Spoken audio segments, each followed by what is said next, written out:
The Demon Tax Office. The Infernal Revenue Chronicles. Book 1. By Raven Cross. Copyright 2026 by Raven Cross. All rights reserved. No part of this book may be reproduced in any form or by any electronic or mechanical means, including information storage and retrieval systems, without written permission from the author, except for the use of brief quotations in a book review. Chapter 1. The espresso machine wasn't just overheating. It was possessed, and it had decided that its primary function was no longer making coffee, but murdering me. Steam screamed from the copper valves, loud enough to crack the biscotti jars in the counter. The air didn't smell like a morning rush. It smelled like burnt hazelnut syrup and the oily, metallic funk of tax fraud. "Incoming!" Roxy yelled, ducking behind the display case of gluten-free muffins as a steam wand hissed past her ear, shattering a glass jar of biscotti.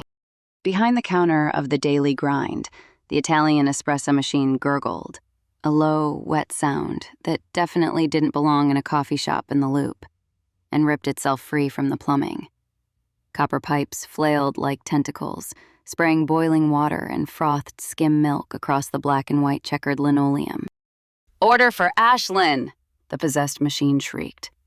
Its voice sounded like grinding gears and the collective scream of 1,000 underpaid baristas during the morning rush. "I didn't order a latte," I muttered, sliding my battered leather briefcase out of the way of a flying saucer. Pun intended. I ordered a standard Section 4 compliance audit. I stood up from the wobbly table I'd been using as a barricade, brushing a dusting of cocoa powder off my black trench coat. The coat was enchanted to repel demon slime, ectoplasm, and even the sticky residue of gremlins. But unfortunately, the weave did nothing for artisanal chocolate. "Wick!" I shouted over the roar of escaping steam. "Flank it! Cut the water line before it floods the breaker box." "I'm on break," a gravelly voice grumbled from under the table to my left. "You're on the clock," I corrected, kicking the leg of his table. "And if that thing scalds my coat, I'm docking your premiums. 1,099 employees don't get paid for hiding." Wick, my surly ash imp consultant, rolled out from under the table with a groan that rattled his chest. To the mortals cowering in the corner, he looked like a scruffy, middle-aged man in a mechanic's jumpsuit who had seen better decades. But through the lens of my bureaucratic sight, I saw him as he really was. A stunted, gray-skinned creature made of compacted soot and malice, with eyes like dying embers. The cigar clamped in his teeth wasn't burning tobacco. It was smoldering with blue hellfire. "Fine," Wick spat, ash drifting from his lips. "But I'm billing you for the dry cleaning and hazard pay. This isn't in my job description." "Your job description is whatever I say it is," I reminded him. He pulled a serrated knife from his belt, a nasty piece of iron forged in the foundries of Dis, and lunged for the machine's exposed plumbing. "Roxy, containment," I ordered. "Don't let it spread to the blenders. If it jumps into the smoothie station, we're going to have a vortex of kale and frozen fruit on our hands. And I am not filling out the biohazard paperwork for that." "On it, boss," Roxy chirped. She popped up from behind the pastries, her red hair, currently dyed a sensible brown by her glamour, messy, and her eyes wide with excitement. Roxy was a fire imp, which meant her solution to every problem was combustion.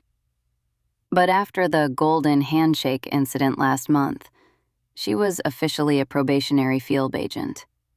She was trying to learn restraint. Mostly.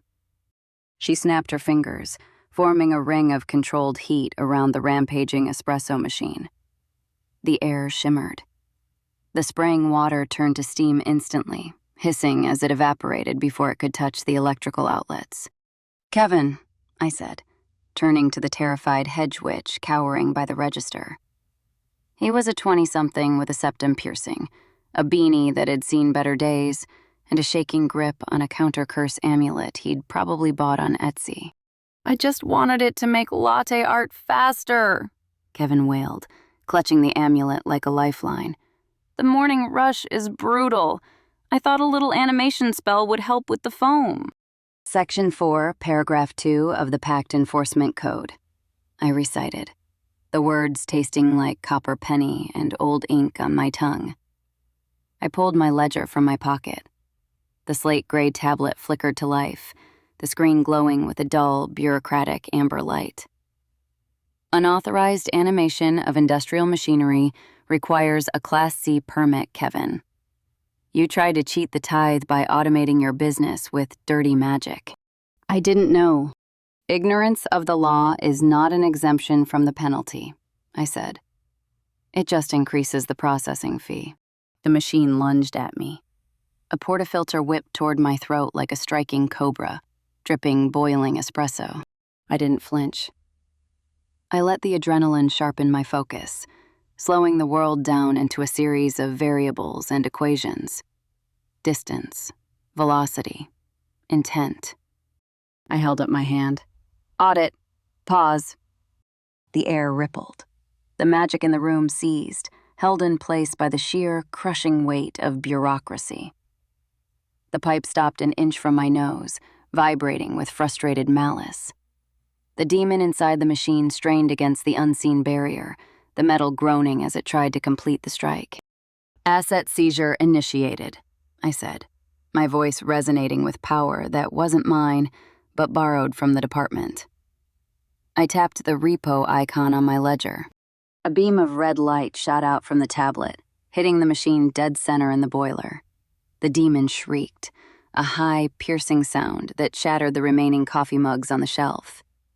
It was ripped from the metal casing, a writhing, oily shadow that clawed at the air, trying to find purchase.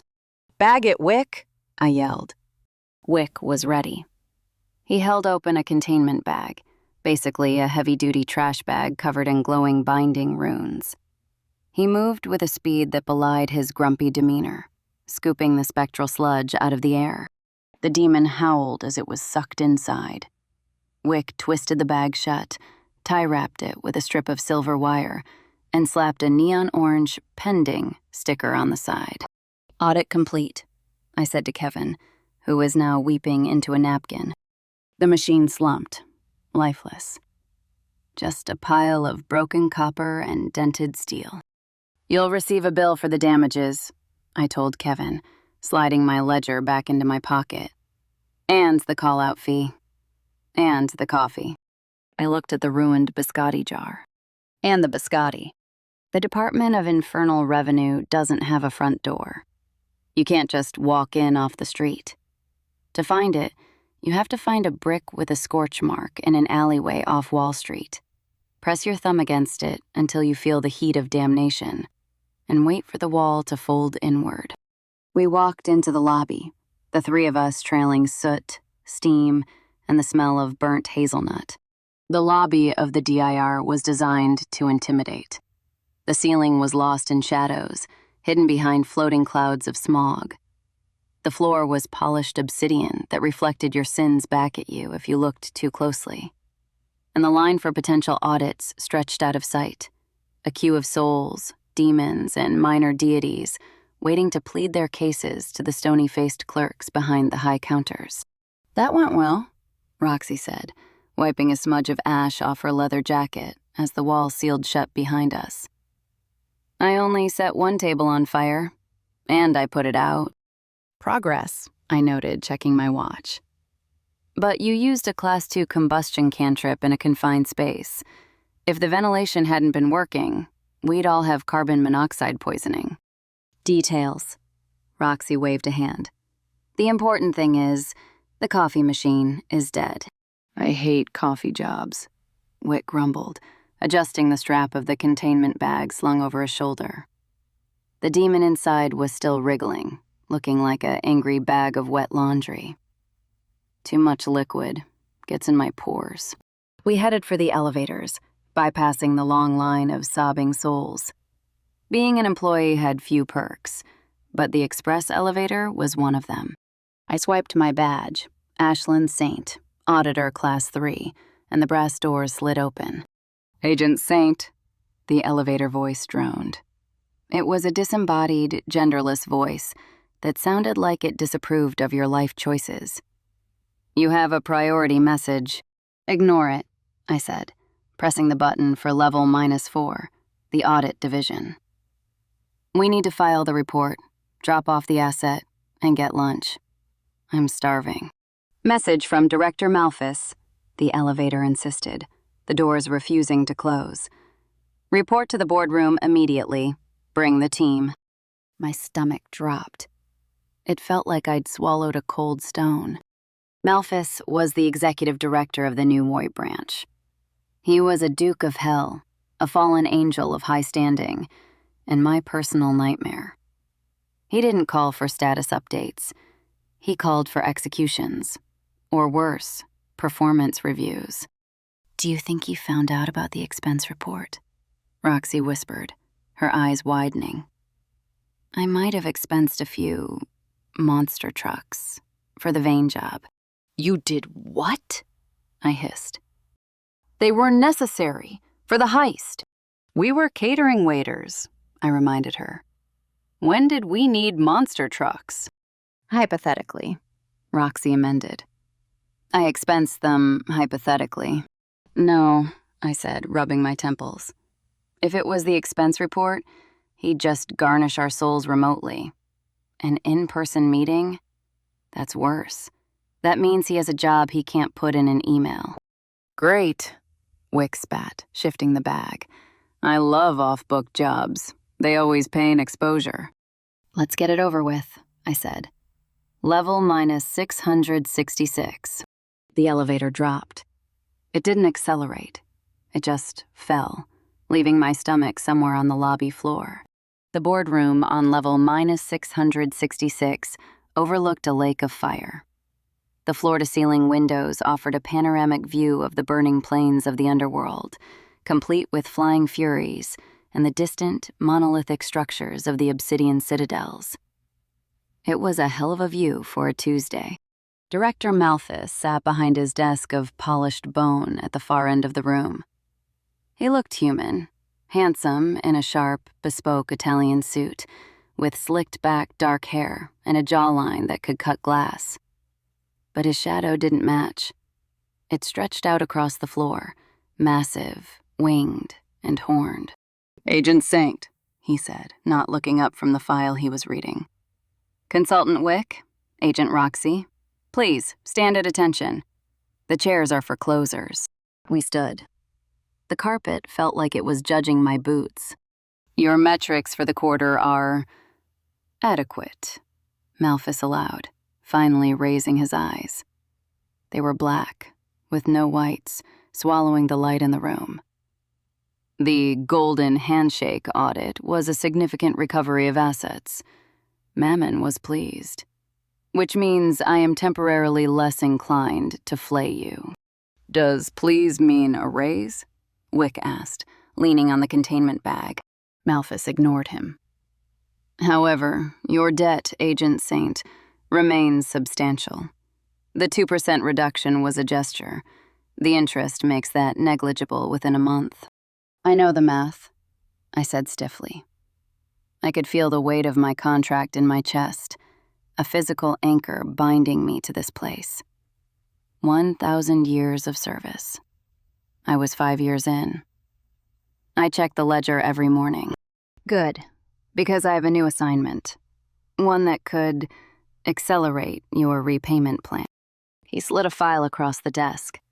It wasn't the usual manila folder. It was red, blood red, bound in silver wire that hummed with containment spells.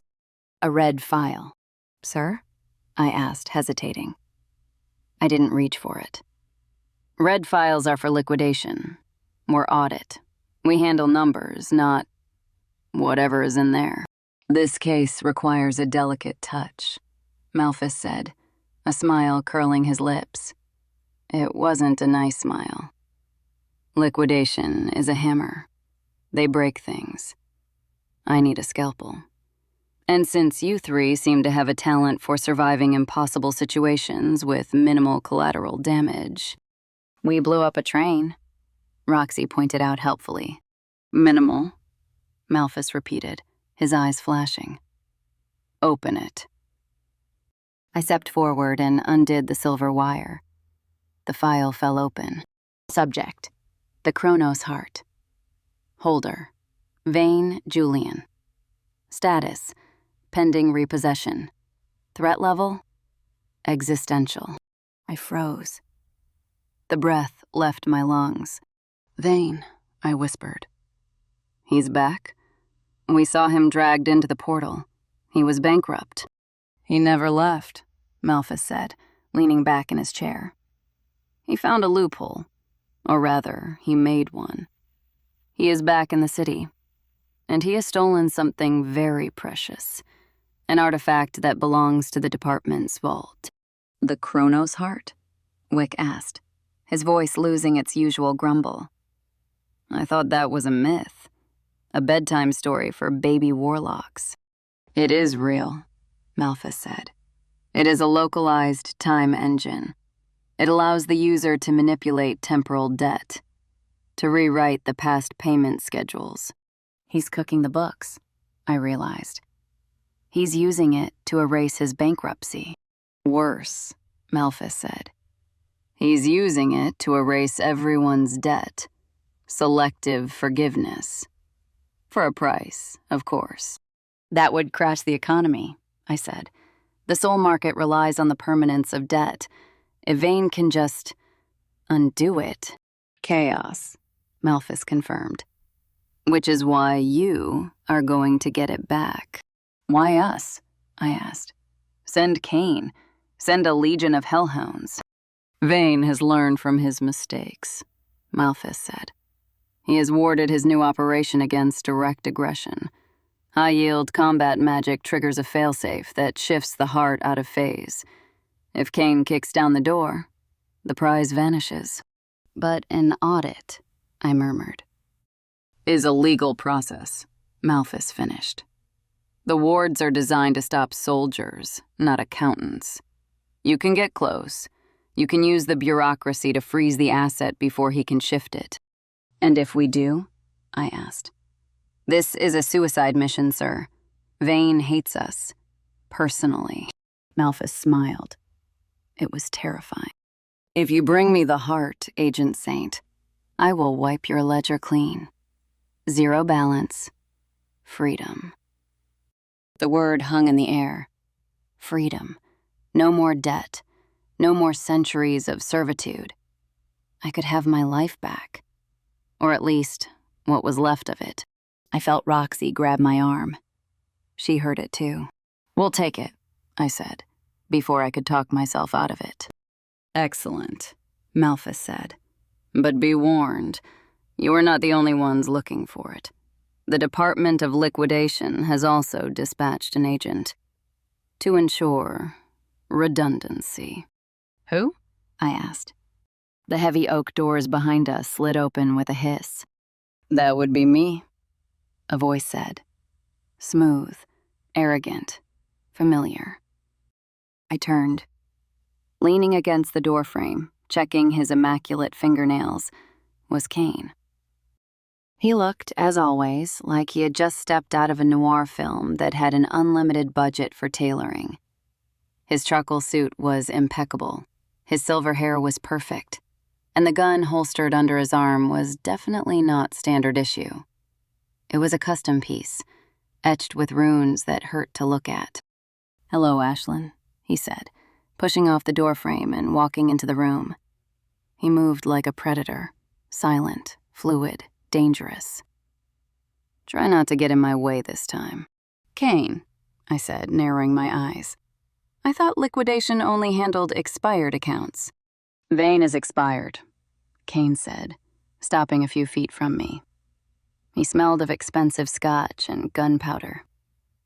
He just doesn't know it yet. I'm here to deliver the news. The heart must be recovered intact, Malphus reminded him. No disintegration.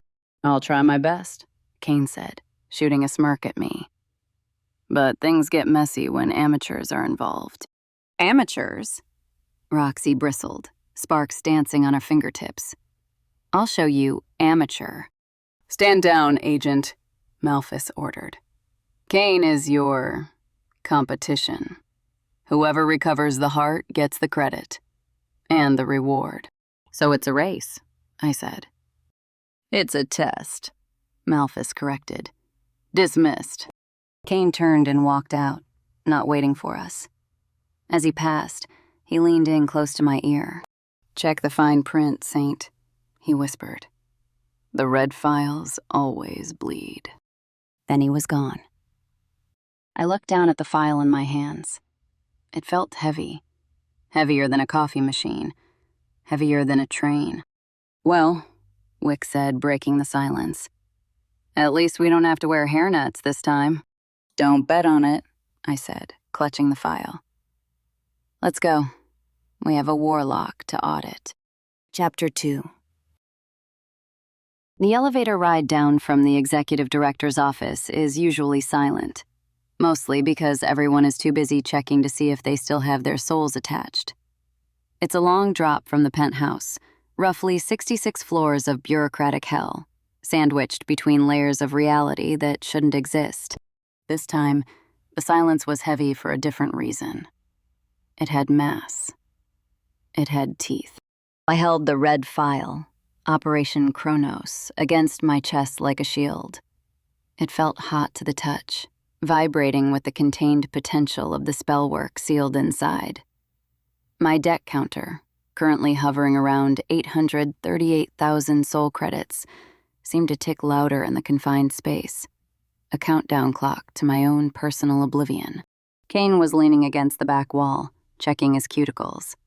He looked, as always, like he had just stepped out of a noir film that had a limitless budget for tailoring and moral ambiguity. His charcoal suit was impeccable, woven from shadow silk that drank the harsh fluorescent light. His silver hair was combed back with military precision, and the gun holstered under his arm, a custom maglock piece that fired rounds dipped in lethe water, was definitely not standard issue. He didn't look like a government employee. He looked like the guy the government sent to kill the employee. So, he said, his voice smooth and devoid of friction. He didn't look up. The Chronos heart. Big job for a junior team. Malphus must be running low on personnel. We're not junior, Roxy snapped. She was vibrating with suppressed energy, sparks dancing on her fingertips like fireflies. We're an elite task force. We closed the Mammon audit. Kane smirked.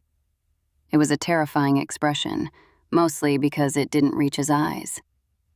You're a fire imp with impulse control issues, a disgruntled ash imp who smells like wet cigarettes, and an auditor with a debt the size of a small country. That's not a task force, Roxy. It's a punchline waiting for a setup. We recovered the assets, I said, keeping my voice cool. I wasn't going to let him bait me. We handled Vane before. We know how he thinks. You survived Vane, King corrected. His gray eyes finally locked onto mine, and I felt the temperature in the elevator drop 10 degrees. There's a difference. And this time, he's not just playing with shell companies and tax evasion. He's messing with time. That's liquidation jurisdiction, Ashlyn. You're out of your depth. You're swimming with sharks, and you're wearing a meat vest. Malphus gave the file to me, I insisted. It's an audit, not a hit. Malphus likes to hedge his bets. He sent you to flush Vane out. He sent you to trip the alarms. He pushed off the wall as the doors dinged open on the ground floor. He sent me to clean up the mess when you inevitably fail. Do yourself a favor, Saint. Go audit a poltergeist. Go repossess a cursed blender. Let the adults handle the warlock. He walked out, his stride long and confident. The crowd of demons in the lobby, a mix of lower-level clerks, delivery imps, and lost souls applying for appeals, parted for him like the Red Sea. No one wanted to brush shoulders with liquidation. It was bad luck. I hate him, Roxy said, watching him go. Can I burn him? Just a little. Like, singe his eyebrows? Get in line, Wick grumbled from beside me. He was adjusting his glamour, shrinking down a few inches to look more like a scruffy human mechanic. That guy owes me money from a poker game in 1974. And he cheated. I saw him hold an ace of spades in a reflection that wasn't there. Focus, I said, stepping out of the elevator. The lobby air smelled of ozone and cheap coffee. We have the file, we have the mandate, and we have a head start. Kane works alone. We work together. Where do we start? Roxy asked, trotting to keep up as we headed for the revolving doors. The file is redacted to hell. It just says Sector 4. Sector 4 is the ghost district, Wick said, scratching his chin. Old money, old magic. If Vane is hiding there, he's deep underground. The ley lines there are tangled like a drawer full of headphones. We need intel, I said. Real intel, not the sanitized reports Malphus feeds us. We need to talk to someone who knows Vane's old habits. Someone who isn't in the DIR database. Wick grinned, revealing his yellow, jagged teeth. I know a guy, but he doesn't talk for free, and he definitely doesn't talk to cops. I'm not a cop, I said, pushing through the doors into the gray drizzle of the city. I'm an auditor. It's worse. The lost and found, I guessed. The lost and found, Wick confirmed. Drinks are on you, boss. Getting to the lost and found wasn't as simple as hailing a cab. Nothing in my life ever is. The bar was located in the in-between, the seam where the mortal city of New York was stitched to the supernatural infrastructure of the Shadow City. To get there, we had to take the L train, wait for the car to pass under the East River, and then jump between the cars at exactly the moment the lights flickered. If you timed it right, you landed on a platform that didn't exist on any MT map. If you timed it wrong, you got turned into a smear of ectoplasm on the tunnel wall. Ready? I shouted over the roar of the train. The wind whipped my hair across my face. I hate this part, Roxy yelled. The lights flickered. Jump. We leaped into the darkness. For a second, there was no gravity. Just the smell of rust and the screech of metal. Then, my boots hit concrete. We rolled, absorbing the impact. We were standing on a platform tiled in black and white mosaic. The air here was still and heavy, tasting of stale beer and regret. A sign hung from a rusted chain. Stick station. Local service only. Clean landing, Wick said, dusting off his trench coat. Except for Roxy. You singed my coat. You jumped too slow, she retorted, patting down a small fire on her shoulder. We walked up the stairs, bypassing a ticket booth manned by a sleeping gargoyle. The street above was narrow, cobblestoned, and shrouded in a perpetual fog that glowed with neon light from signs and languages that hurt to read. The lost and found sat at the end of an alleyway that looked like it had been discarded by the city planners. It was a basement dive, accessible only by a heavy iron door that had no handle, only a knocker shaped like a weeping angel. I grabbed the knocker and banged it 3 times. A slot opened. 2 yellow eyes peered out. Password, a gravelly voice demanded. Entropy, I said. Password changed yesterday, the voice grumbled. New management. Wick sent us, Wick said, stepping into the light. The eyes widened. Wick? The ash imp? I thought you were dead. Not yet, Wick said. Open up, Barnaby. Before I tell your mother about that incident with the hellhounds. The door groaned open. Come in, come in. Barnaby, a goblin with a nervous twitch, ushered us inside. But keeps weapons holstered. Way to brawl last night. The janitor is still scrubbing blood out of the grout. The bar smelled of stale beer, wet fur, and despair. It was perfect. The patrons were the usual mix of low-level demons, hedge witches, and cursed objects that had gained sentience and a drinking problem. In the corner, a suit of armor was arm-wrestling a werewolf. The armor was winning. We made our way to the bar. The bartender was a troll named Gruck. He was the size of a vending machine and had about as much personality. He was wiping a glass with a rag that looked dirtier than the floor. "Wick!" Gruck boomed, his voice shaking the bottles on the shelf. "You owe me a tab." "Put it on the auditor's bill," Wick said, jerking a thumb at me without missing a beat. I sighed, feeling the familiar weight of financial ruin. "Put it on the expense account, Grook. We need a booth, and information, and 3 shots of whatever won't dissolve our internal organs."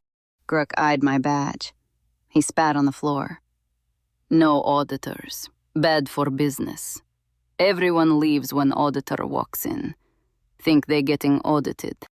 "I'm not here to audit," I said, leaning over the bar. I slid a $20 bill, mortal currency, which was surprisingly valuable down here for its novelty. Demons loved human artifacts. Onto the counter. "I'm here as a customer. A paying customer." Grook snatched the bill with a hand that looked like a catcher's mitt made of leather. "Booth 4. Don't sit in the sticky spot. It bites." We slid into the cracked vinyl booth. Roxy scanned the room, hoping for a fight, or at least someone to intimidate. Wick pulled the red file from his jacket. "Okay," he said, flipping it open. "Vane. He likes luxury. He likes privacy. And he likes places where the laws of physics are optional." "The file mentions a temporal anomaly," I said, keeping my voice low. "High concentrations of chronomancy detected in the meatpacking district." "A time bubble," Wick nodded. "Expensive magic. You need a constant power source, like human soul-level power source." "Or the heart," I said. "Exactly. So we look for power spikes, but not electrical. Magical." "I can scan for it," Roxy said. "But I need a frequency. Time magic tastes like static. It's hard to pin down." "I might have a frequency." A voice rasped from the shadows of the next booth. I reached for my ledger. Wick reached for his knife. A figure slid out of the gloom. Or rather, slithered. It was a snake demon, wearing a pinstripe suit and a fedora that was far too large for his narrow head. His skin was green and scaled, and his tongue flicked out to taste the air. "Snitch," Wick said, relaxing slightly, but keeping his hand near his belt. "You're still alive? I lost money on that bet." "Barely," Snitch hissed. "Business is difficult. The economy is down. Too many souls going to digital storage. Hard to skim off the top." He looked at me with unblinking vertical pupils. "I hear you looking for Vane. Dangerous man. Very generous tipper, though." "We can tip better," I bluffed. "What do you know?" "Information costs," Snitch said, rubbing his scaled claws together. "Vane pays for silence. You want noise? You pay premium." "I can pay you in getting to keep your kneecaps," Roxy suggested, lighting a small flame on her thumb. "Violence is so pedestrian," Snitch sniffed. "I want immunity. Small code violation, tax evasion, nothing major." I looked at him. I activated my bureaucratic sight. The world turned gray, and I saw the red strings of debt attached to him. He had a pending audit for unregistered soul trading. "I can wipe the penalty fees on your 2024 filing," I offered, "but the principal remains." Snitch considered this. "Deal." He leaned in close. "Vane bought a club. A shell company bought a shell company that bought a basement. It's called the Velvet Hour. It doesn't open until midnight, and it never closes. Because inside, it is always midnight." He is using it to anchor the heart. Where? Meatpacking district, under the old rails. Entrance is a freezer door in the back of a butchery. The Velvet Hour, I repeated. It sounded like exactly the kind of pretentious, high-magic trap Vaney would build. Thanks, Snitch, I said. Fees are waived. Wait, Snitch said, freezing. His tongue flicked out rapidly. You have friend? I turned. Standing in the doorway of the bar, silhouetted by the neon sign, was Kane. He wasn't looking at us. He was looking at Grook. The bar had gone deadly silent. Even the werewolf stopped arm wrestling. Agent Kane, Grook stammered, polishing a spot on the bar until the wood smoked. We closed. I'm looking for a snake, Kane said smoothly.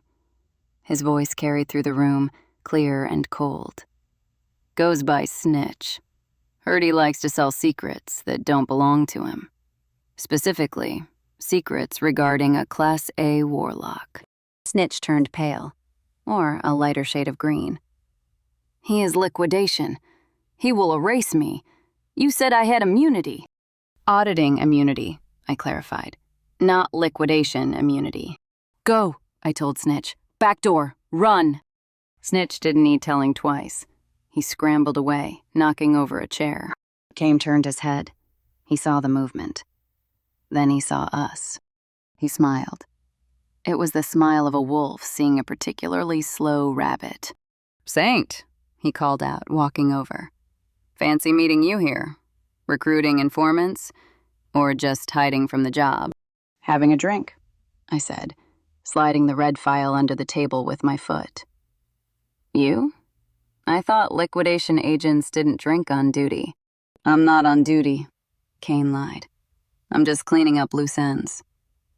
He looked at the empty spot where Snitch had been. Looks like I missed one. Shame. I had a containment unit ready for him. You're following us, Roxy accused, standing up. I'm shaking the same trees, Kane said. Difference is, when I find the fruit, I crush it to make juice. You're trying to put it in an evidence bag and label it. He leaned on the table, looming over us. The Velvet Hour. Cute name. I assume that's where we're going? I cursed internally. He must have heard Snitch, or read my lips. Or maybe he just knew. We? I asked. It's a race, Ashlyn, Kane said, straightening his tie. I'm giving you a professional courtesy. Walk away. Vane will kill you. And if he doesn't, I'll have to rescue you. And the paperwork for civilian rescue is tedious. I'm not a civilian, I said, standing up to meet his gaze. I'm the auditor of record. For now, Kane said. He checked his watch. Midnight in 10 minutes. Try not to get stuck in traffic. He turned and walked out. He knows, Wick said. He knows, I agreed. And he's going to get there first if we don't move. How? Roxy asked. He has a transit portal. He can just blink there. We have something better, I said, grabbing my coat. We have a furious desire not to die. And we have Wick. Wick blinked. Me? You know the meatpacking district, right? The old tunnels, the smugglers' routes? Yeah, why? Because Kane is going to the front door, I said. He's going to knock. We're going in through the sewer. We're going to act like the rats we are. I hate this job, Wick sighed. So much. Let's go, I said, throwing a handful of bills on the table. The clock is ticking, and I'm not letting liquidation take my commission. We ran for the back door, leaving the smell of stale beer and impending violence behind us. The race was on. Chapter 3. The address Snitch gave us led to the heart of the meatpacking district, a place that had gentrified so hard it had come full circle and become creepy again. The cobblestone streets were slick with rain and the grease of 1,000 overpriced brunches. But underneath the smell of roasting coffee beans, there was something older, something metallic. Prime Cuts. Roxy read the sign, her nose wrinkling. Subtle. The building was a squat brick structure squeezed between a high-end fashion boutique and a gallery that sold invisible art. It had no windows, just a heavy steel door that looked like it belonged on a submarine. "This is it?" Wick asked, looking at the scanner in his hand. "I'm getting weird readings. Not magic, biological." "It's a front," I said, checking my ledger. Vane loves fronts. Shell companies within shell companies, layering the paperwork so thick you can't see the corruption underneath. "Well, let's peel it," Roxy said. She stepped up to the door and raised her hand. Fire curly-cued around her fingers. "Wait," I hissed, grabbing her wrist. "Don't knock. If Vane is inside, we lose the element of surprise. Wick, can you pick it?" Wick knelt in front of the door. He pulled out a tension wrench made of bone. He slid it into the keyhole. "Clicking," he muttered. "Tumbler 1, tumbler 2, wait." He pulled the tool back. It was covered in a thick, clear slime. "Ew," Roxy said. "It's wet," Wick said, wiping it on his coat. "The lock is wet." He leaned in and sniffed the keyhole. His eyes went wide. "Ash," he whispered. "This isn't a door. It's a sphincter." I took a step back. I looked at the brick facade. I looked at the way the mortar seemed to pulse slightly, like veins under skin. "It's a shell demon," I realized. "A testudo corporatus. A living building." "A what?" Roxy asked, looking at the wall with new horror.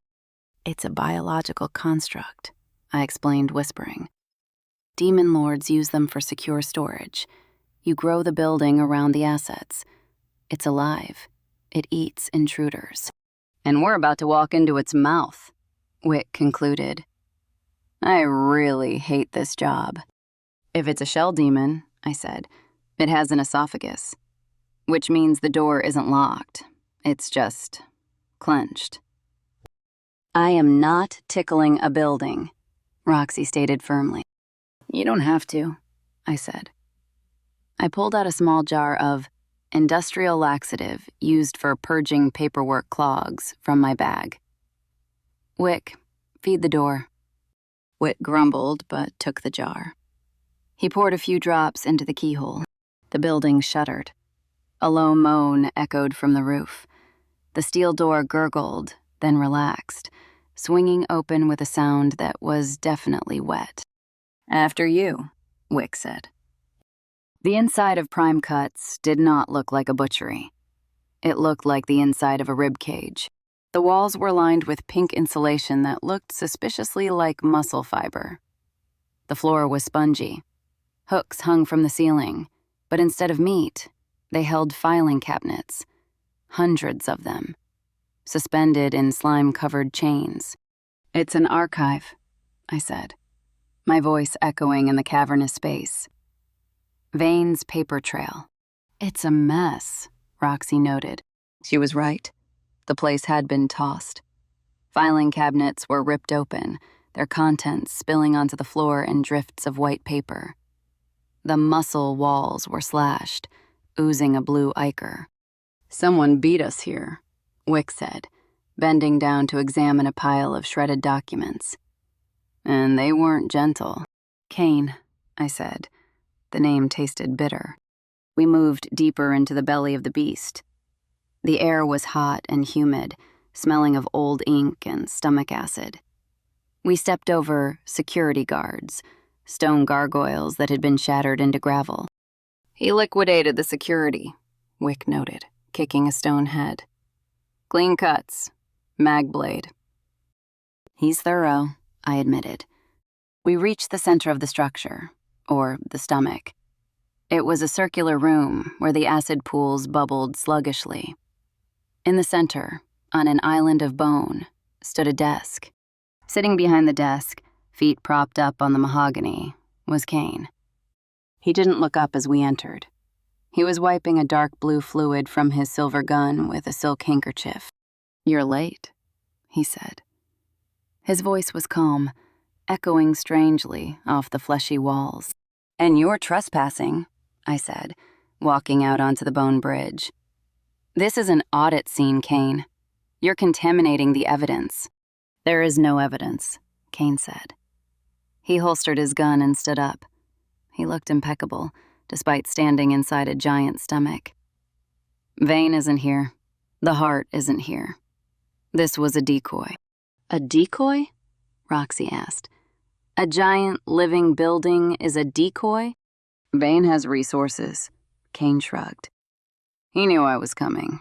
He moved the assets yesterday." "So where did he go?" I asked. Kane picked up a piece of paper from the desk. He crumpled it and tossed it into the acid pool. It sizzled and dissolved. "Gone," he said. "The trail is cold. I swept the files. Nothing but tax returns and laundry receipts." He walked toward us, his boots clicking on the bone. "Go home, Saint. It's over. Vane wins this round." He brushed past me. I caught the scent of his cologne, sandalwood and gunpowder. "Wait," I said. I turned and looked at the desk. "You checked the physical files," I said. "Did you check the ghost data?" Kane stopped. He turned around, one eyebrow raised. "Ghost data?" "We're in a living creature," I said. "It has a memory, cellular memory." I walked to the desk. I placed my hand on the wood, which was actually hardened cartilage. I closed my eyes. "Bureaucratic sight," I whispered. "Activate." The world turned gray. The physical room faded. I saw the glowing red lines of debt and transaction. I saw the echo of the people who had been here. I saw Julian Vane. He was standing where Kane had been sitting. He was frantic. He was packing a briefcase. "Hurry!"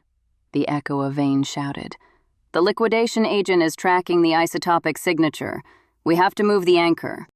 "Where to, sir?" a minion, a small nervous imp, asked. "The Velvet Hour," Maine said. "It's secure. The time loop will mask the signal." "But the entrance," the imp stammered. "We can't move the physical door." "We don't need the door," Vane snapped. "We'll use the night line. The old subway tunnel under 14th Street. Train 666. It departs at 12:01 a.m. exactly." "The night line," I whispered, opening my eyes. The vision faded. I looked at Kane. He was watching me, his expression unreadable. "Well," he asked, "what did the desk tell you?" "You missed a spot," I said, a small smile touching my lips. Vane didn't just leave. He took the subway. "The subway?" Kane scoffed. "Vane doesn't take public transit." "The night line," I clarified of his ignorance. "Train 666.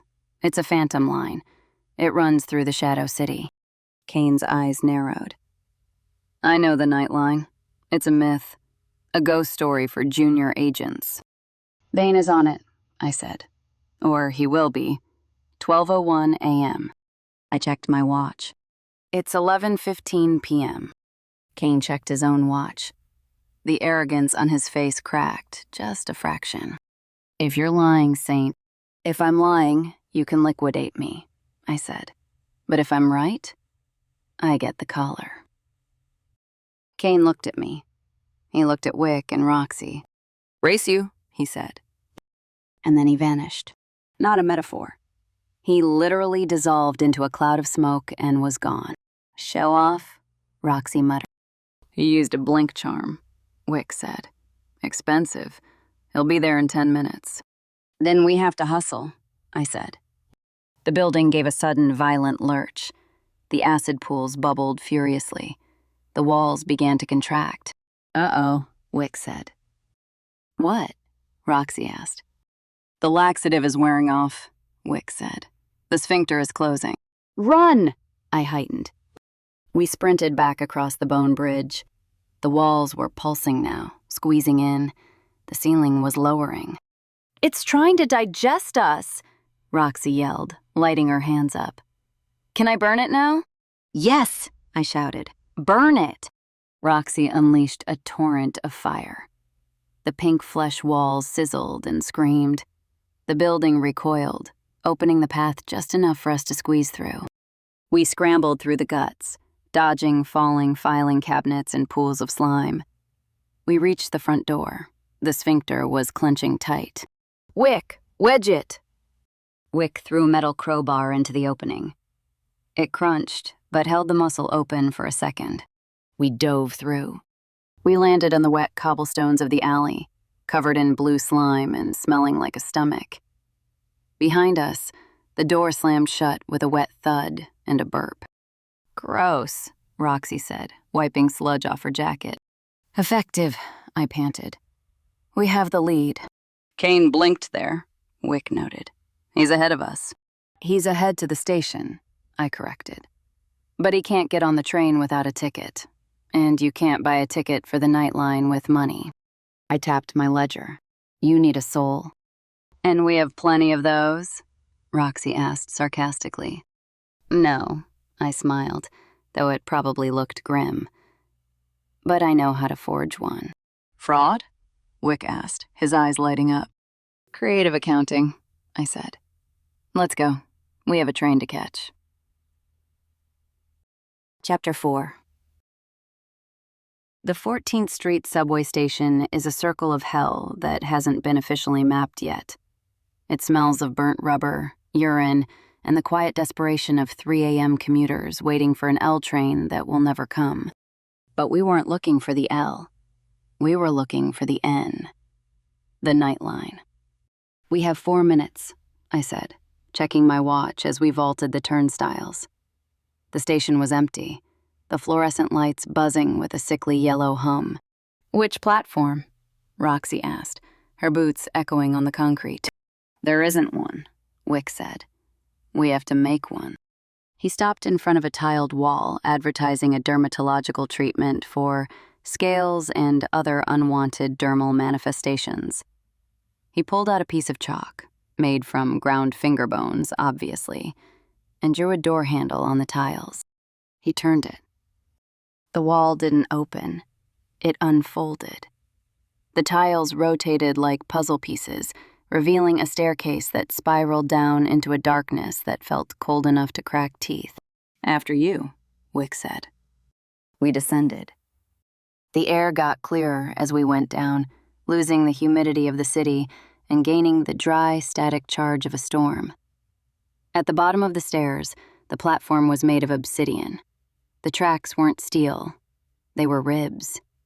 Massive, curved bones stretching into the infinite dark of the tunnel. And standing at the edge of the platform was a booth made of glass and brass. Inside sat the ticket master.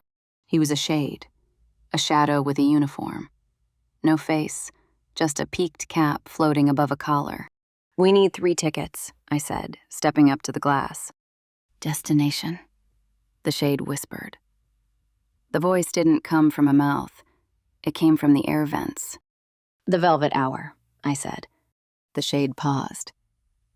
Restricted stop, invite only, or... The gloved hand tapped a sign on the glass. Fair. 1 soul, unblemished. We don't have invites, I said, and we're fresh out of unblemished souls. But I have this. I slapped my ledger onto the counter. I'm Auditor Ashlyn Saint. I'm declaring a transit emergency under Section 4, Paragraph 2 of the Transit Authority Bylaws. The shade leaned forward. Section 4 applies only to natural disasters. Have you seen her? Wick pointed at Roxy. She's a walking wildfire. I'm classifying this mission as a preemptive salvage operation, I bluffed. We are transporting hazardous spectral materials. If we don't get on that train, the resulting explosion will destabilize the entire grid. You want that paperwork? Because I will name you as the liable party.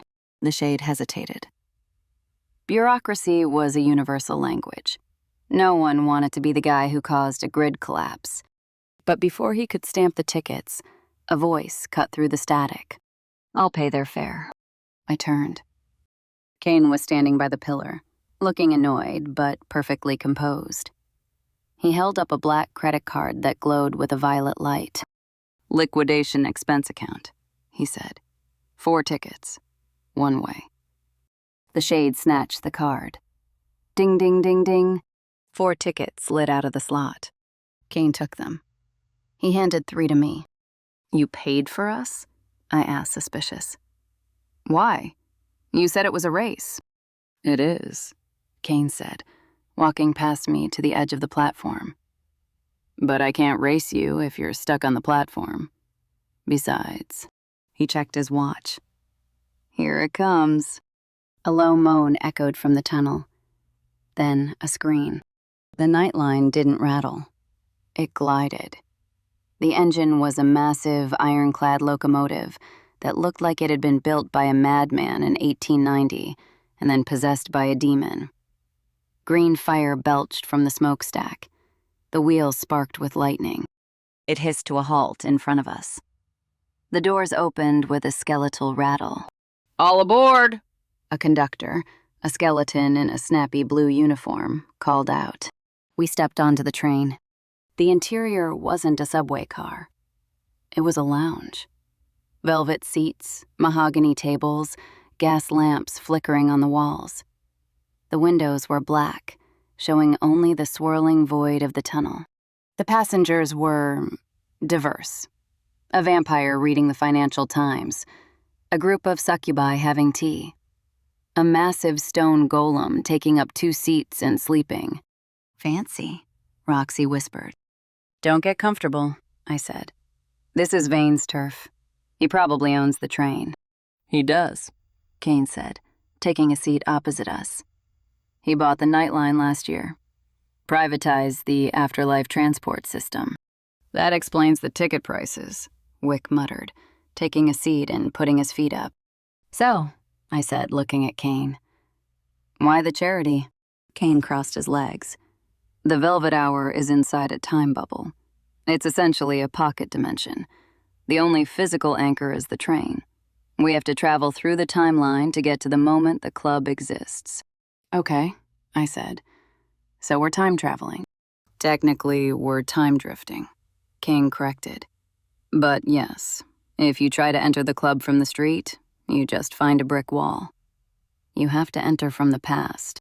And you needed us because?" "Because," Kane said, his eyes narrowing. "Vane has a sphinx guard on the door. I don't answer riddles. I shoot things. But auditors," he gestured to me. "You solve puzzles for a living?" "You want me to audit the sphinx," I realized. "I want you to get the door open," Kane said. "Once we're inside, the race stays on." The train lurched. We were moving. I looked out the window. The tunnel walls were gone. Instead, I saw flashes of scenes. A Victorian street, a burning building, a dinosaur eating a tree. "We're accelerating," Wick said. "Fast." Suddenly, the lights flickered. The gas lamps flared green. "Tickets, please," the conductor's voice boomed. He was walking down the aisle. But he wasn't alone. Behind him were 2 ticket inspectors. They were massive, hulking brutes made of stitched-together leather and brass. They had no eyes, only mouths filled with ticket punches. "Inspectors," Wick whispered. "Constructs. Nasty." The conductor stopped at our table. He looked at the tickets Kane had bought. "Liquidation class," the conductor nodded. "Very good." Then he looked at me. He sniffed. "Smells like debt," the skeleton said. "Member of the DIR," I said, flashing my badge. "Debt is a violation of the terms of service," the conductor said.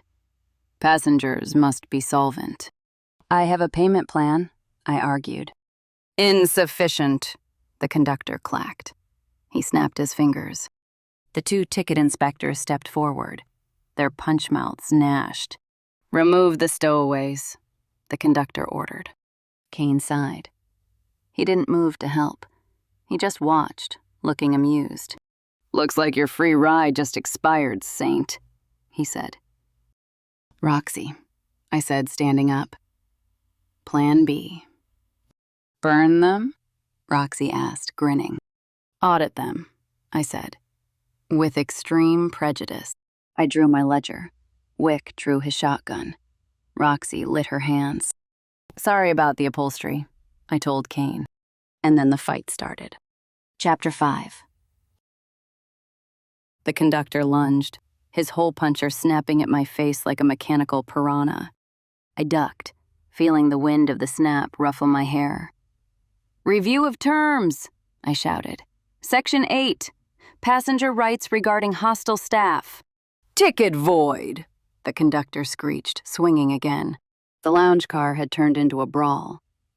One of the massive leather brass inspectors had Wick in a headlock. The other was trying to stomp on Roxy, who was rolling under the tables, setting the tablecloths on fire. Kane was still sitting in his velvet chair, looking bored. He sipped his tea while a vampire 2 tables over hissed at the commotion. "A little help?" I yelled, dodging another swipe. "You're the auditor," Kane said, not looking up. "Audit him." "I'm trying, but he's not listening to reason." "Then don't use reason," Kane said. "Use force. You have a ledger. Hit him with it." It was blunt advice, but effective. The conductor swung again. This time, instead of dodging, I stepped in. I swung my ledger, a heavy, leather-bound tome filled with the weight of 1,000 unpaid debts, and smashed it into the conductor's skeletal jaw. Crack. The jaw hinge popped. The conductor staggered back, emitting a static whine. "Class C assault," he gargled. "Self-defense," I corrected. I spun around and kicked him in the knee joint. "And you have poor customer service skills." The conductor collapsed into a pile of bones and empty uniform. "Wick, status." "I'm being squeezed," Wick wheezed. His face was turning purple. "Roxy, the inspector!" Moxie popped up from behind a burning table. "Eat thermal dynamics." She unleashed a concentrated jet of white fire into the inspector's brass chest plate. The metal didn't melt. It glowed. The gears inside seized up. The inspector froze, then toppled over with a heavy clang, releasing Wick. Wick gasped for air. "I hate public transit." The remaining inspector roared, turning toward us. But then the train whistle blew. A long, mournful sound that vibrated in our fillings. Screech. The brakes engaged. The train shuddered violently, throwing us all off balance. The inspector fell over. "Arrival," the disembodied voice announced. "The Velvet Hour. Please mind the gap." And the timeline. The train hissed to a halt. Kane set his teacup down. It didn't rattle. "Right on time," he said, standing up. "Shall we?" He stepped over the pile of conductor bones and headed for the door. The station wasn't a subway platform. It was a ballroom, or at least it looked like one. The floor was checkered marble. The ceiling was a dome of glass showing a starless violet sky. Chandeliers hung from invisible chains, but it was silent. Dead silent. There were passengers waiting on the platform, but they weren't moving. A woman in a 1920s flapper dress was frozen mid-laugh, a cigarette holder poised near her lips. A man in a tuxedo was checking a pocket watch, his thumb stopped on the latch. "Stasis," I whispered. "We're inside the bubble." "The Velvet Hour," Kane said. "Midnight. Forever. Vane's personal paradise." "Where is everybody?" Roxy asked, poking the frozen flapper. "Are they dead?" "Paused," Wick said. "Don't touch them. If you break the stasis field, the temporal backlash will turn your hand into dust." Roxy pulled her hand back quickly. We walked across the marble floor toward the only exit, a massive set of golden doors at the far end of the platform. Standing in front of the doors was a cat. Well, it was cat-shaped, but it was the size of a lion, made of black sandstone, and it had the face of a human woman. "The Sphinx," Kane said, stopping 10 feet away. "You said you don't do riddles," I noted. "I don't," Kane said. "I shoot things, but shooting a sphinx causes a paradox. If you kill the questioner, you never get the answer, so the door never opens." "Audit it is," I sighed. I stepped forward. The Sphinx opened its eyes. They were gold and vertical. "Travelers," the Sphinx purred. Its voice was like velvet over gravel. "You seek entry to the hour." "We do," I said. "Authorized by the Department of Infernal Revenue." "The department has no jurisdiction here," the Sphinx noted. "This is a sovereign second. To pass, you must pay the toll." "How much?" Wick asked, reaching for his wallet. "Not coin," the Sphinx said. "Truth. Solve my riddle and you may enter. Fail, and you become part of the decor." She gestured a paw at the frozen statues around us. "Fine," I said. "Let's hear it." The Sphinx smiled. "I have no voice, but I tell stories. I have no wings, but I fly. I begin when things end, and I end when things begin. What am I?" I paused. "A classic riddle." "Time?" Roxy guessed. "Too easy," Wick whispered. I thought about it. "No voice, tells stories. No wings, flies. Begins when things end." "Silence," I said. The Sphinx blinked. "Explain." "Silence tells the story of what's missing," I said. "Silence flies when you're having fun, or drags when you're suffering. And silence begins when the music ends." The Sphinx stared at me for a long moment. Then she laughed, a deep, rumbling purr. "Clever," she said, "but incorrect." My stomach dropped. "What?" "The answer," Kane cut in, stepping forward, "is a rumor." The Sphinx looked at Kane. Her eyes narrowed. "A rumor has no voice, but spreads stories," Kane recited. "It flies on the wind, and it begins when the truth ends." The Sphinx hissed. She looked annoyed. "Correct," she touched. "I thought you didn't do riddles," I accused Kane. "I don't," Kane said, adjusting his cuffs. "But I do know Vane. He's a narcissist. He loves gossip. Of course the answer was rumor." The golden doors groaned open. "Enter," the Sphinx said, sounding bored. "But be warned, the time inside is not your own." We walked through the doors. We weren't in a ballroom anymore. We were in a club. A speakeasy on a scale that made the lost and found look like a closet. Red velvet booths lined the walls. A brass band played on a stage, but the music was slow, warped, like a record played at half speed. Wow, wow. The air smelled of opium and expensive perfume. And in the center of the room, sitting at a high-stakes poker table beneath a spotlight, was Julian Vane. He looked exactly like his file photo. Handsome, cruel, wearing a white tuxedo that seemed to glow. He was shuffling a deck of cards. "You're late," Vane said, not looking up. "The train was delayed," Kane said, walking down the stairs into the pit. "Conductor trouble." "I heard." Vane smiled. He flipped a card. The ace of spades. "You killed my staff." "They were rude," I said, following Kane. "Director Vane, this is an official audit. You are in possession of a Class S artifact. Hand it over." Vane chuckled. He placed the deck on the table. "The Chronos heart," he said. He reached under the table and pulled out the box, the glass case we had seen in the vault. He set it on the felt. The heart inside ticked loudly. Tick, tock. It is beautiful, isn't it? Vane asked. They told me it couldn't be tampered with, that it was unstable. It is, I said. If you use it, you'll collapse the local timeline. You'll create a black hole. Or, Vane said, his eyes gleaming, I'll create an eternity. A moment that never ends.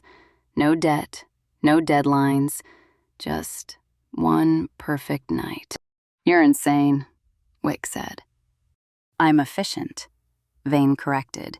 He looked at Kane. And you, the liquidation dog. Malphus sent you to kill me, didn't he? He did, Kane admitted. Nothing personal, Julian. Just business. It's always business, Vane sighed. He tapped the glass box. But I anticipated guests, and a host must provide entertainment. He snapped his fingers. The slow, warped music stopped. The patrons in the booths, who I had assumed were just more frozen statues, stood up. They weren't statues, and they weren't human. Their faces melted away, revealing clockwork gears beneath the skin. Their hands elongated into blades. Their eyes glowed teal. Time phantoms, Wick whimpered. Vane, you didn't. I did, Vane grinned. Why hire security when you can just reanimate the moments of your past victories? He picked up the heart. Enjoy the party, Vane said. I have a train to catch. He's heading for the exit, Roxy yelled. Kane, I shouted. Kane didn't hesitate. He drew his knife and threw it, a silver blur aimed straight at Vane's chest. Vane didn't even flinch. He just twisted the dial on the heart. The air rippled. The knife slowed down. It stopped in midair, inches from his tie. Then it clattered uselessly to the floor. Time flies, Vane winked. He stepped backward, into the shadows behind the stage. The time phantoms lunged. Roxy, fire! I screamed. On it. The club exploded into chaos. Chapter 6. We have to go, Wick screamed, ducking under the razor-sharp arm of a clockwork waiter. We can't kill them. They rewrite themselves every time I stab them. He was right. I watched as Kane decapitated a tuxedoed phantom. The head didn't hit the floor. It dissolved into golden dust, swirled backward in time, and reformed on the neck. The phantom smiled and lunged again. It's a loop, I realized. Vane set the defense to eternal recurring violence. We can't win. We can only leave. The door, Kane shouted. He was firing dual pistols now, the silver runic bullet slowing the phantoms down just enough to create gaps in the line. Move! Moxie was already at the golden doors, but they were shut tight. It's locked, she yelled. Roxy, don't pick it, I ordered. Melt it. With pleasure. She placed both hands on the gold. Thermite setting.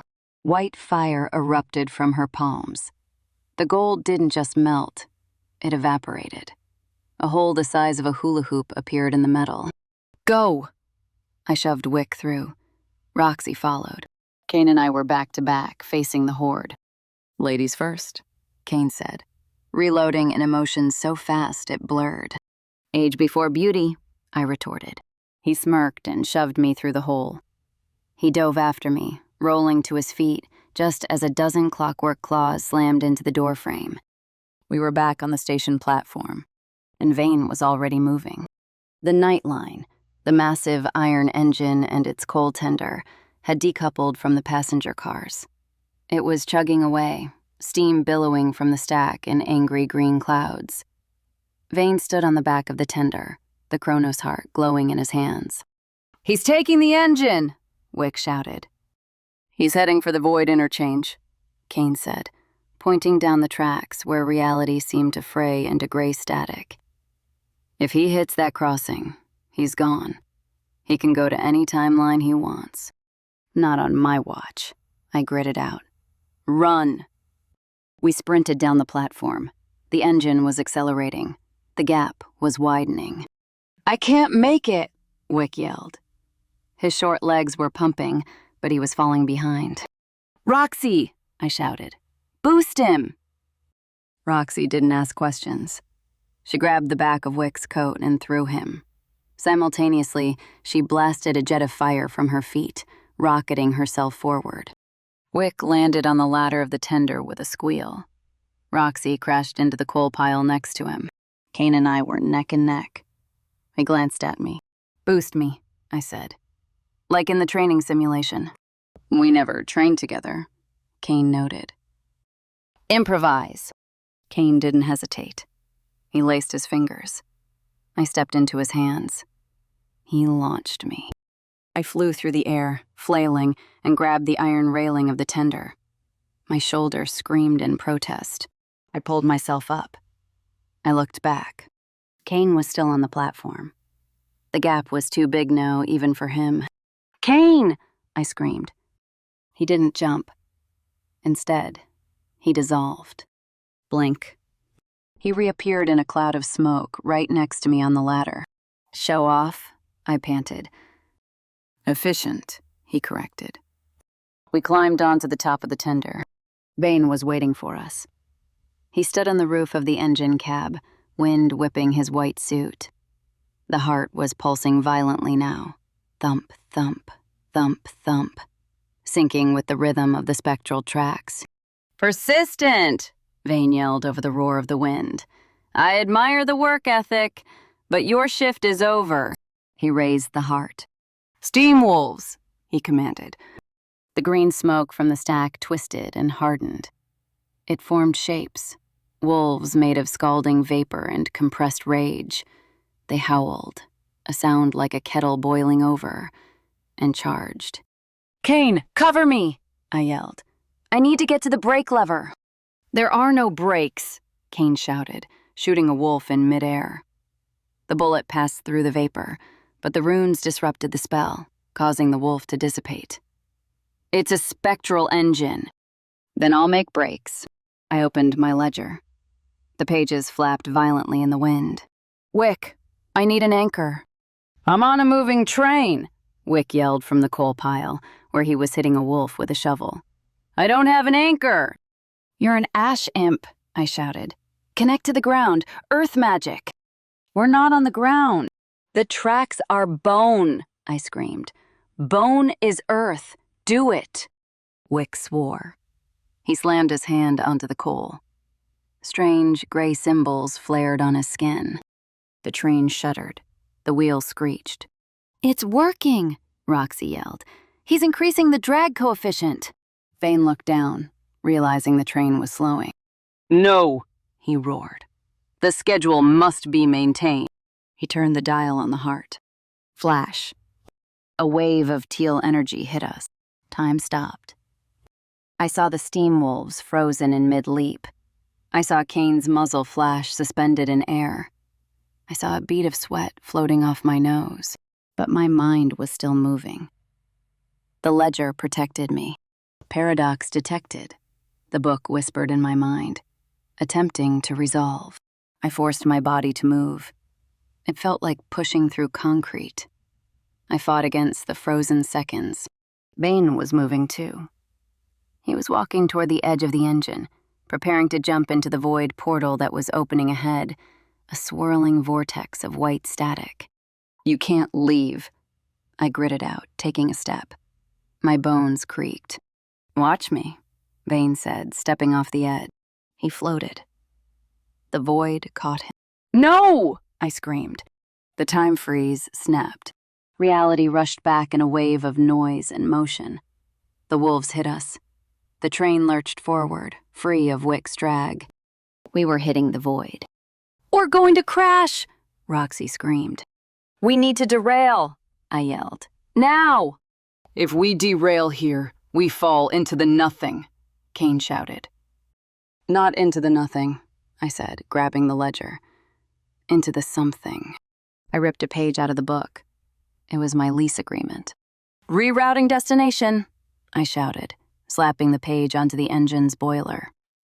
Section 9, Emergency Repatriation to Domicile. The train rebelled.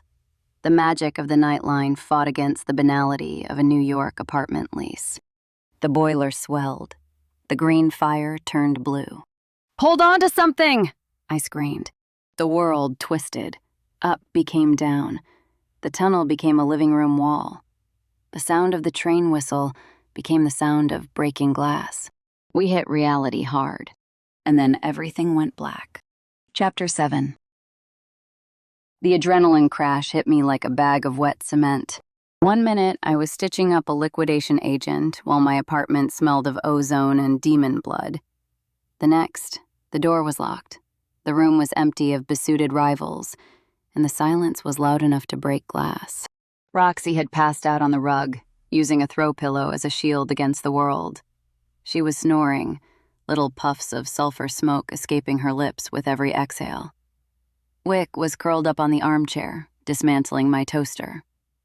I wasn't sure if he was fixing it or building a bomb. With Wick, the line was usually blurry. "Go to sleep, Ash," Wick muttered, not looking up. He twisted a screw with a claw. "You look like death warmed over." "Professional hazard," I said, walking to the kitchen. My leg throbbed where I'd taken a bad landing on the ghost train, but the pain was distant, muffled by exhaustion. "And don't weaponize my appliances. It's a toaster, Ash. It's already a weapon. I'm just unlocking its potential." I poured the last of the coffee into a mug that said, "Don't talk to me until I've had my exorcism." It was cold and tasted like battery acid.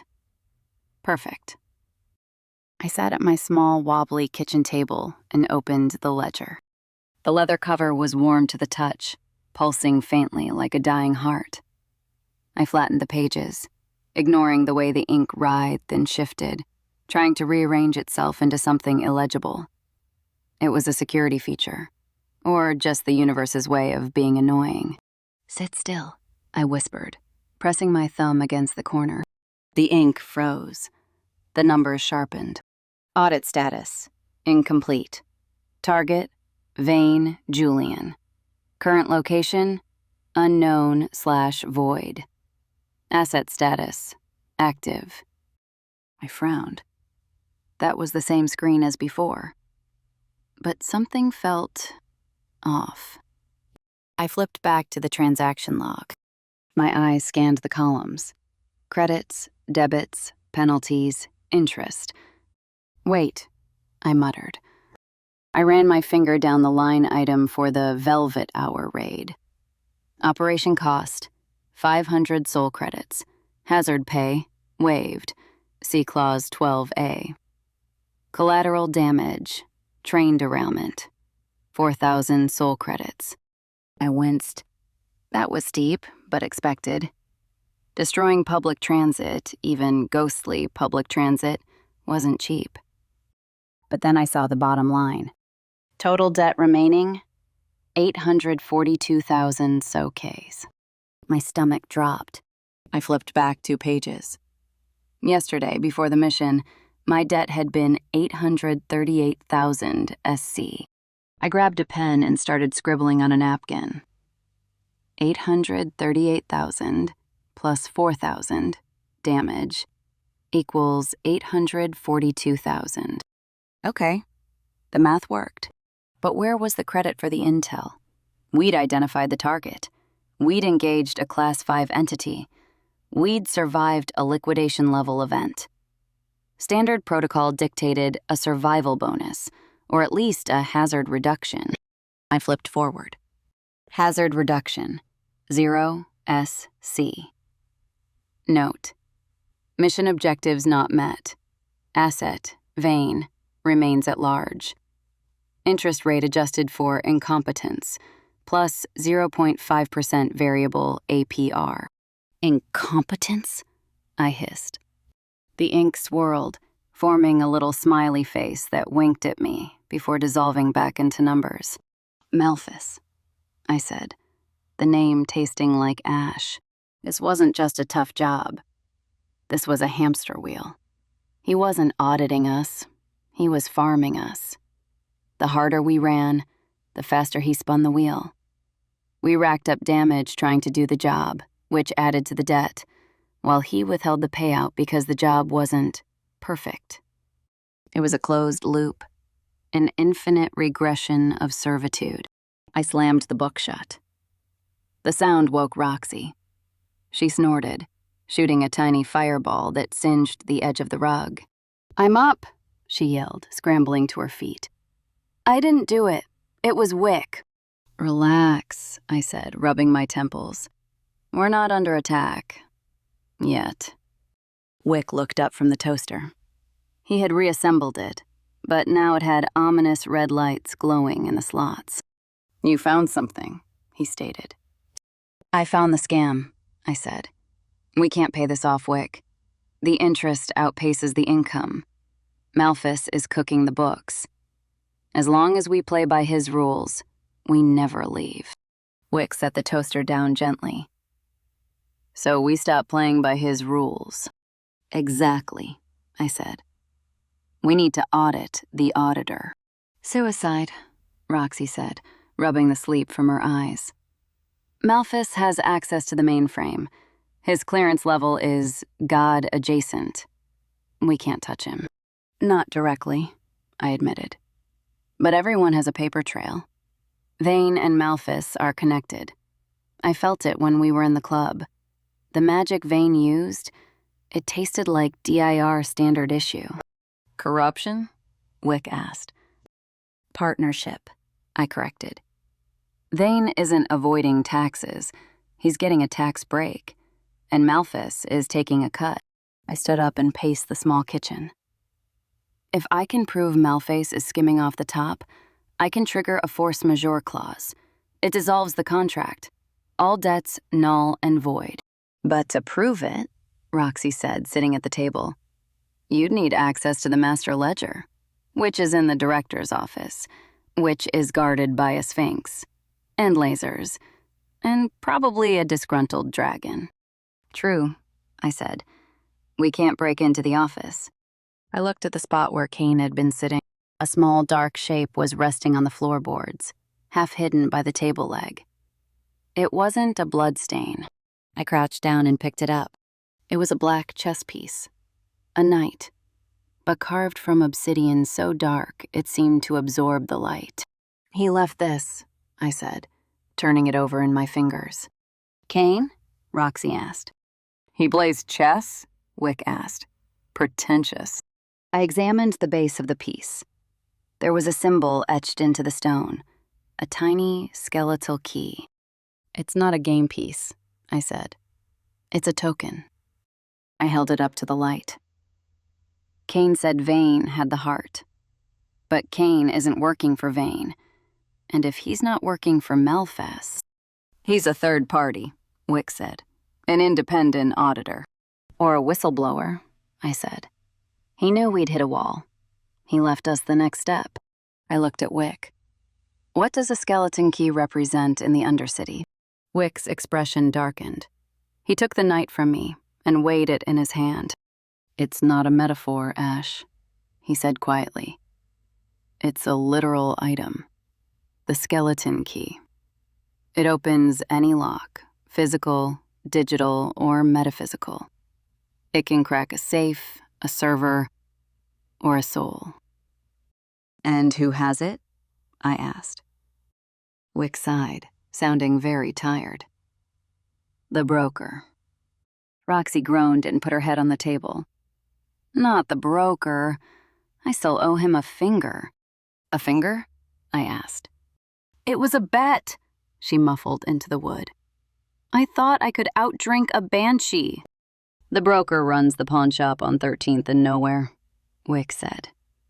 "If Kane pointed us there, it means the key is our only way to crack Malphus's files." "Then we're going shopping," I said. "Ash," Wick warned. "The broker doesn't take cash.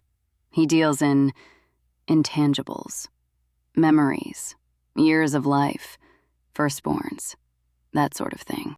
"I don't have a firstborn," I said, grabbing my coat, "and my life expectancy is already debatable." "He'll want something that hurts to lose," Wick said. I looked at the ledger on the table.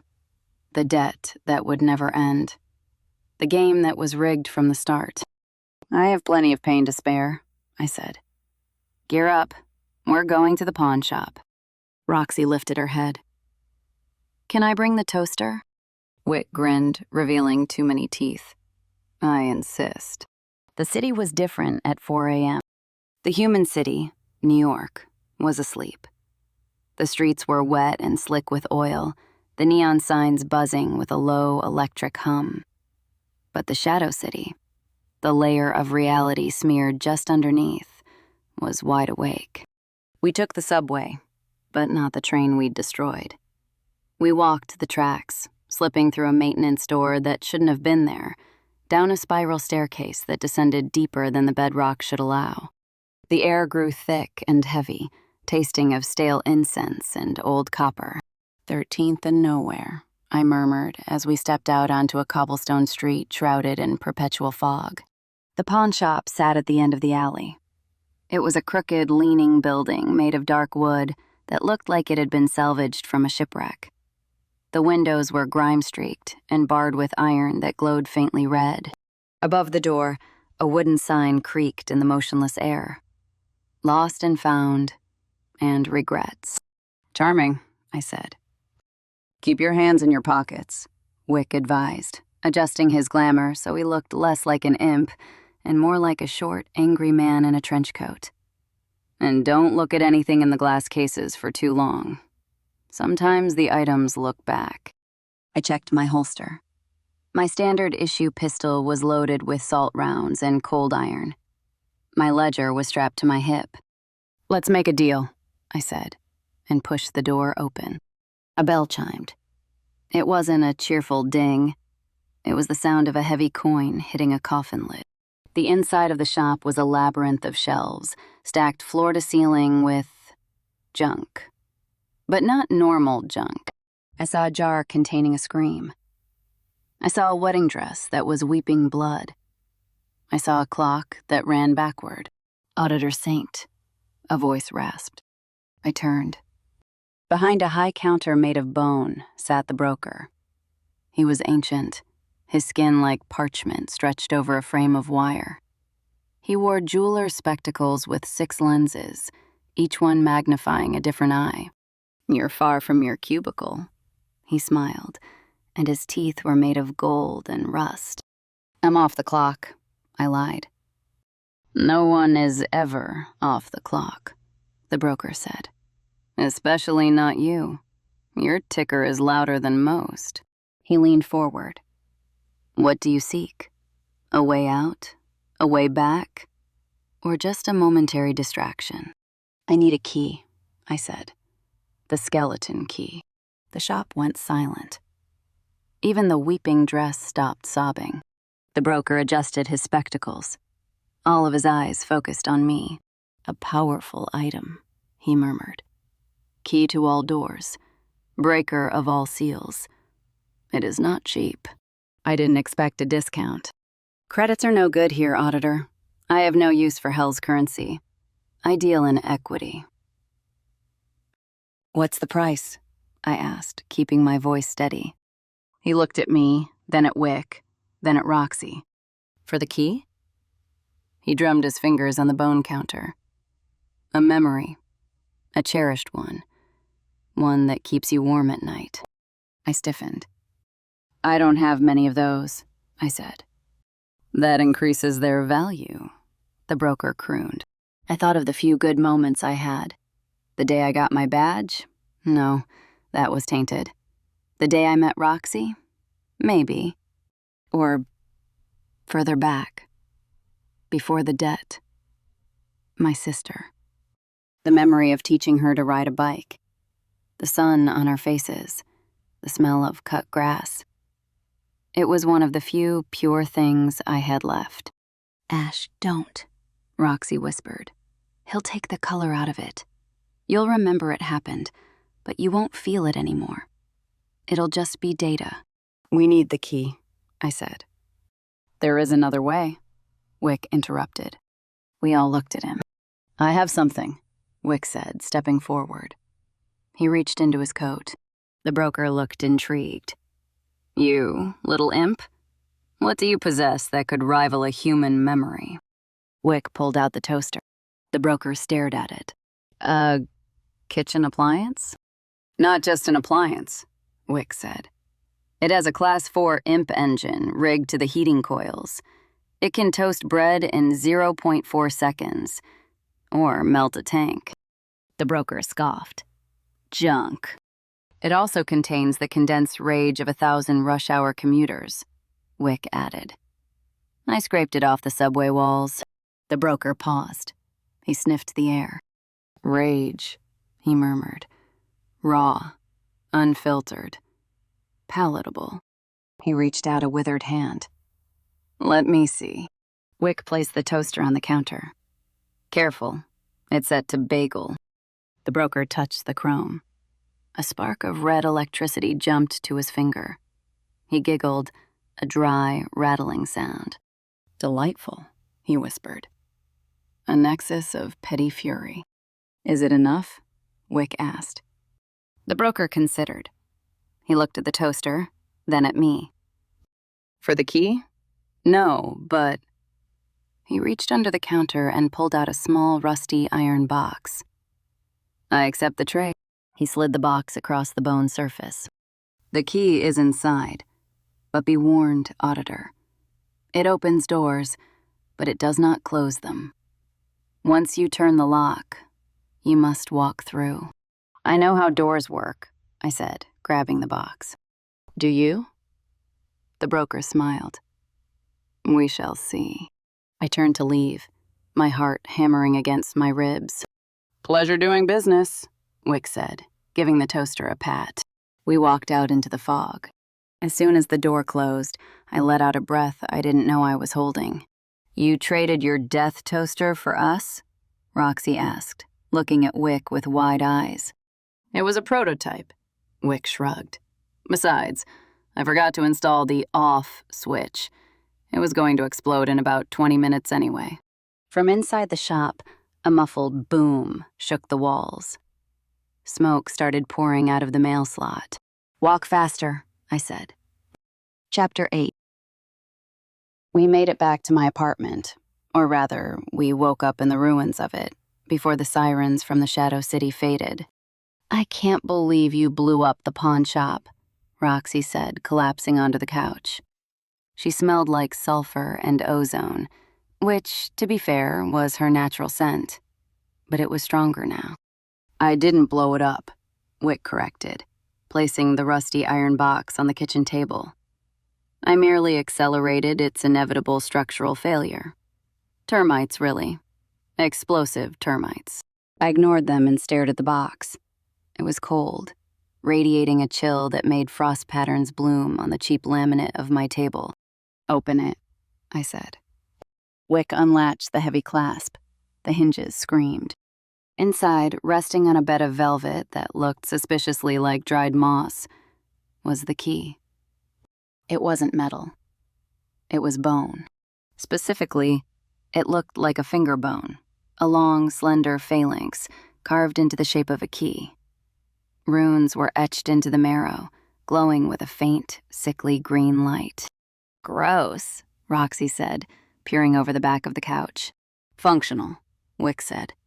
The skeleton key, crafted from the finger of the first thief. Legend says he stole fire from the gods, and they took his hands for it. And now I'm going to use his finger to steal from my boss, I said, picking it up. It buzzed against my skin, a low vibration like a purring cat or a warning rattlesnake. I pulled the ledger toward me. Ready? I asked. Do it, Wick said, before Malthus realizes his books are being audited. I didn't look for a keyhole. The ledger didn't have one. Instead, I pressed the bone key against the spine of the book. The leather hissed. The key sank into the binding as if the book were made of water. For a second, nothing happened. Then the ledger screamed. It wasn't a sound. It was a psychic blast that rattled the windows and made my teeth ache. The pages flew open, flapping wildly in a wind that didn't exist. The ink exploded from the paper, hovering in the air like a swarm of black gnats. Ash! Roxy yelled, shielding her face.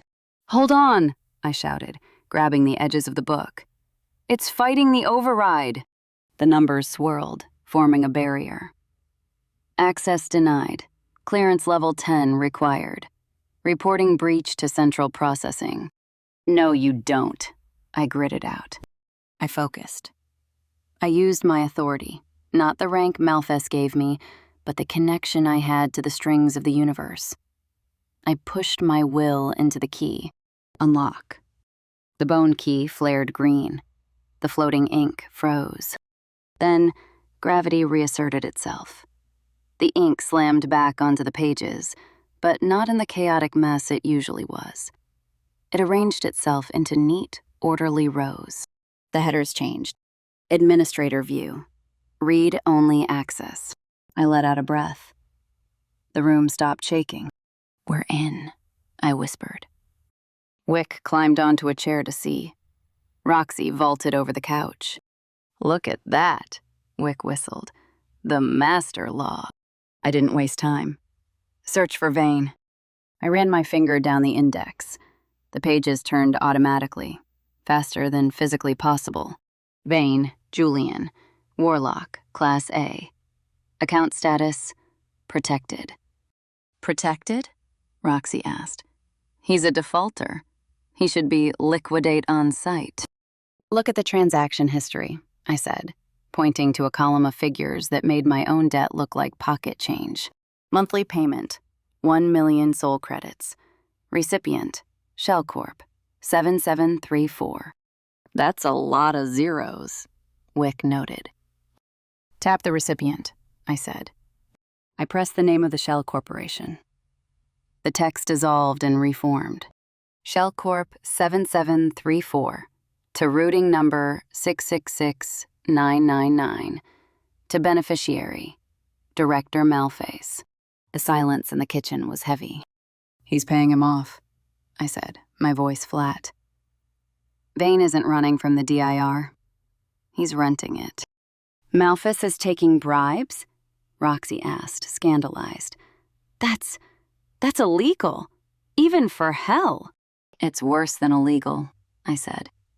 It's off book. Malphas is using Vane to collect artifacts, then shielding him from the audit. Vane gets immortality, Malphas gets the loot.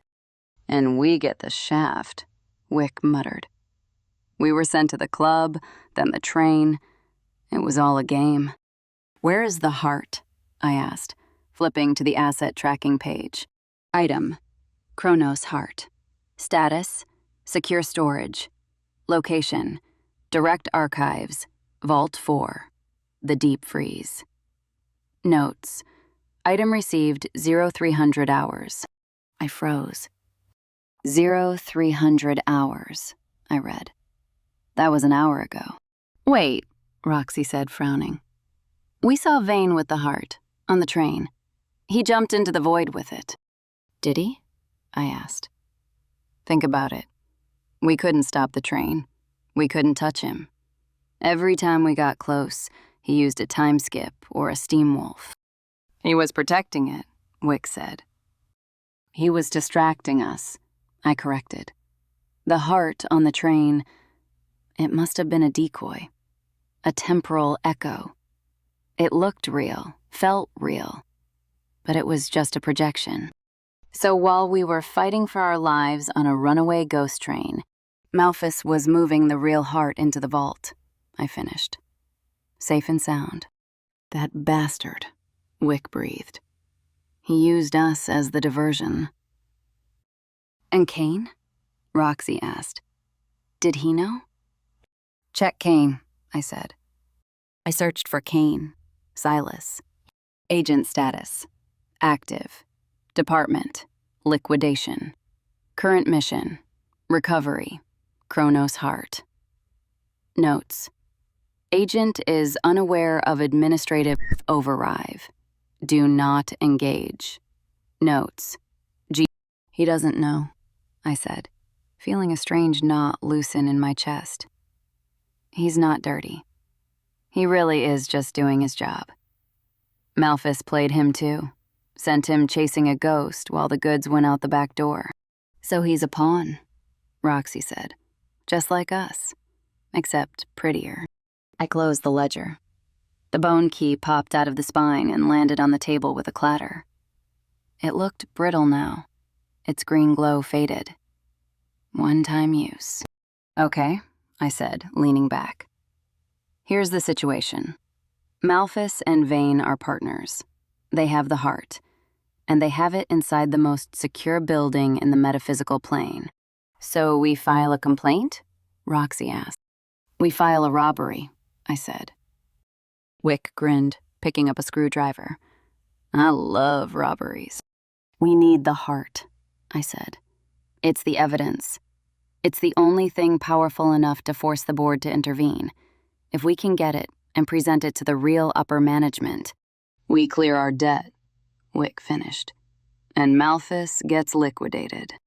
But getting into the archives? Roxy asked.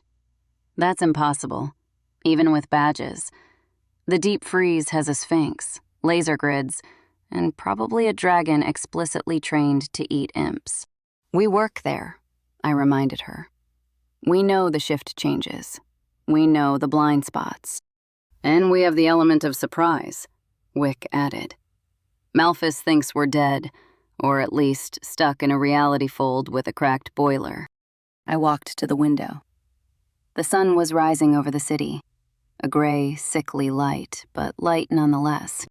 Tonight, I said, we go back to work, but not to clock in.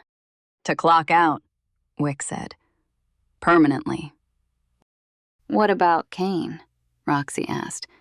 If he survives the void, if he comes back, he'll try to stop us, I said, because he thinks he's the hero. So we have to make sure he doesn't find out until it's too late. I looked at the obsidian knight on the table, the clue Kane had left us back in Chapter 7. He had tried to help, in his own arrogant way. Sorry, Kane, I whispered, but logic beats loyalty every time. So what's the plan? Roxy asked, igniting a small flame on her thumb. I turned back to the team. We need uniforms, I said. Janitorial. And we need a really good story for the front desk. I can do the story, Wick said. I'm a great liar. I know, I said. That's why you're driving. Chapter 9. The Department of Infernal Revenue didn't sleep. It just dimmed, and it watched. At 2 a.m., the brutalist slab of obsidian that was our headquarters looked less like an office building and more like a tombstone that had grown too tall, piercing the smog layer of the Shadow City.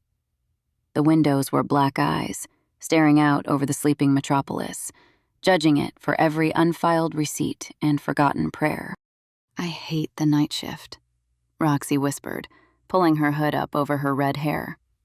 She was wearing tactical gear, which for her meant black cargo pants, heavy boots, and a t-shirt that said, "Hell is other people."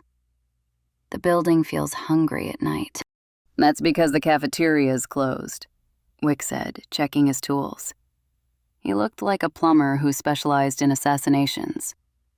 It has to feed on ambient despair instead of sloppy joes. Badges, I said, holding up my lanyard. My hands were shaking slightly. Remember, we belong here. We're just working late. Very late. On a project that doesn't exist. We walked through the revolving doors. The lobby was vast, cold, and echoed with the sound of phantom typewriters, the clicking of 1,000 ghost secretaries filing reports from the last century. A lone security golem sat behind the front desk, its stone face immobile, eyes glowing with a faint, bored yellow light. I tapped my badge on the reader. Beep. Saint, Ashlyn, Auditor Class C. Welcome. You are 4 minutes late for your unscheduled overtime. The golem didn't even blink. See? I whispered, letting out a breath. Easy. The system doesn't know we're technically rogue. It just knows we're employees. That was the easy part, Wick muttered. Now we have to get to the basement without anyone noticing we're going down into the restricted zone instead of up to the cubicle farm. The elevators were monitored. Every descent to the archives required a thumbprint from a director-level entity. We didn't have a thumbprint, but we had Wick, and we had a complete lack of regard for our own safety. We bypassed the bank of golden elevators and headed for the nondescript gray door marked Custodial Access. "The vents?" Roxy groaned, stopping in front of it. "Again? I still smell like mildew from the last time." "It's the cardiovascular system of the building," Wick said, picking the lock with a piece of sculpted bone wire and a curse word in a dead language. "And it's the only way to bypass the biometric scanners on the lower levels. Unless you want to fight a laser grid." "I could mop the laser grid," Roxy suggested. "And trigger the halon gas," I reminded her. "Into the vents. Fireball." The door clicked open. We slipped inside.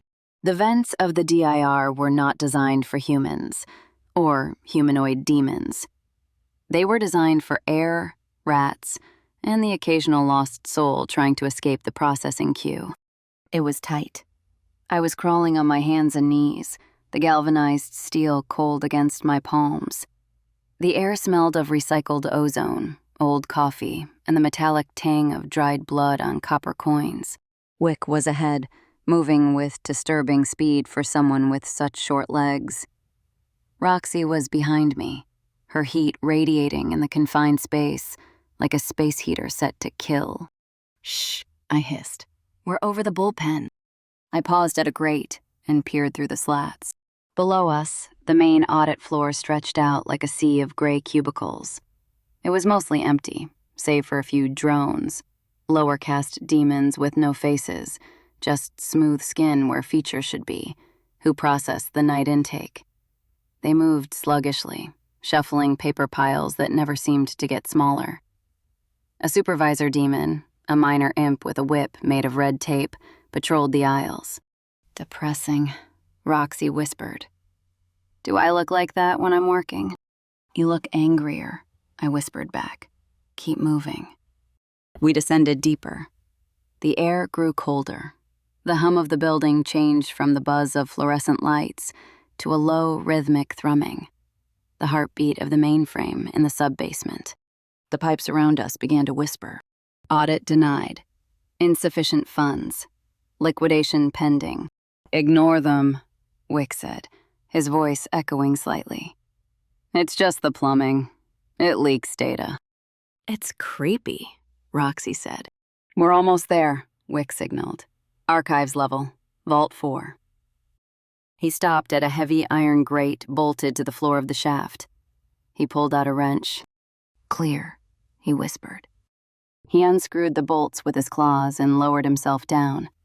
I followed, dropping onto the polished concrete floor of the corridor. Roxy landed with a soft thud, instantly lighting a small flame in her palm to dispel the gloom. "Put it out," I hissed. "The sensors look for thermal spikes." Roxy snuffed the flame. "Spoil sport?" We were in a long hallway lined with filing cabinets that went up to the ceiling, 30 feet of steel drawers containing the sins of the world. The lights were flickering fluorescents that buzzed like trapped insects. "Vault 4, I said, pointing to the end of the hall. The deep freeze. We moved quickly, hugging the shadows. The silence here was heavy. It felt like the air itself was holding its breath, waiting for us to make a mistake. At the end of the hall stood a massive steel door. It was round, like a bank vault, but instead of a handle, it had a face carved into the metal. A woman's face.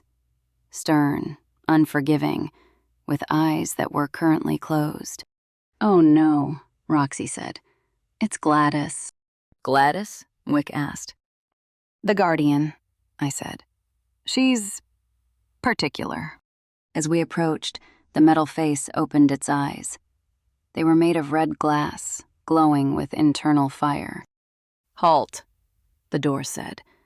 Its voice sounded like grinding gears and judgment. "Unauthorized personnel. Identify yourself or be liquidated." "Hi, Gladys," I said, stepping into the light. "It's Ashlyn Saint from Processing. We met at the Christmas party. I brought the ambrosia salad." The glass eyes whirred as they focused on me. Auditor Saint, Gladys droned. I recall the salad. It had too many marshmallows. You do not have clearance for the deep freeze. Please submit Form 88B, Request for Suicide Mission, or return to your cubicle. I have a verbal authorization, I lied, trying to channel my inner Cain. From Director Malphus, urgent retrieval order. Verbal authorization is invalid without a notarized witness and a blood sample, Gladys recited. A small panel opened below her chin, revealing a needle. Insert finger for verification. I hesitated. If I gave blood, the system would know I was flagged as a rogue agent. It would trigger the alarms instantly. We're in a rush, Gladys, I said, improvising. There's a leak up on level 5. Ectoplasm. It's dripping down through the vents. Corrosive ectoplasm. We need to secure the assets before they get stained. Gladys narrowed her glass eyes. Ectoplasm stains are covered under Custodial Protocol 9. Dispatching janitorial golem. The golems are on strike, Wick piped up, peering around my leg. Union dispute. Something about the oil quality. They walked out an hour ago. Gladys paused. The logic processors whirred audibly. Strike action is a violation of contract. This is unacceptable. Exactly, I said, pressing the advantage. So Malphus sent us. Look, Gladys, if those artifacts get damaged, who's going to fill out the insurance claim? You? You don't have hands. The door hesitated. Bureaucracy was its weakness. The threat of paperwork was more effective than a bomb. Insurance claims are tedious, Gladys admitted. And the forms are printed on recycled souls. They smell. So let us in, I said. We'll check the seals, make sure everything is dry, and be out in 5 minutes. I'll even write you a commendation for proactive asset protection. Gladys considered this. A commendation would go on my permanent record. Top of the pile, I promised. I'll frame it. The gears groaned. The bolts retracted with a heavy clunk. Access granted. You have 5 minutes, Auditor. Do not touch the cursed objects. Do not look directly at the mirror of vanity. And do not feed the mimics. They are on a diet. Understood, I said.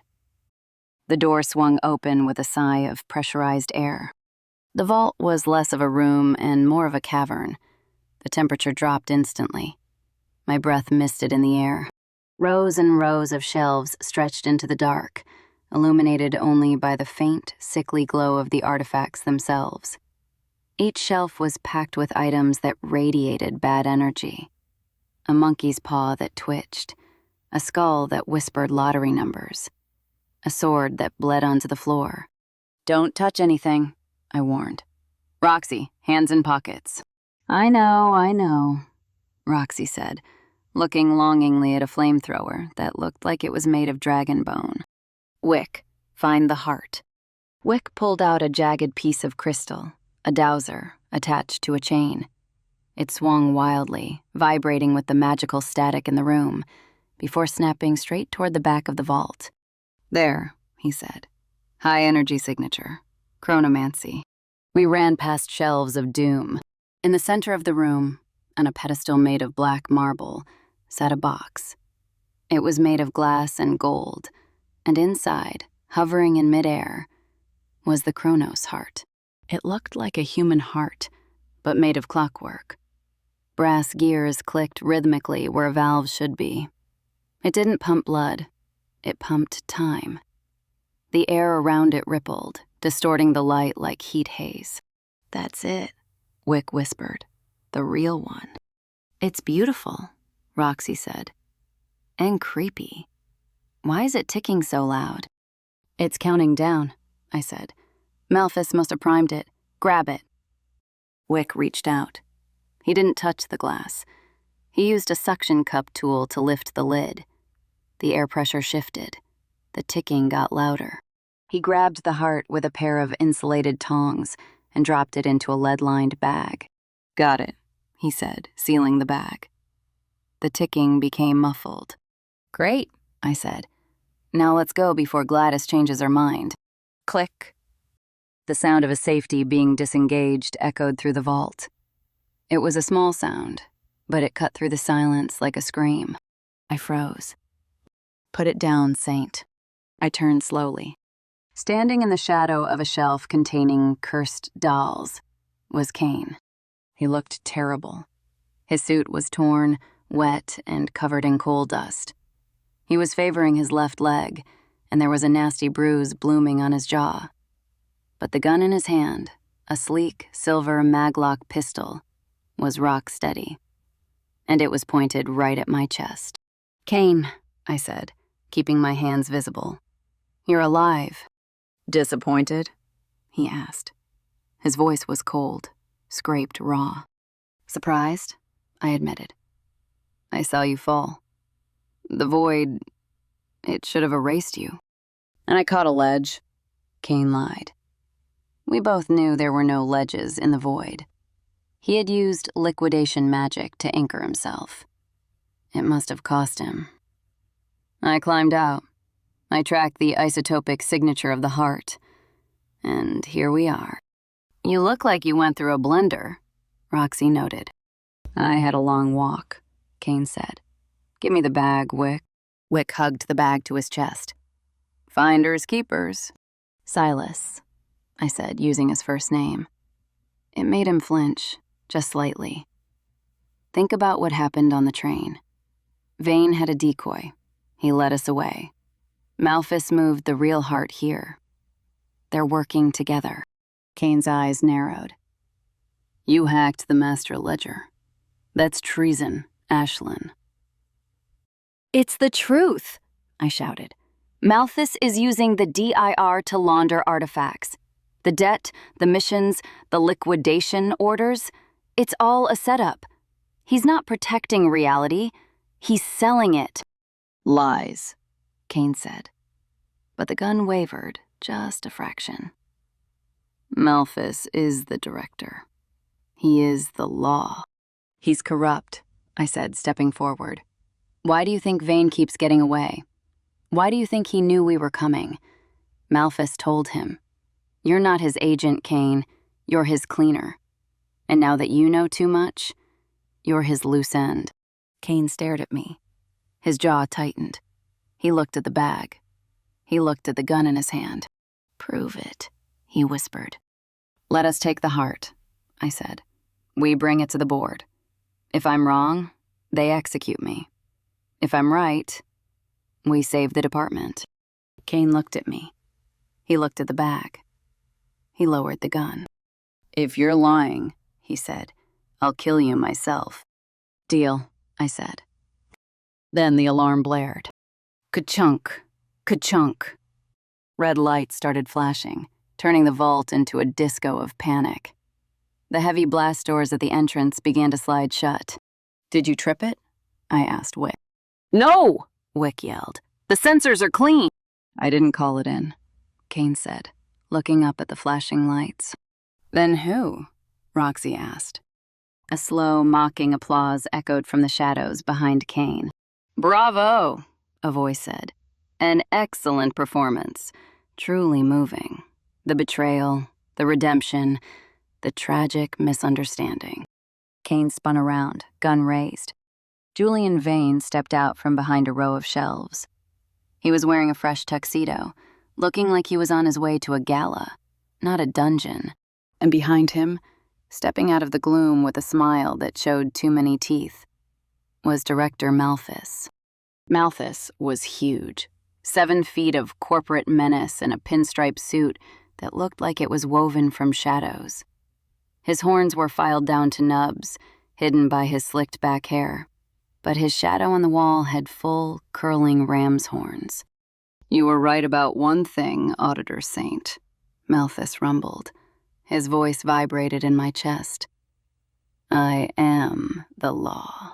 Maine smirked, straightening his tie. "And the law has decided you're redundant." We were trapped. Chapter 10. The vault lights pulsed red, a heartbeat of pure panic that synced perfectly with the one hammering against my ribs. "Redundant," Vane repeated, savoring the word like a fine vintage poison. Such a polite way to say, scheduled for immediate, irreversible deletion. Kane didn't waste time on witty banter. He fired. Bang, bang. 2 silver rounds, etched with liquidation runes designed to unravel the metaphysical structure of anything they touched, streaked toward Vane's chest. They moved faster than sound, faster than thought.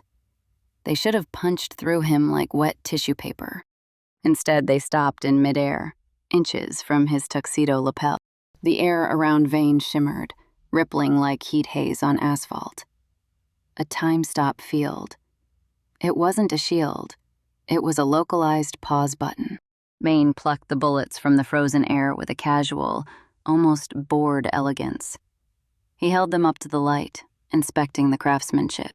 "Crude," Vane tutted, dropping them on the floor. Clink, clink. Effective against hedge witches and poltergeists, perhaps. Standard issue for the department's rabid dogs. But against a chronomancer? You're fighting a hurricane with a spitball, Agent Kane. It's almost insulting. Director Malphus stepped forward. The sheer weight of his presence made the metal shelves rattle. The artifacts around us, cursed monkey paws, whispering skulls, bleeding swords, went silent, cowed by a greater predator. "Stand down, Agent Kane," Malphus rumbled. His voice wasn't just loud, it vibrated in the marrow of my bones. "Your contract is terminated for cause. Subsection 4, paragraph 9, insubordination. Subsection 5, paragraph 2, collaboration with known defaulters. And my personal favorite, gross incompetence." "You set me up," Kane snarled. His gun was still raised, though his hand was trembling slightly, not from fear, but from the realization that his entire worldview was cracking. "You sent me to chase a decoy while you moved the asset. You used liquidation as a smokescreen." "I sent you to do a job," Malphus corrected, smoothing the lapel of his pinstripe suit, which seemed to be woven from actual shadows. "You failed. You let sentiment cloud your efficiency. The Auditor," he turned his burning yellow eyes on me, and I felt like an ant under a magnifying glass, "however, exceeded expectations. Truly. You found the flaw in the security grid. You breached the defenses of the deep freeze. You even retrieved the heart when my own retrieval team was struggling." He extended a massive, clawed hand. The skin was gray and smooth, like polished granite. "Hand it over, Saint, and I might just garnish your wages instead of your soul. A demotion to the mailroom seems appropriate. You'd be good at sorting hate mail." "Don't do it, Ash," Roxy whispered, her hands heating up. Smoke curled from her fingertips. "He's lying. He's a demon lord. Lying is his love language." "If I give it to you," I said, my voice shaking, but my grip on the lead-lined bag tight, "you'll kill us anyway. That's standard corporate policy for loose ends. Asset rationalization. Isn't that what you call it?" Malphus smiled. It was a terrifying sight. His teeth were too perfect, too white, and too sharp. A shark in a boardroom. "Smart girl. You always did have a head for the fine print. It's why I hired you. Pity. I hate wasting talent." "Run!" I shouted. "There is nowhere to run," Vane said, stepping forward. "The doors are sealed. The timeline is locked. I've placed a recurring loop on the exits. Even if you leave, you'll just walk right back in." "Wick!" I yelled, desperate. "Distraction! Plan Omega!" "We don't have a Plan Omega!" Wick screeched. "Improvise." Wick didn't hesitate. He reached into his coat, a garment that defied physics, and pulled out a handful of what looked like marbles. He threw them at Malphus's feet. They weren't marbles. They were condensed echo screams, bottled nightmares harvested from the processing floor during tax season. Crack, snap, pop. The marbles exploded, releasing a jagged wall of shrieking voices. It wasn't just noise. It was psychic shrapnel. The screams of 1,000 audited souls tearing at the air. It was a sonic grenade of pure terror. Malphus flinched, covering his ears. The shadows around him recoiled violently, his suit rippling as if in pain. "Move," Kane ordered, seizing the moment. He grabbed my arm and shoved me toward the back of the vault. "Where?" I yelled, stumbling over a crate of possessed typewriters. "It's a dead end. The walls are reinforced steel." "The chute," Kane shouted, pointing to a small circular hatch in the floor. "The disposal chute." "The trash chute?" Roxy yelled, horrified. "It goes to the incinerator. We'll be cooked." "Better the fire than the director," Kane retorted, firing a suppression shot at Vane. The bullet sparked off an invisible barrier. Vane recovered faster than Malphus.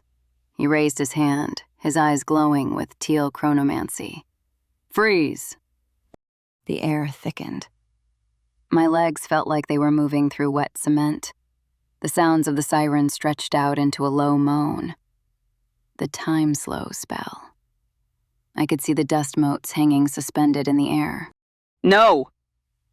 Kane spun around. He didn't shoot at Vane. He leveled his gun at the shelf next to Vane, the one labeled, "Unstable Curses, Do Not Shake." The bullet shattered a glass jar containing a swirling gray mist. A poltergeist, a nasty Class 5 entity swirling with metaphysical razor blades, burst out. It shrieked, a sound that bypassed the ear and went straight to the panic center of the brain, and dove for the nearest source of magical energy.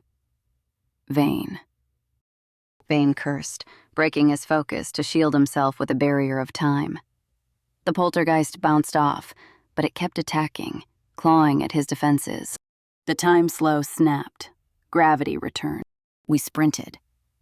The back of the vault had a small circular hatch in the floor marked "Organic Waste Only." Wick grabbed the wheel. He grunt, straining. "It's stuck. Rust. Or gore. Probably gore." "Roxy!" I yelled. "Open it!" Roxy slammed her boot into the wheel. "Open, you piece of junk!" Clang. The hatch flew open. A blast of hot, sulfurous air hit our faces, carrying the scent of burning rot and despair. "Jump," I ordered. "Go, go, go!" Wick dove headfirst, curling into a ball like a pill bug. Roxy followed, screaming something that sounded like, "I hate you, Ashlyn!" I hesitated. I looked at Kane. "Go," Kane said, pushing me toward the hole. "What about you?" I asked. He looked back. Malphus had caught the poltergeist. He was tearing it apart with his bare hands, shredding its essence like cotton candy. Vane was advancing, his face twisted in a rictus of rage. "I have to buy you time," Kane said. He ejected his magazine and slapped in a fresh one, his last one. "Liquidation protocol. The asset must be protected. You have the heart." "You're the asset, you idiot!" I screamed, grabbing his lapel. "We're a team. We don't leave people behind." "I'm the distraction," he corrected gently, removing my hand. He looked at me, and for a second, the cold professional mask slipped. He looked regretful and tired. "Go, Ashlyn. Clear the debt.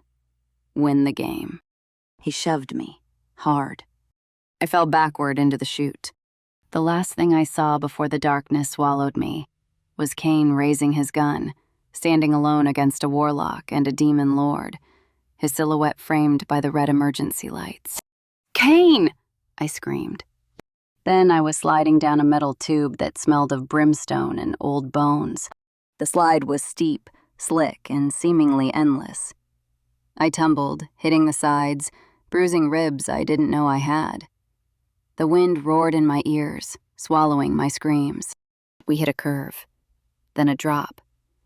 We landed in a pile of ash, soft, gray, and still warm. Oof, Wick groaned from somewhere beneath me. I scrambled up, coughing, my eyes stinging from the dust.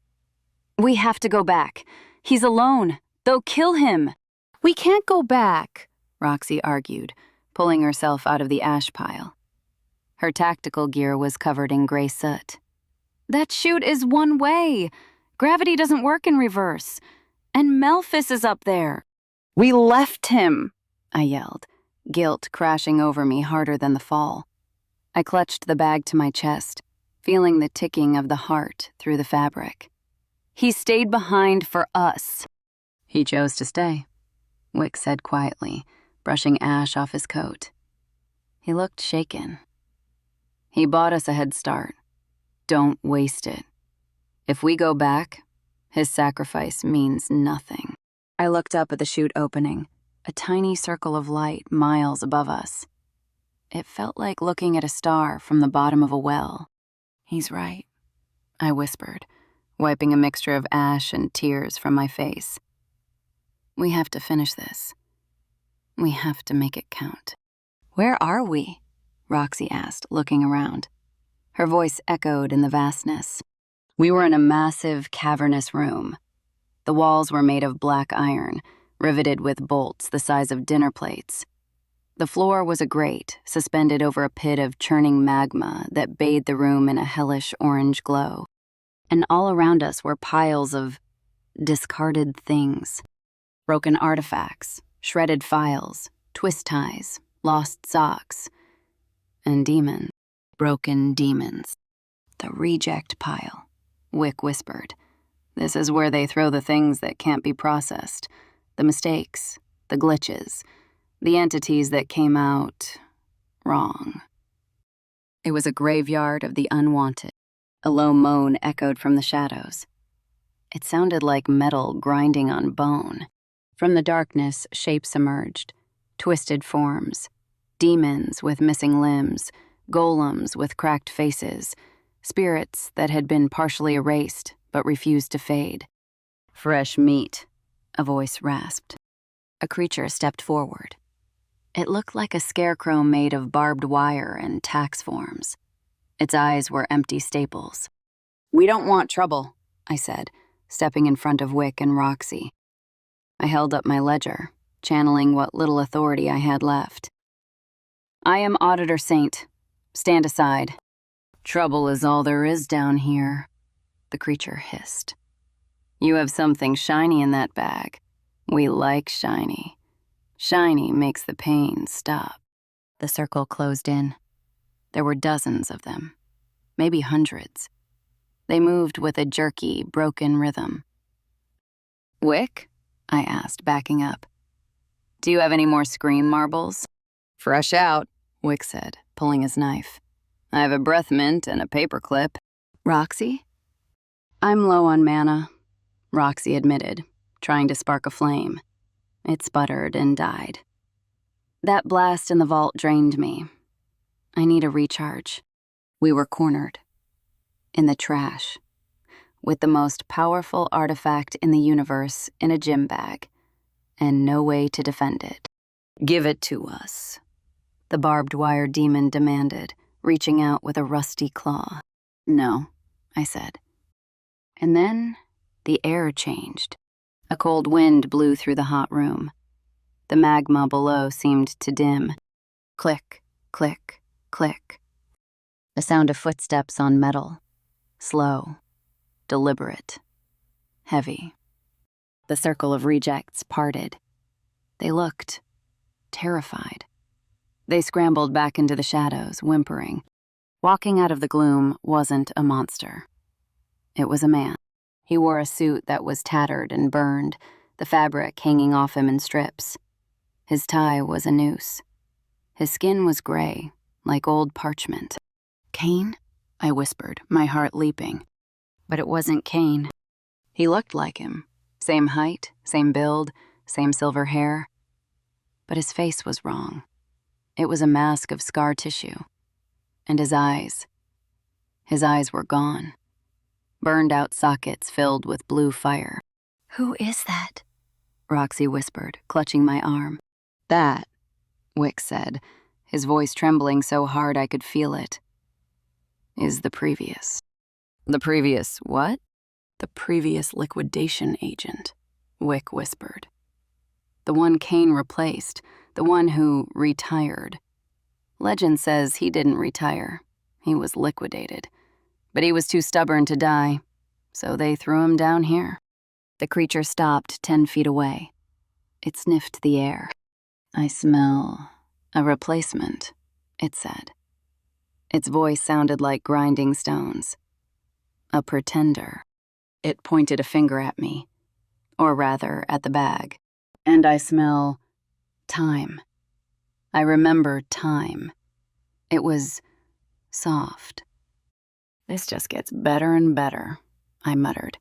"A zombie hitman with a grudge against the HR department." The previous agent drew a weapon from the shadows of his coat. It wasn't a gun. It was a scythe made of shadows and silence. "Hand over the heart," he rasped, "or join the pile. I have quotas to meet." I looked at Wick. I looked at Roxy. "Plan C?" Roxy asked. "What's Plan C?" Wick asked. "Run like hell," I said. "Run!" We took off across the grate, leaping over chasms of magma, with an army of broken demons and a zombie assassin chasing us. Just another Tuesday at the office. Chapter 11. "Plan C sucks," Roxy screamed, vaulting over a pile of rusted typewriters. "It's better than Plan D, which is being eaten by a zombie tax collector," I shouted back, clutching the bag to my chest as if it contained my own heart, not a clockwork one. We were sprinting across a landscape that defied sanity. The reject pile wasn't just a room, it was a continent of garbage. Mountains of shredded paper rose into the gloom, valleys of broken staplers stretched for miles, and rivers of spilled ink flowed sluggishly into the magma pits below. Behind us, the sound of click, click, click was getting louder. The previous didn't run. He just walked, with the terrifying inevitability of a final notice. "He's gaining on us," Wick yelled. He was lagging behind, his short legs pumping furiously. "I can feel his aura. It tastes like expired milk." "We need higher ground." I pointed to a massive structure ahead, a ziggurat made entirely of discarded office chairs. "Climb!" We scrambled up the precarious slope. The chairs groaned and shifted under our weight. Wheels spun, leather tore. "This is not OSHA compliant," Wick wheezed, pulling himself up by a broken armrest. We reached the top, gasping for air. The view was apocalyptic. The magma glowed red, illuminating the vast, twisting city of junk. And down below, carving a path through the debris like an icebreaker through a frozen sea, was the previous. He stopped at the base of the chair mountain. He looked up. His blue fire eyes locked onto us. "There is no sanctuary for the insolvent," he rasped. His voice carried effortlessly over the roar of the magma. He raised his scythe. He didn't climb. He slashed the air. A wave of black energy, liquidation force, rippled out from the blade. It hit the base of our mountain. The chairs at the bottom didn't break. They vanished, erased from existence. The mountain lurched. "Whoa!" Roxy grabbed my arm as the summit tilted. "He's deleting our cover. We have to keep moving." I looked around. To our right, a bridge made of old pneumatic tubes stretched across a chasm to a ledge of solid rock. "The bridge!" We slid down the shifting slope, surfing on avalanches of ergonomic mesh. We hit the tubes running. The metal groaned under our feet. "It's hollow!" Wick yelled, looking down through the gaps into the magma. "And thin!" We were halfway across when the previous appeared at the start of the bridge. He hadn't climbed. He had simply stepped through the shadows. He raised his scythe again. Snap. He severed the support cables. The bridge collapsed. We fell. For a second, I thought we were dead. I saw the magma rising to meet us. Then, impact. Not on lava, but on something hard and cold. I rolled, coughing. We had landed on a ledge, a shelf of black stone jutting out from the wall, 20 feet above the fire. "Everyone okay?" I gasped. "I think I broke my butt," Wick moaned. "I'm okay," Roxy said, dusting herself off. "But we're stuck. There's no way up, and the only way down is hot." I looked up.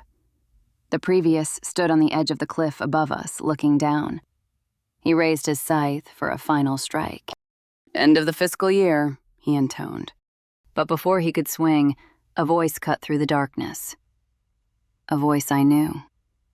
A voice I hated. "That's enough, Agent 000. The previous froze. He lowered the scythe slowly. He turned.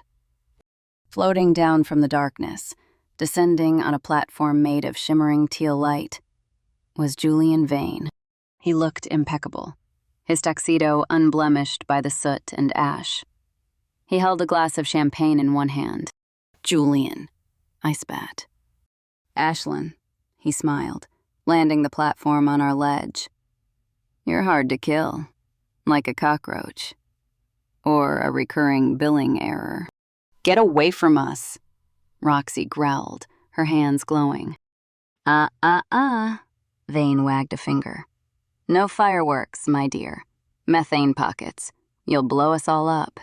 He looked at the previous. "Dismissed. 000. Go file something." The zombie agent hesitated. The blue fire in his eyes flared. "The heart is mine." "The heart," Vane said, his voice dropping an octave, "belongs to the partnership. Go." He snapped his fingers. The previous shrieked, a sound of pure frustration, and dissolved into shadows. Vane turned back to us. "Now, where were we? Ah, yes, the bag." He reached out a hand. "Not happening," I said, stepping back toward the edge. "I'll drop it in the magma before I give it to you." "A noble bluff," Vane chuckled. "But we both know you're too pragmatic for martyrdom." He looked at Wick. "Hello, number 7. Wick froze. He looked terrified. "Don't call me that." "But it's your name," Vane said. "Or at least your designation. Unit 7, created in the sub-basement labs. A prototype ash imp, designed for specialized retrieval." "Wick?" I asked. "What is he talking about?" "You didn't know?" Vane raised an eyebrow. "Wick isn't just a janitor, Ashlyn. He's a sleeper agent, a construct. I built him." "Liar!" Roxy shouted. "Wick is my friend." "He's a tool," Vane corrected. "And his warranty hasn't expired yet." Vane raised his hand. He mumbled a word, not a spell, a code. "Override. Sequence 99 Delta." Wick screamed. He dropped to his knees, clutching his head. "No, no, get out. Get out of my head." "Wick!" I knelt beside him. "Fight it." "He can't," Vane said calmly. "It's hard-coded into his marrow. Command protocol. Retrieve asset." Wick's head snapped up. His eyes, normally a warm, mischievous hazel, were gone, replaced by a flat, glowing teal light. The same light as Vane's magic. He looked at me. He didn't see me. He saw the bag. "Target acquired," Wick said. His voice was wrong. It was metallic, hollow.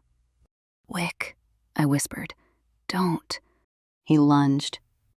He was fast, faster than he had ever been. He tackled me, pinning me to the rock. His hands, usually so careful with lockpicks, were grabbing at my throat. "Wick, stop!"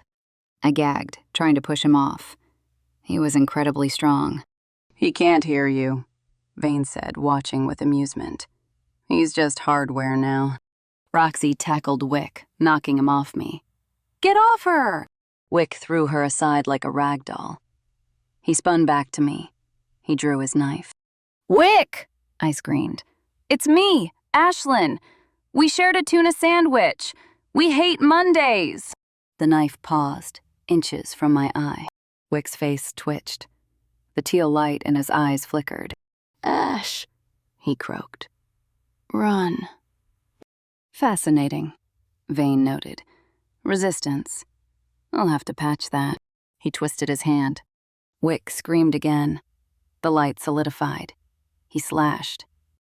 I rolled away, but the blade caught my arm. Pain flared, hot and sharp. I dropped the bag.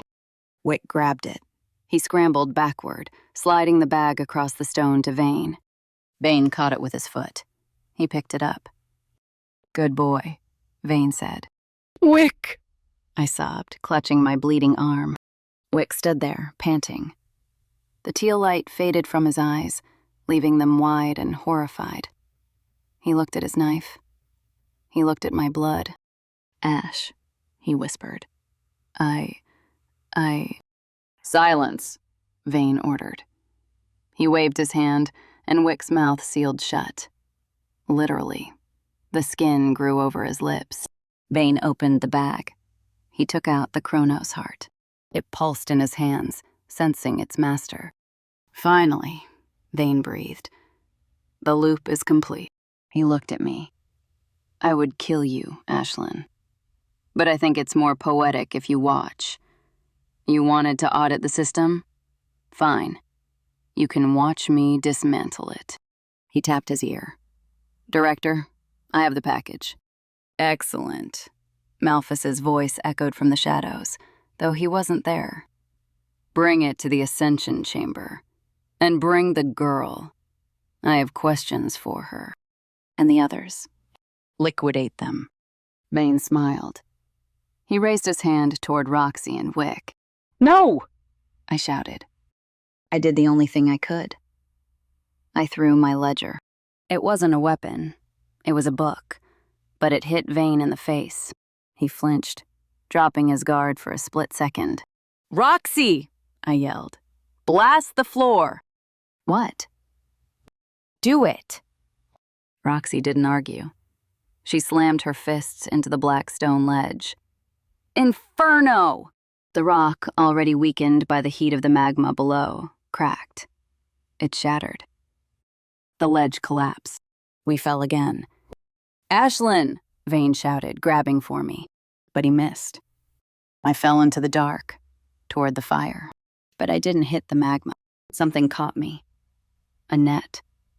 A net made of shadows. I looked up. Malphas was floating above the pit. His wings, massive, leathery, and real, spread wide. He had caught me in a telekinetic grip.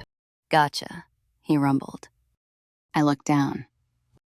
Roxy had fallen onto a lower shelf of rock, safe but unconscious. Wick was gone, fallen into the smoke. Wick! I screamed. Malphas pulled me up. I dangled helplessly in the air as he ascended, carrying me away from the reject pile, away from my friends, and toward the ceiling. Vane hovered on his platform, clutching the heart. A messy extraction, Vane critiqued. But effective, Malphas said.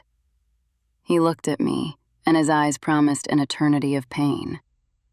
We have the key, we have the heart, and now we have the Auditor. I blacked out. Chapter 12. I woke up to the sound of a pen scratching on paper. Scritch, scratch, scritch. It was the loudest sound in the universe. I opened my eyes. I was sitting in a chair, a very comfortable chair. Ergonomic lumbar support, plush velvet upholstery, mahogany armrests. I tried to move. I couldn't. There were no ropes, no chains, just a heavy, suffocating weight pressing down on my chest, my arms, my legs. Comfortable? A voice asked. I looked up. I was in a room made of white marble. The walls were lined with mirrors. The ceiling was invisible, lost in a bright, hazy light. Sitting across from me, behind a desk that seemed to stretch for miles, was Malphus. He wasn't wearing his monster suit. He looked human, too human. He looked like every disappointed boss, every stern father, every loan officer who ever denied an application. He wore glasses. He was reading a file.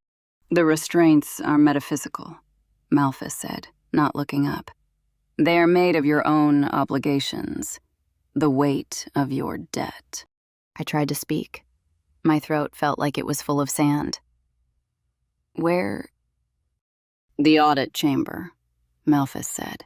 He turned a page. "We are reviewing your performance, Ms. Saint. And I must say, the metrics are concerning." He finally looked at me. His eyes were still yellow, burning with cold fire behind the spectacles. "You are currently in default," he said. "I know," I rasped. "I owe a lot." "Not money." Malphus dismissed the concept with a wave of his hand. "Money is a fiction we tell mortals to keep them busy. I'm talking about essence, potential, time." He stood up and walked around the desk. He stopped in front of me, leaning against the edge. "You see, Ashlyn, the Chronos heart is not a battery. It's a lens. It focuses time. But to power it, to jumpstart the new reality Vane wants to build, we need a spark." He tapped my forehead. His claw was cold. "We need a paradox." "I'm not a paradox," I whispered. "Aren't you?" Malphus smiled. "You are an auditor who breaks the rules, a debt slave who fights the bank, a mortal with the authority of a demon. You are a walking contradiction. And when we crack you open, the release of energy will be magnificent." He walked to the mirror on the wall. He waved his hand. The mirror rippled. An image formed. It was me, 5 years ago, standing in a hospital room, watching my mother flatline. "No," I whispered. "Don't." "This is the source of the debt, isn't it?" Malphus asked softly. "You sold your soul to save her. A noble sacrifice. But she died anyway." The image changed. It showed me signing the contract, the desperation, the ink that wasn't ink. "You felt cheated," Malphus said. "You felt the system failed you. So you joined the system to destroy it." "I joined to pay it off," I lied. "Section 4, paragraph 2, Malphus recited. "Lying during an audit is a punishable offense." Pain shot through me. It wasn't physical pain. It was the feeling of embarrassment, of shame, amplified 1,000 times. I gasped. "We are going to peel back every layer, Ashlyn," Malphus said, returning to his desk. "Every lie, every regret, every secret. And when we are done, there will be nothing left but the truth. And the truth will be fuel." He picked up his pen. "Let's begin. Item 1. The incident with the hellhound puppy, often referred to as Mr. Snuggles." The pain hit again. A memory of failure, of letting something innocent get hurt because I was too slow. I screamed. Time lost its meaning. It could have been hours. It could have been years.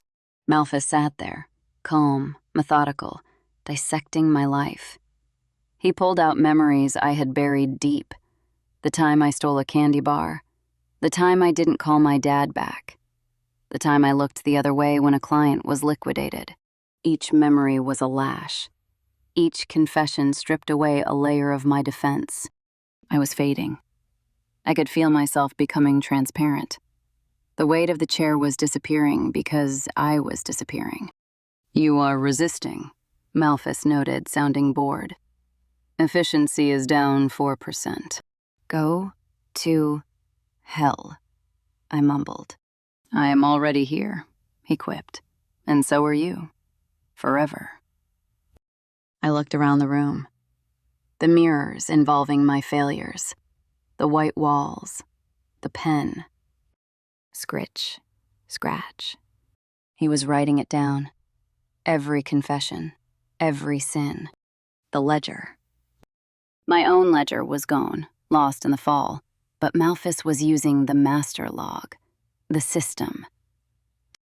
And the system had rules. The system, I whispered. What was that? Malphus asked. The system, I said louder. It can only process facts. Correct? And it can only take what is owed. Also correct? So, I said, a crazy idea forming in the fog of my mind. If I confess, you have to write it down. I am writing it down. But what if I confess to things I didn't do? Malphus paused. That would be perjury. Perjury is a crime, I grinned, my lips cracked. And crimes must be logged. Ashlyn, Malphus warned, do not play games. I confess, I shouted. I confess to filing as a corporation when I am a sole proprietor. Malphus stared at me. That is fraud, but plausible. I confess that I died in 1999, I yelled. I confess that I am currently alive. I confess that I am my own dependent. This is absurd. I confess that I deducted the sun as a business expense.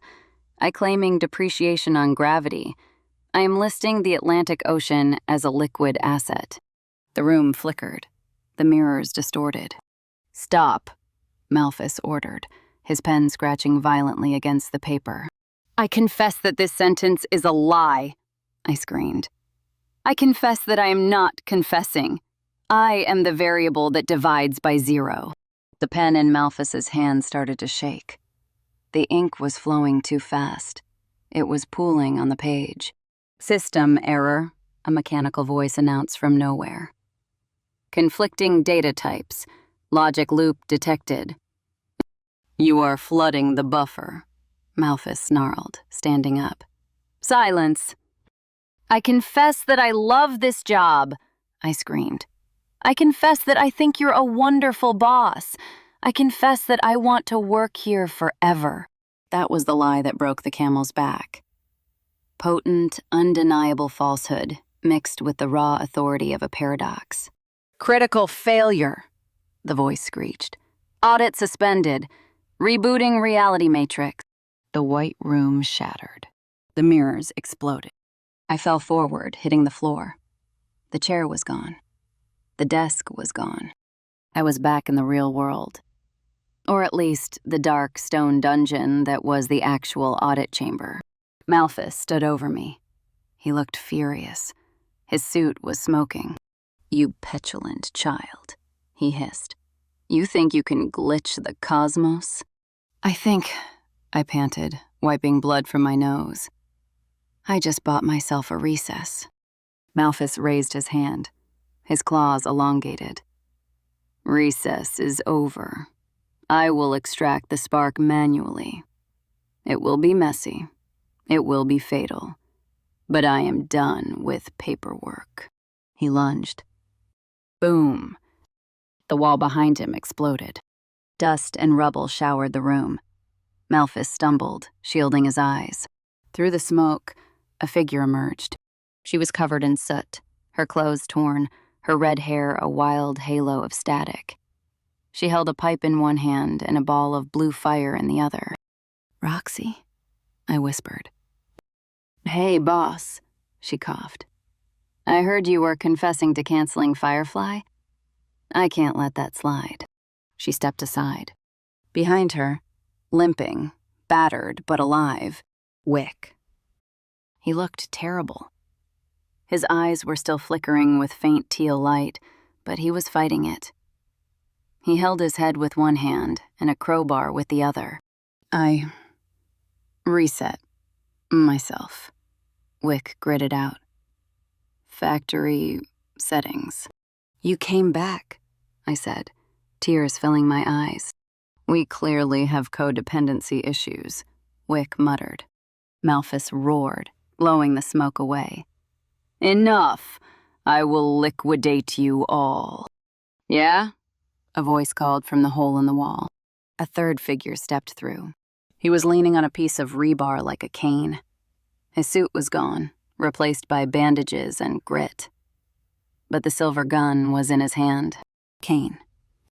You in what army? Kane asked. He racked the slide. Because we brought friends. Behind him, out of the shadows of the tunnel, poured a horde. The reject pile demons, the broken things, the mistakes. Led by the previous. We have a union now.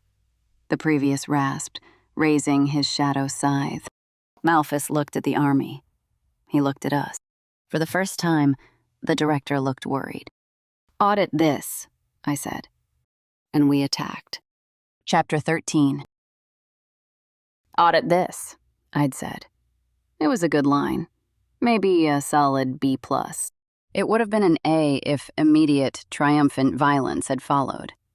Instead, Malphus, director of operations and creature of infinite bureaucracy, did what any middle manager does when faced with a union uprising. He delegated. He snapped his fingers. The darkness of the dungeon shifted. The shadows detached themselves from the walls, peeling away like wet wallpaper. They weren't just shadows. They were ink stains, semi-solid constructs of redacted text and black magic. They surged forward, a tidal wave of living darkness. Paperwork! Roxy yelled, winding up her arm. She threw the ball of blue flame she'd been holding. It hit the lead shadow beast in what would have been its face. The fire didn't burn it. It erased it. The shadow shrieked, a sound like tearing parchment, and dissolved into gray smoke. Go! Then Kane barked, his voice rougher than usual. He raised his silver gun and fired. Bang, bang. 2 shots, 2 clean headshots on the next wave. We can't fight him here. He controls the terrain. He controls the payroll, Wick muttered, swinging his crowbar. There was a sickening crunch as it connected with a shadow limb. But I'm currently working freelance. The reject pile, the army of broken, discarded demons Roxy had liberated, surged past us. The previous, the terrifyingly ancient thing leading them, let out a war cry that sounded like a fax machine struggling to connect in 1999. He swung his shadow scythe, cleaving a path through the ink stains. Move! I grabbed Wick's arm. He felt cold, colder than usual. His skin was pale, veins of teal light still pulsing faintly under the surface, like a reboot screen that wouldn't clear. You okay? I am operating at 30% capacity, Wick grunted, smashing another shadow. My logic centers are still attempting to reconcile the paradox of free will. Just hit the bad guys! That instruction is processed. We ran. The audit chamber was collapsing behind us, the white marble and mirrors giving way to the raw, jagged bedrock of the nether. We scrambled over rubble, through the hole the reject pile had blown in the wall, and spilled out into the corridor. This wasn't the polished hallway of the upper floors. This was the basement, the foundation, the Department of Lost Causes. It smelled of mildew, old rust, and despair. Where are we going? Roxy asked, panting. Her red hair was singed, and she had a smudge of soot across her nose that made her look like a demented chimney sweep. Up, Kane said, reloading his gun with a fluid, practiced motion. He was leaning heavily on that piece of rebar, his leg dragging slightly. His suit was shredded, revealing bandages that were already soaked through with dark blood. I moved to his side, hooking my arm under his shoulder to support him. He tensed, instinctively trying to pull away, then sagged against me. You look like hell, I told him. I've been there, he grunted. The accommodations were subpar. I thought you were dead, I admitted, my voice dropping. When Vane hit you, the wall came down. It takes more than a collapsing structural support to liquidate me, Saint. He winced as we hurried down the corridor. Besides, there was a paperwork error. I laughed. It was a jagged, hysterical sound, but it felt good. A paperwork error? My death certificate was filed in the wrong triplicate, he said, the corner of his mouth twitching up. I filed an appeal. It's pending. You're an idiot. I'm efficient. Incoming, Wick shouted. We skidded to a halt. The corridor ahead was blocked. A golem made of filing cabinets, literally, old metal cabinets welded together by magic and spite, blocked the path. It had drawers for teeth and a shredder for a heart. Access denied, it boomed. I hate this place, Roxy groaned. Wick, I said. Can you hack it? Wick looked at the golem. It is running on Windows 95. It is an abomination. Can you kill it? I can uninstall it. Wick stepped forward. The golem lunged, a fist made of heavy metal drawers swinging for his head. Wick didn't dodge. He just blurred. He turned into a cloud of ash, the fist passing harmlessly through him, then reformed on the golem's shoulder. He jammed the crowbar into the gap between the cabinets. He didn't pry. He poured his own essence into it, the gray entropic decay of a shade. System crash, Wick whispered. The golem shuddered. The metal groaned. Then, with a sound like a car crusher, it collapsed in on itself. Drawers popped open, spewing thousands of pages of paper into the air like confetti. The shredder heart whined and died. Wick landed in the pile of paper, bringing the crowbar down one last time for emphasis. Show off, Roxy grinned. We need to keep moving, Kane urged. Malphus isn't just sending grunts, he's securing the perimeter. If Vane has the heart... He's on the roof, I said. I saw it, in the vision Malphus showed me. The ritual needs the sky. That's 60 floors up, Roxy pointed out. And the elevators are definitely out of service, I said. We reached the stairwell. The door was heavy iron, reinforced with wards. I placed my hand on the lock. I closed my eyes and reached for the ledger. Not the physical book, but the connection I had to the debt. Audit the lock, I thought. Find the flaw. The lock was old. It was rusted. It hadn't been maintained in 20 years. Citation: failure to maintain safety equipment. Penalty: immediate opening. The lock clicked. The door groaned open. Nice, Kane murmured. We stepped into the stairwell. It spiraled up into the darkness, endless and steep. Cardio day, Roxy muttered. We started to climb. About 10 flights up, the adrenaline started to wear off, and the reality of our injuries set in. My ribs throbbed where the metaphysical weight had crushed me. Kane was leaving a trail of blood drops on the concrete. Wick was flickering more frequently, his physical form struggling to hold together. We paused on the landing of the 13th floor, which shouldn't exist in most buildings, but the DIR loved bad luck. We need a minute, I said, easing Kane down against the wall. We don't have a minute, he rasped, clutching his side. If you bleed out, I have to carry you, and I forgot to stretch, I said. Let me look. I knelt beside him. His shirt was torn open. A nasty gash ran along his ribs, purple and black, smelling of ozone. Magic damage. Vane? I asked. He uses a particularly nasty hex, Kane said through gritted teeth. Necrotic entropy. It eats the healing factor. Hold still. I hovered my hand over the wound. I wasn't a healer. My magic was about balance sheets and penalties. But a wound was just a debt, right? A debt of flesh owed to the body, a deficit in the biological ledger. I'm going to transfer the liability, I mumbled, squinting at the gash. It was pulsating. Don't you dare put that on yourself.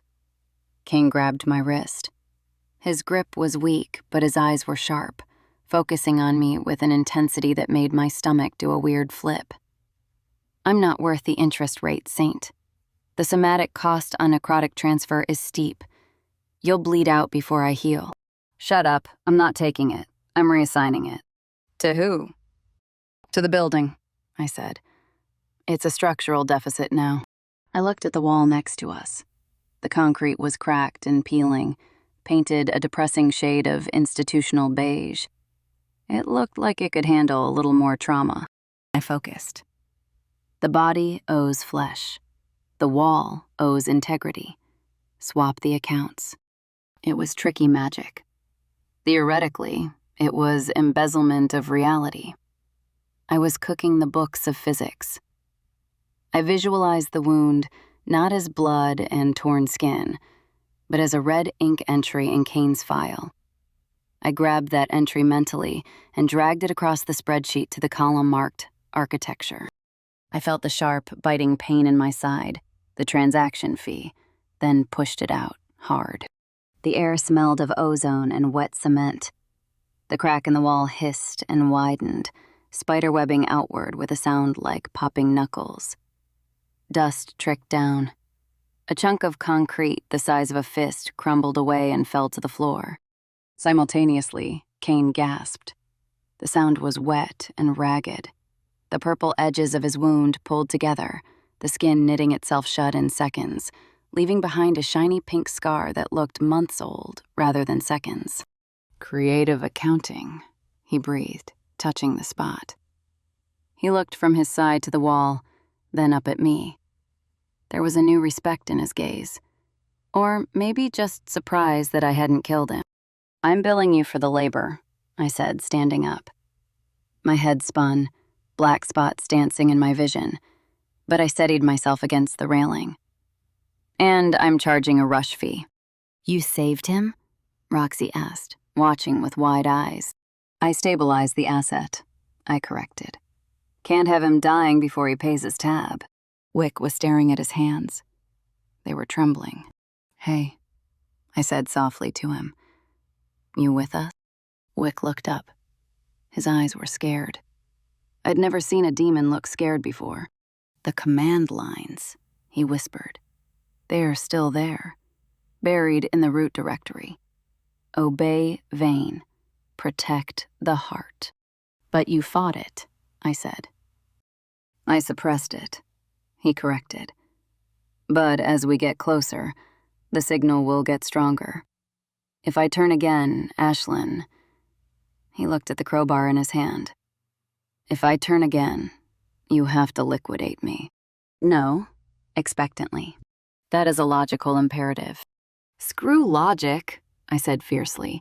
We are a team. We don't liquidate our own. If you glitch out, I'll just audit you until you crash and reboot again. Okay? Wick looked at me. For a second, the flickering stopped. A small, genuine smile touched his gray lips. Understood, he said. Stubbornness is your primary operating system. Damn straight. A roar echoed down the stairwell from above. It sounded like 1,000 voices screaming in unison. The bullpen, Kane said, standing up. He tested his leg. It held. Floor 40. Are we ready? I asked. Roxy lit another fireball in her hand. Wick gripped his crowbar. Kane racked the slide of his gun again. Let's go file some complaints, I said. We ran up the stairs, toward the screaming. We burst onto the 40th floor and stopped dead. The bullpen was usually a maze of cubicles, buzzing with the low, soul-sucking hum of misery. Now, it was a war zone. The cubicles had been smashed flat to create an open killing field. And filling that field were the drones, hundreds of them. Lower-level clerks, interns, data entry imps. But they weren't doing paperwork. They had been altered. Their eyes were glowing red, devoid of pupils or pity. Their mouths hung open, dripping black ichor that hissed when it hit the carpet. They moved with a jerky, synchronized rhythm, like bad stop-motion animation. They wore tattered dress shirts and loosened ties. Some still held coffee mugs that had fused to their hands. Others wielded clipboards that had been sharpened into crude blades. "Hive mind," Kane said, his voice grim. Malphus activated the emergency protocols. Total mobilization. They aren't individuals anymore. They're just nodes in the defense network. They saw us. 500 heads turned at once. The sound of neck vertebrae popping in unison was nauseating. "Unauthorized personnel," they shrieked. It wasn't human speech. It was the sound of tearing metal and dial-up static broadcast through wet meat. Then they charged. A sea of angry white-collar zombies. "Okay," I said, my heart hammering against my ribs like a trapped bird. "That's a lot of interns. And I don't think they're looking for college credit." "Target-rich environment," Kane muttered. "Wick, Roxy, flank left," I ordered. "Kane, with me.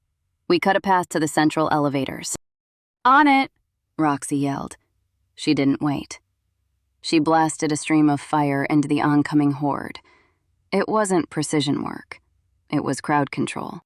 The battle was a blur of noise and violence. I used my ledger power like a whip. I saw the connection lines between the drones, the magical mandate driving them. I slashed at them with invisible red tape.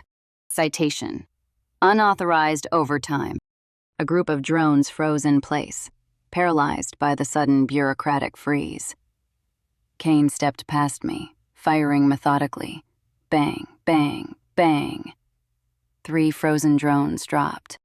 "Nice synergy," he called out over the roar. "Don't get used to it." I ducked under a swinging stapler, a giant, possessed stapler wielded by an ogre-sized clerk, and slapped a glowing rune on its chest. Denied. The ogre flew backward as if hit by a truck.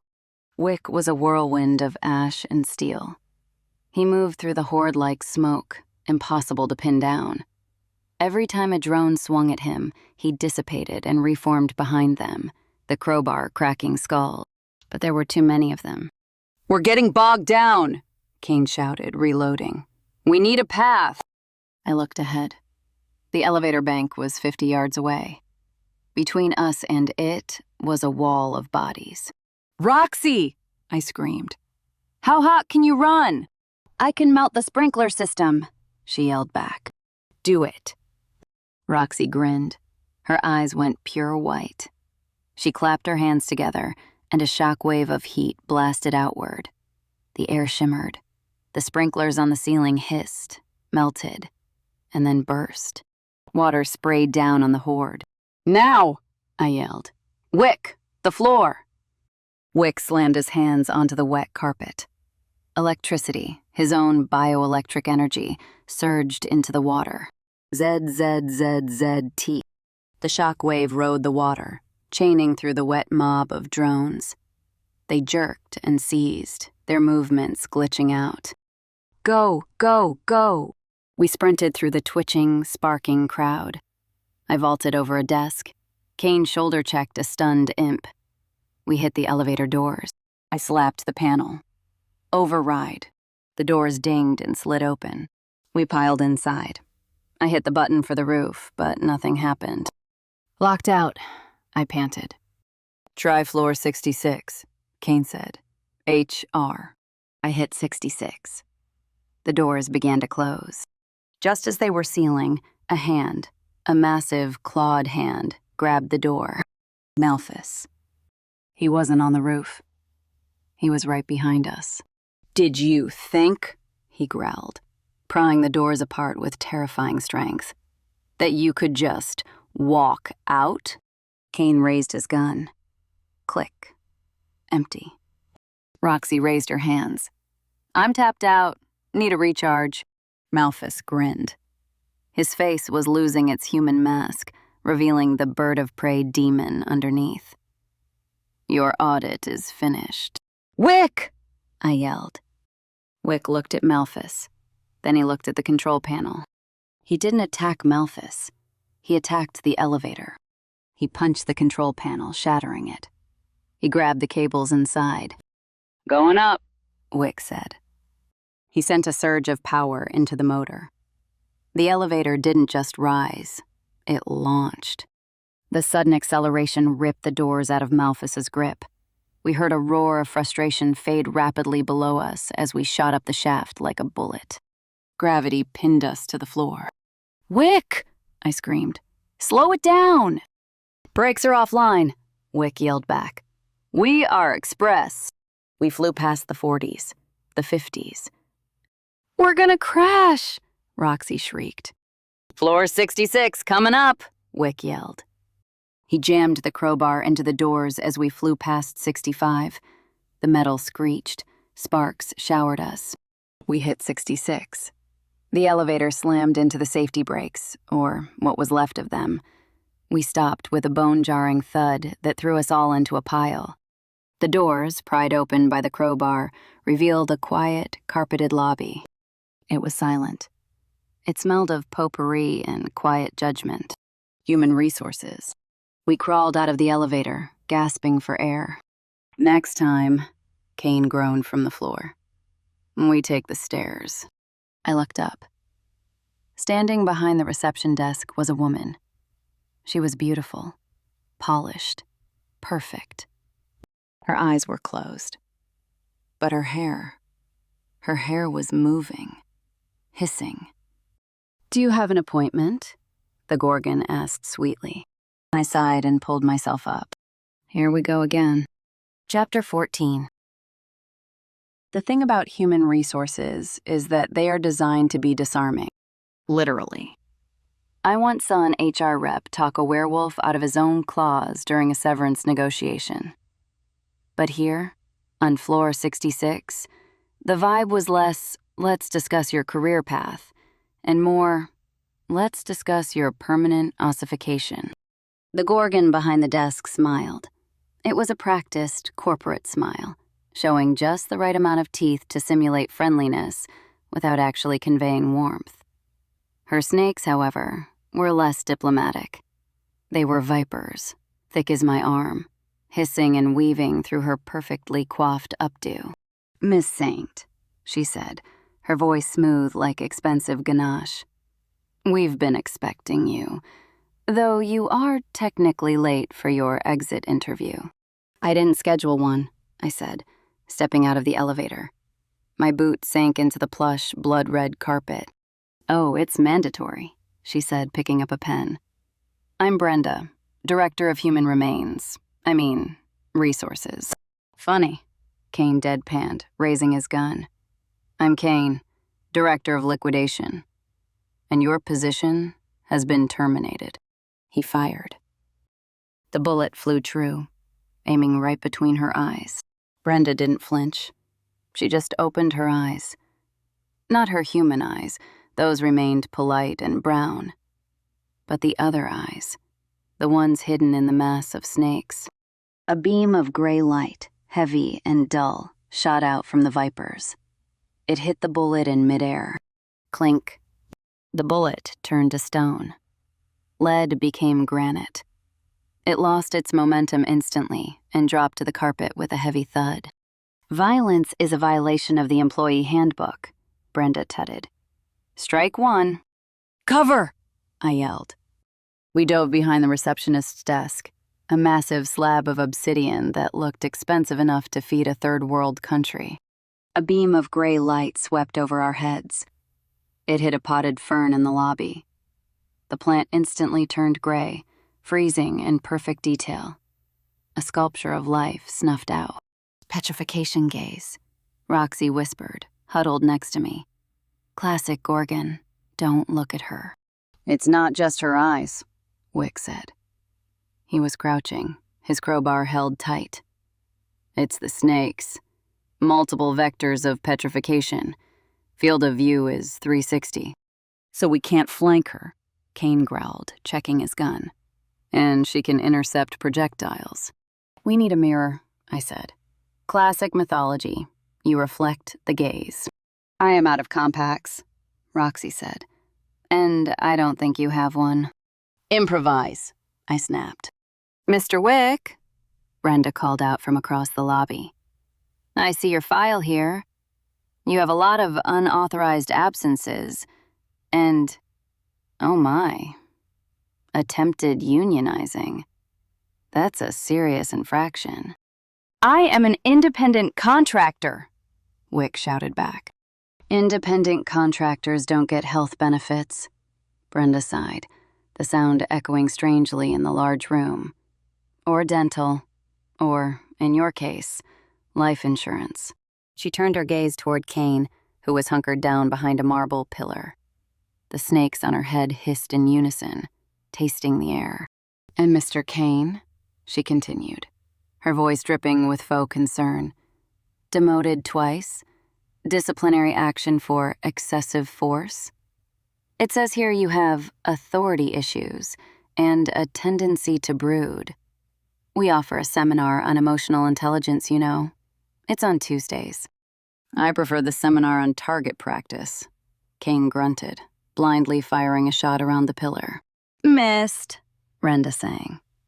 You're projecting your insecurities, Kane. Literally. Miss Saint, she pivoted to me. Your file is distressing. Nepotism hire? Check. Insubordination? Daily. And let's not mention the dress code violations. Boots in the office? Tisk, tisk. They're orthopedic, I lied.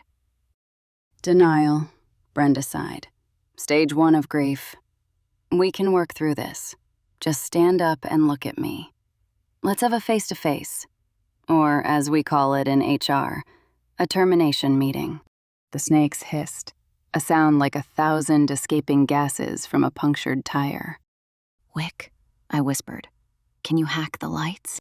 The lighting system is on an analog circuit, Wick said, hardwired, to prevent exactly that. Okay, I said. Roxy, smoke. Fill the room. If she can't see us, she can't target us. On it. Roxy took a deep breath. She didn't throw fire this time. She exhaled a thick, black cloud of oily smoke, demon exhaust. It rolled over the desk, filling the lobby like a spilled inkwell. Go, I ordered. We split up. I went left, Kane went right. Wick and Roxy stayed central to draw fire. I crawled through the smog. It wasn't normal smoke. It was demon exhaust, thick, oily, and smelling of burnt plastic and rotten eggs. It clogged my throat and stung my eyes. I had to feel my way along the baseboards, the carpet damp beneath my fingers. I couldn't see Brenda, but I could hear the snakes. Hiss, hiss. They sounded like dry leaves skittering on pavement. Disruptive behavior, Brenda's voice echoed from everywhere. It bounced off the marble walls, making it impossible to pinpoint her location. This will go on your permanent record, and believe me, that record follows you to the afterlife. A beam of gray light cut through the smoke like a searchlight through fog. It missed me by inches, hitting a waiting room chair. The leather turned to stone with a sickening crunch, the sound of soft material instantly calcifying into rock. The air around the beam felt cold, dead cold, like the inside of a mausoleum. I froze, pressing my face into the carpet. Another beam swept over me, freezing the dust motes in the air above my head. They fell like hail, pinging off the floor. I needed a reflection, something polished. I looked at the walls, squinting through the haze. Wood paneling, dark mahogany, light-absorbing. Useless. The floor? Carpet. Then I saw it. The award wall. Behind the obsidian desk, barely visible through the swirling black smoke, hung a row of Employee of the Month plaques. They were brass, highly polished. They caught the faint light of the emergency exit sign. Kane, I whispered into my comm's earpiece, which was actually just a shout. since we didn't have comms, but old habits die hard. The plaques, on the back wall. Copied. Kane's voice came from the fog. Wick, Roxy, distraction. Hey, Brenda, Roxy yelled. Your dental plan sucks. She threw a fireball blindly into the smoke. Unprofessional language, Brenda scolded. The gray light flashed again, targeting Roxy's voice. I lunged. I grabbed one of the heavy brass plaques from the wall, Demon of the Year, 1986, and held it up like a shield. I moved toward the desk. Through the smoke, I saw her silhouette. She was standing tall, snakes writhing. She turned toward me. The snakes locked on. I held up the plaque. The gray beam hit the brass. It didn't turn to stone. Brass handles magic well. Instead, it bounced, reflected. The beam shot back into the smoke, hitting nothing. It sizzled into the carpet. Nice try, Brenda laughed. But I'm wearing protective lenses. Standard OSHA compliance. She whipped a hand forward. The snakes on her head elongated, striking out like whips. One of them caught my ankle. Gah! I fell, the plaque skittering away. The snake tightened, dragging me across the carpet. Let's talk about conflict resolution, Brenda purred, looming over me. Her eyes glowed. The snakes reared back, ready to fire a concentrated blast. I squeezed my eyes shut. This was it. I was going to be a lawn ornament. Clang. The snake around my ankle went slack. I opened one eye. Wick was standing there. He had jammed his crowbar into the snake's mouth, but his left arm, the one holding the bar, was gray, turning to stone. Wick! Occupational hazard, Wick grunted. The gray was spreading up his shoulder. No! Roxy screamed from the smoke. Brenda hissed in annoyance. Interference. She turned her gaze on Wick. But in turning, she exposed her flank. Kane was there. He didn't shoot. He knew bullets wouldn't work. He was holding the obsidian receptionist desk. Well, a piece of it. He had ripped a jagged shard of black glass from the wreckage. Here's my resignation, Kane snarled. He didn't throw it. He charged. He drove the shard of obsidian directly into Brenda's chest. Obsidian is sharp. It cuts on a molecular level.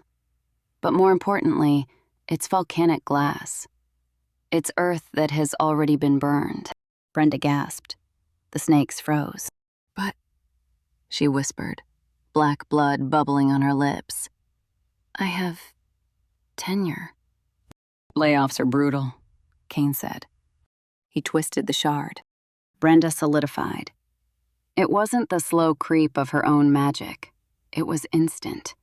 She turned into a statue of gray ash, crumbling apart like a briquette in a grill. The snakes turned to dust. Wick fell to his knees. Wick! I scrambled over to him. His left arm was solid stone up to the elbow. He tapped it with his good hand. Click, click. Mobility compromised, he stated. Heavier than anticipated. We can fix this, I said, panic rising. I can reverse the audit. I can... Ashlyn, Wick said smoothly. The stone stops the corruption. The vein code, it cannot penetrate the granite. He looked at his stone arm. It is a firewall. I blinked. A firewall? I am 18% stone, Wick said, and 100% free. He stood up, the heavy stone arm hanging at his side. He swung it experimentally. It smashed through a wooden chair with zero effort. Upgrade accepted, he nodded. Roxy hugged him, careful of the stone. You rock, she sobbed. Pun detected, Wick droned. Humor level, low. Team, Kane said. He was reloading his gun, wiping ash from his face. We aren't done. He pointed to the far end of the lobby, the doors to the executive suite. They were massive, golden, and glowing with runes. Vane is waiting, Kane said, and he knows we're here. I looked at the doors. I looked at my team.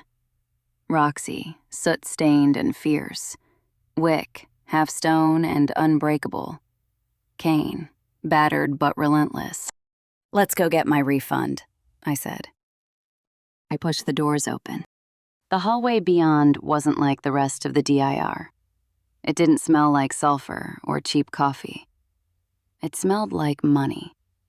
Not dirty cash, new, crisp, mint-condition currency. The walls were lined with silk. The sconces were real crystal. But the floor was made of glass. And beneath it, the city of the damned sprawled out, burning and churning. Walking on it felt like walking on air. "Showy," Roxy muttered, kicking the glass with a soot-stained boot. "He likes a view," Kane said, checking his gun one last time. "Keeps his perspective." At the end of the hall, the double doors to the executive suite stood open. We walked in. The executive suite was not an office. It was a cathedral of capitalism. The ceiling was glass, looking up at the swirling purple storm of the tearing sky. The clouds were churning in an unnatural spiral, centered directly above the building. Lightning, red and jagged, struck the glass every few seconds, but the sound was muffled by expensive soundproofing. The walls were lined with ticker tape machines that spooled out golden paper, the ribbons piling up on the floor like drifts of metallic snow. And in the center, sitting on a throne made of melted gold bars, was Julian Vane. He looked bored. He wasn't wearing armor. He was wearing a tuxedo. He held a crystal tumbler of amber liquid in one hand and the Kronos heart in the other. The heart was a clockwork monstrosity of brass and bone, gears spinning frantically. It beat with a slow, rhythmic thump that I could feel in my teeth. Thump, tick, thump, tick. "You're late," Vane said, checking a pocket watch that appeared in his hand from nowhere. "I expected you 3 minutes ago." Brenda must have been feeling chatty. "Traffic was murder," I said, stepping into the room. "And your HR rep has stiffened up a bit." "She was always a stickler for protocol," Vane said dismissively. He stood up, placing his drink on a floating coaster. "But I suppose you're here for this?" He held up the heart. "Give it back," I said, my voice steady despite the shaking of my hands. "Before you break reality." "Reality is already broken, Ashlyn." Vane smiled. It was a sad smile. "Look at you. A mortal fighting demons, a shade with a soul, a liquidation agent with a conscience. The system is flawed. It's bloated. It's corrupt. The board doesn't care about balance. They care about control." He walked to the window, looking up at the storm. "I'm not destroying the world," he said softly. "I'm refinancing it. A new start. A clean ledger. No more debt. No more demons preying on the weak. Just order." "Order under you," Kane said. "Someone has to sign the checks, Kane," Vane shrugged. "Why not the one who knows how to count?" "You're just issuing a patch," I said, repeating the tech speak he loved. "But patches have bugs." "Every version 1.0 has bugs," Vane admitted. "That's why we beta test." He twisted the key in the heart. The room lurched. It felt like the elevator drop, but sideways. My stomach hit my throat. The ticker tape machine sped up, the paper flying out in a golden blizzard. The storm outside roared, soundproofing be damned. "Welcome to the new fiscal year," Vane whispered. And then he disappeared. Not teleported. He just stepped between the seconds. "Where did he go?" Roxy yelled, spinning around. "He's skipping frames," Wick shouted. "Chronological displacement." A fist hit me in the jaw before I even saw it coming. I flew backward, tasting blood.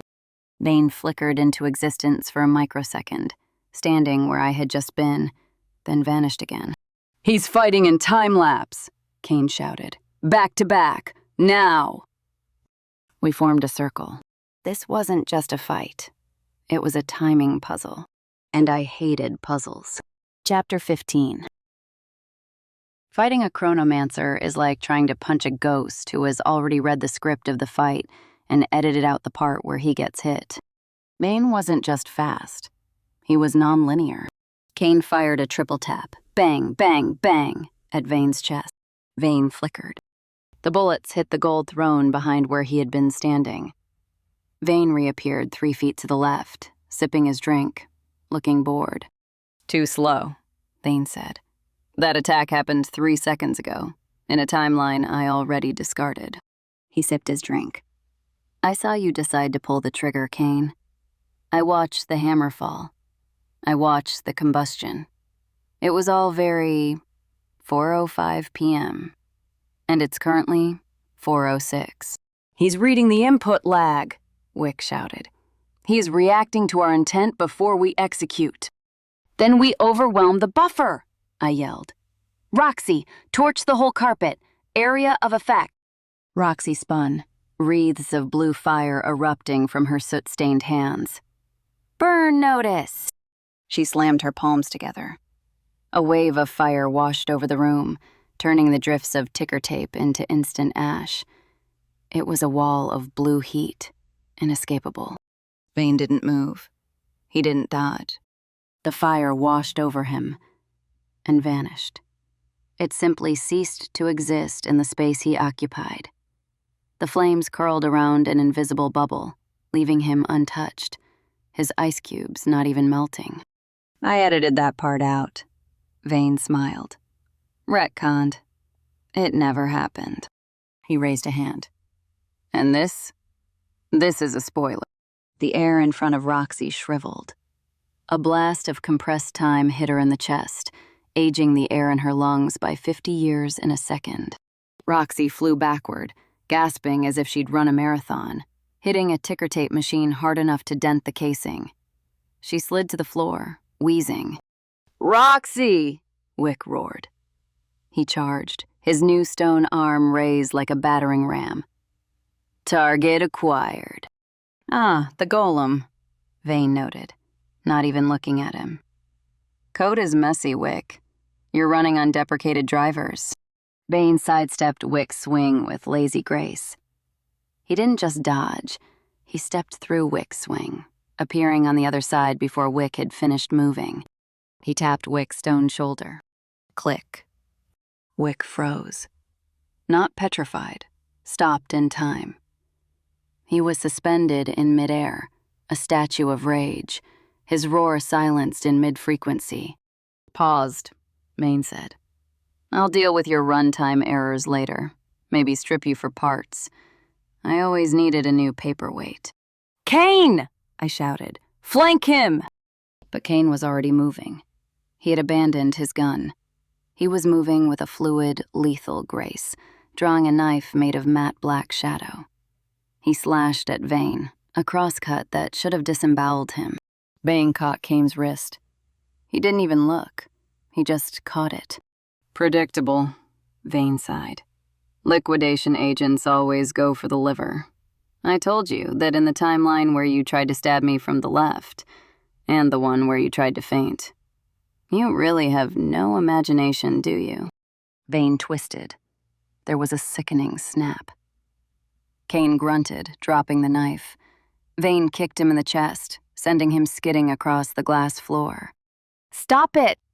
I screamed, raising my hands. I reached for the ledger. I tried to grab Vane's thread in the system, audit him, find the debt, but there was nothing. Vane wasn't in the system. He was flowing around it. He was a slippery eel in a pool of oil. You can't audit the administrator, Ashlyn, Vane said, smoothing his tuxedo. I have root access. He walked toward me. You have spirit, I'll give you that, he said. But you're fighting the clock, and the clock always wins. He held up the Chronos heart. Thump, tick, thump, tick. It was beating faster now.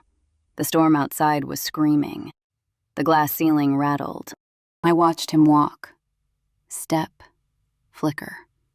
Step, flicker. It was rhythmic. Thump, step, tick, flicker. He wasn't just skipping randomly. He was synced to the heart. He was moving on the beat. "It's a schedule," I whispered. "What?" Vane asked, pausing. "You're not outside time," I said, my brain racing. "You're just skipping the boring parts. Your time-sharing existence." Vane raised an eyebrow. "Clever girl. But knowing the mechanism doesn't help you stop it." "It does," I grinned, blood coating my teeth. "Because if you're on a schedule, that means you have to follow the rules. Even the CEO has to watch the clock." I closed my eyes. I didn't reach for his debt.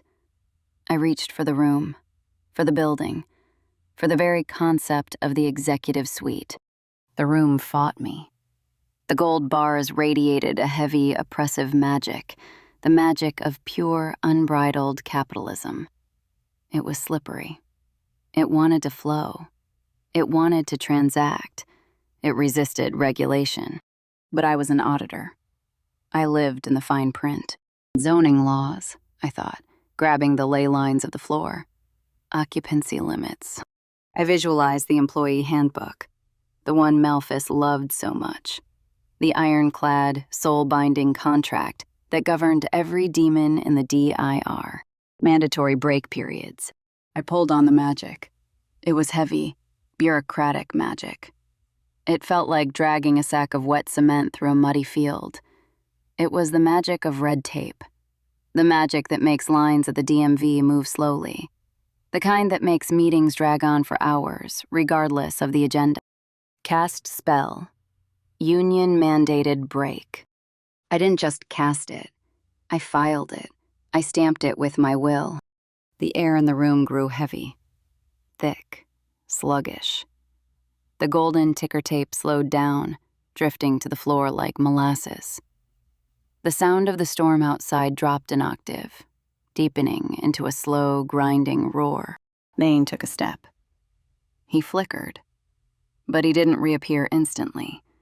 He hung there, half-faded, like a buffering video on a bad dial-up connection. His smug expression smeared into a blur of pixelated light. "What?" Vane's voice was slow, distorted. A warped record played at half speed. "What is this?" "It's a 15-minute break," I yelled, the effort of holding the spell making my nose bleed. "Legally required for every 4 hours of shift work. You can't skip it. It's federal law, you son of a bitch." The Krona's heart stuttered. Thump. Thump. Even the heartbeat of the universe had to respect the labor board. Vane solidified. He stumbled, gravity catching up to him. He looked shocked.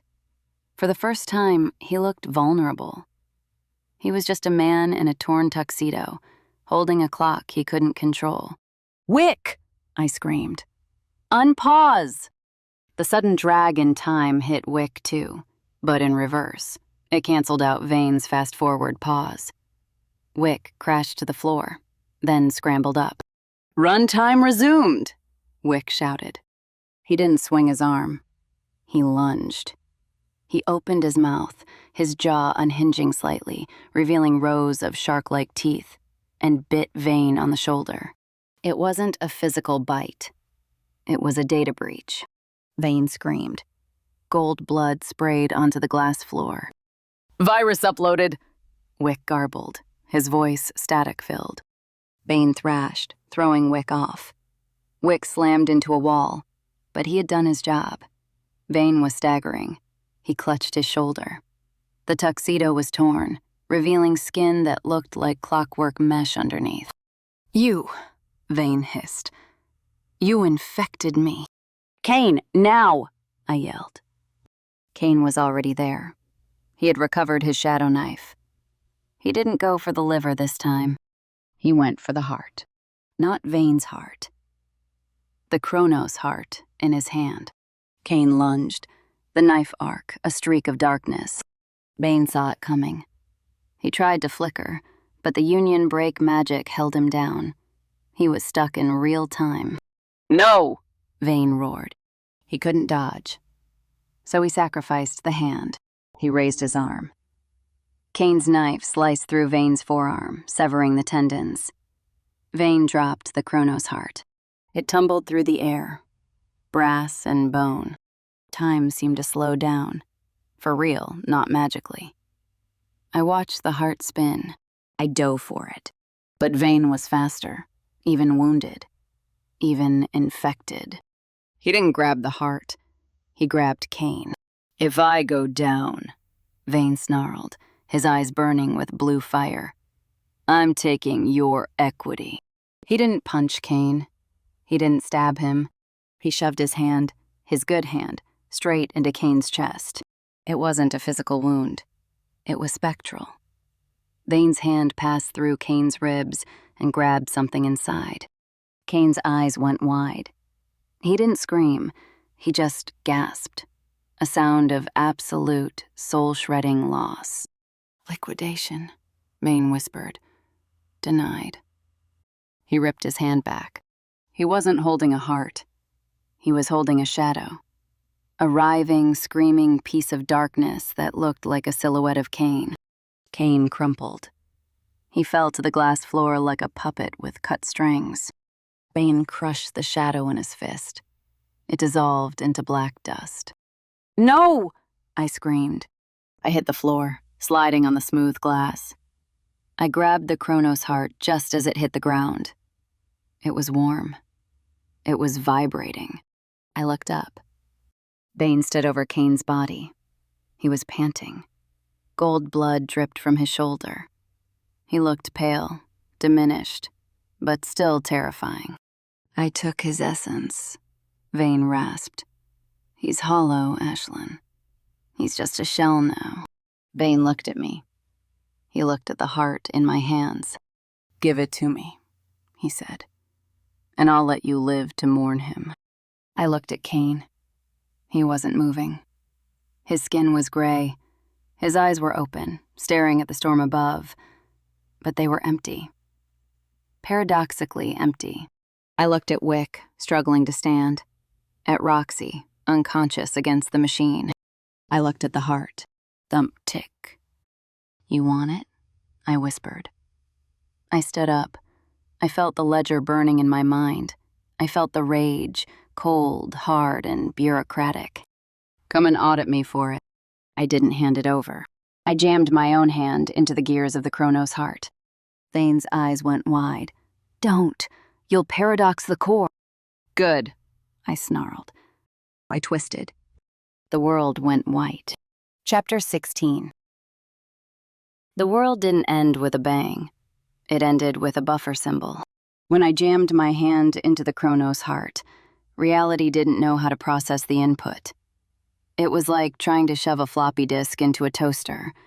The system just stopped. White light swallowed the room. The gold walls, the storm outside, the broken glass floor. It all bleached out into a featureless, blinding void. It was silent. I was floating. My hand was still clenched around the gears of the heart. It burnt, not hot, not cold, but old. It felt like holding a fossil that was still remembering its own death. "You," a voice echoed. It wasn't Vane. It was deeper, like tectonic plates grinding together. "You are unauthorized." I blinked, trying to clear the white spots from my vision. The void began to resolve. We weren't in the office anymore. We were on the roof, but not the roof of the DIR. This was a rooftop floating in a sea of static. Below us, the city was gone, replaced by a churning ocean of gray fog and glitching code. Above us, the sky was a broken screen, tearing with purple and black jagged lines. I was on my knees on the gravel. Across from me, Julian Vane was screaming. But he wasn't Vane anymore.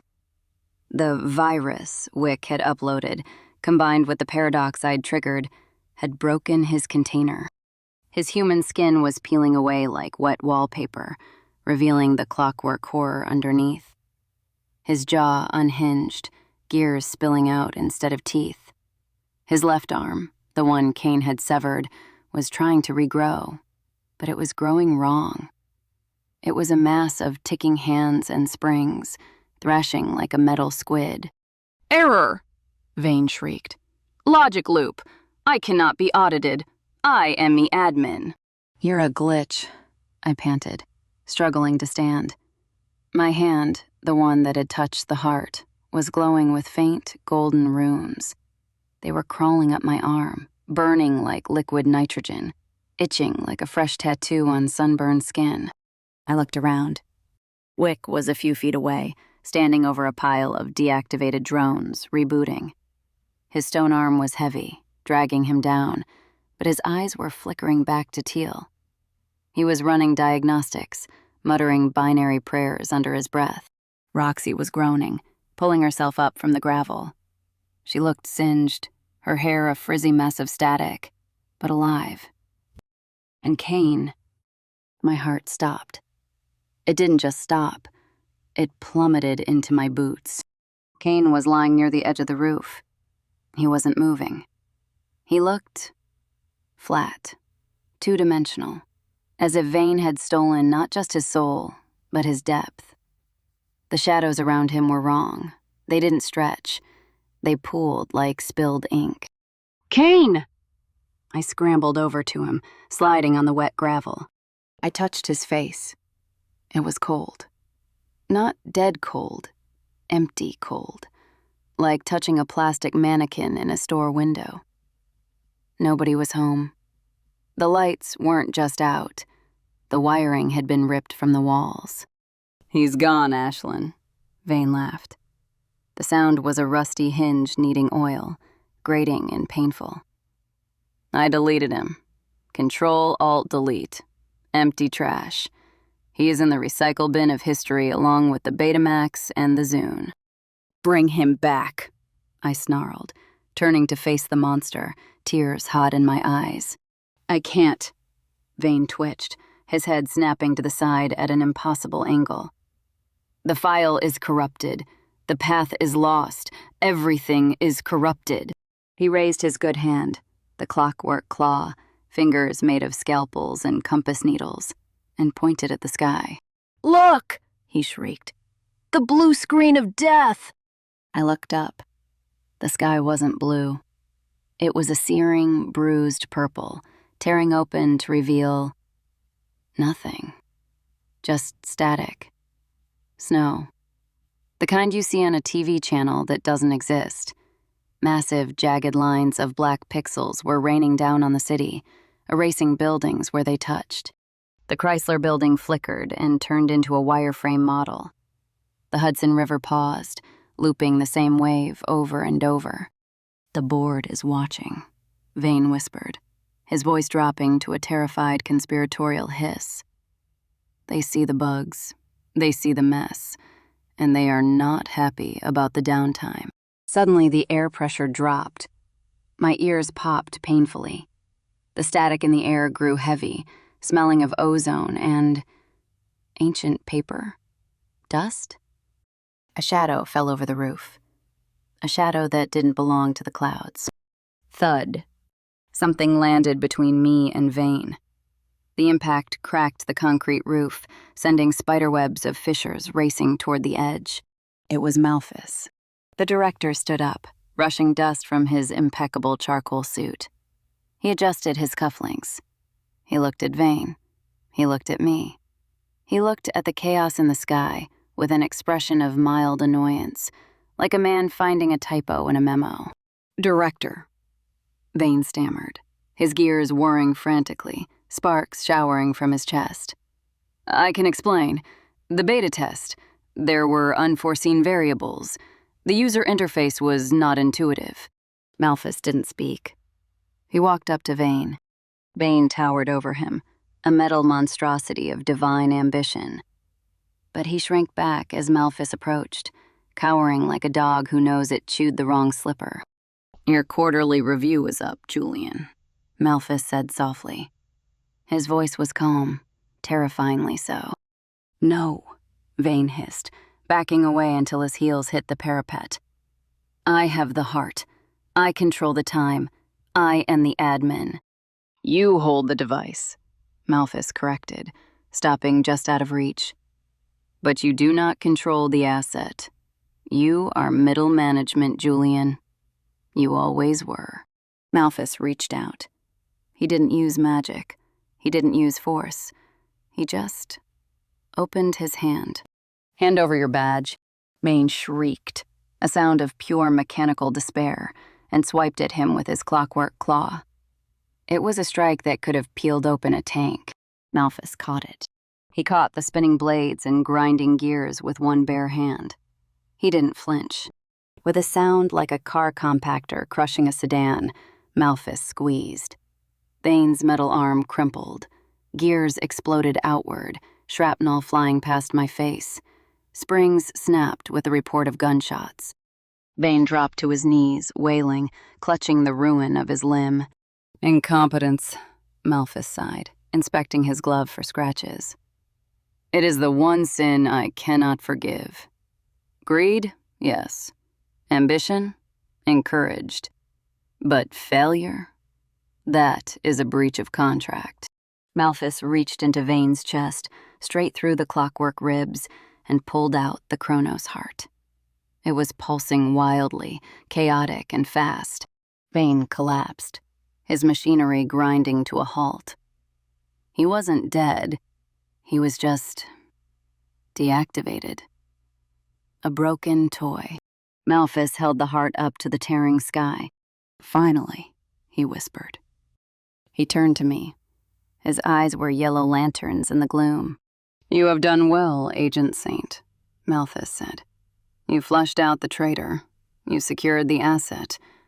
You have proven yourself useful." "Useful?" I stood up, my glowing hand clenching into a fist. "I'm not your employee, Malphus. I'm your creditor." "Are you?" Malphus smiled. "I hold your debt, Ashlyn. I hold your sister's contract. And now, I hold time itself." He slotted the heart into a socket on his own chest, right over his tie. Click. The world didn't white out this time. It turned red. The sky ripped open fully. Vane wanted to rewrite the world for profit, Malphus said, his voice amplifying, booming across the broken reality. "Small thinking. I do not want profit, Ashlyn. I want efficiency." He spread his arms. "I am going to audit the universe." Demons started pouring out of the sky. Not the reject pile, not the drones. These were the auditors, the high-level adjusters. Faceless, gray beings with scales and clipboards. "Ashlyn," Wick said, stepping up beside me. His stone arm scraped against the gravel. "Probability of survival is 0.004%. "Never tell me the odds," I muttered, quoting a movie I'd probably never get to see again. "Roxy?" I asked. "I'm out of juice," Roxy coughed, spark sputtering from her fingers. "I can maybe light a cigarette. That's it." We were broken, exhausted, beaten, and Kane was a hollow shell on the ground. Malphus began to rise, floating on a pillar of red light. "The audit begins now," he declared. "All debts will be called in, all accounts settled, starting with yours." He pointed a finger at me. A beam of red light, pure deletion, shot toward us. I looked at Wick. I looked at Roxy. I looked at Kane's empty body. I looked at the glowing runes on my hand, the hand that had touched the heart. Thump tick. It wasn't beating in Malphus's chest. It was beating in my hand. I realized something. Malphus had the hardware. But when I jammed my hand in, I had stolen the software. "System override," I whispered. I raised my glowing hand, and I snapped my fingers. End of Chapter 16.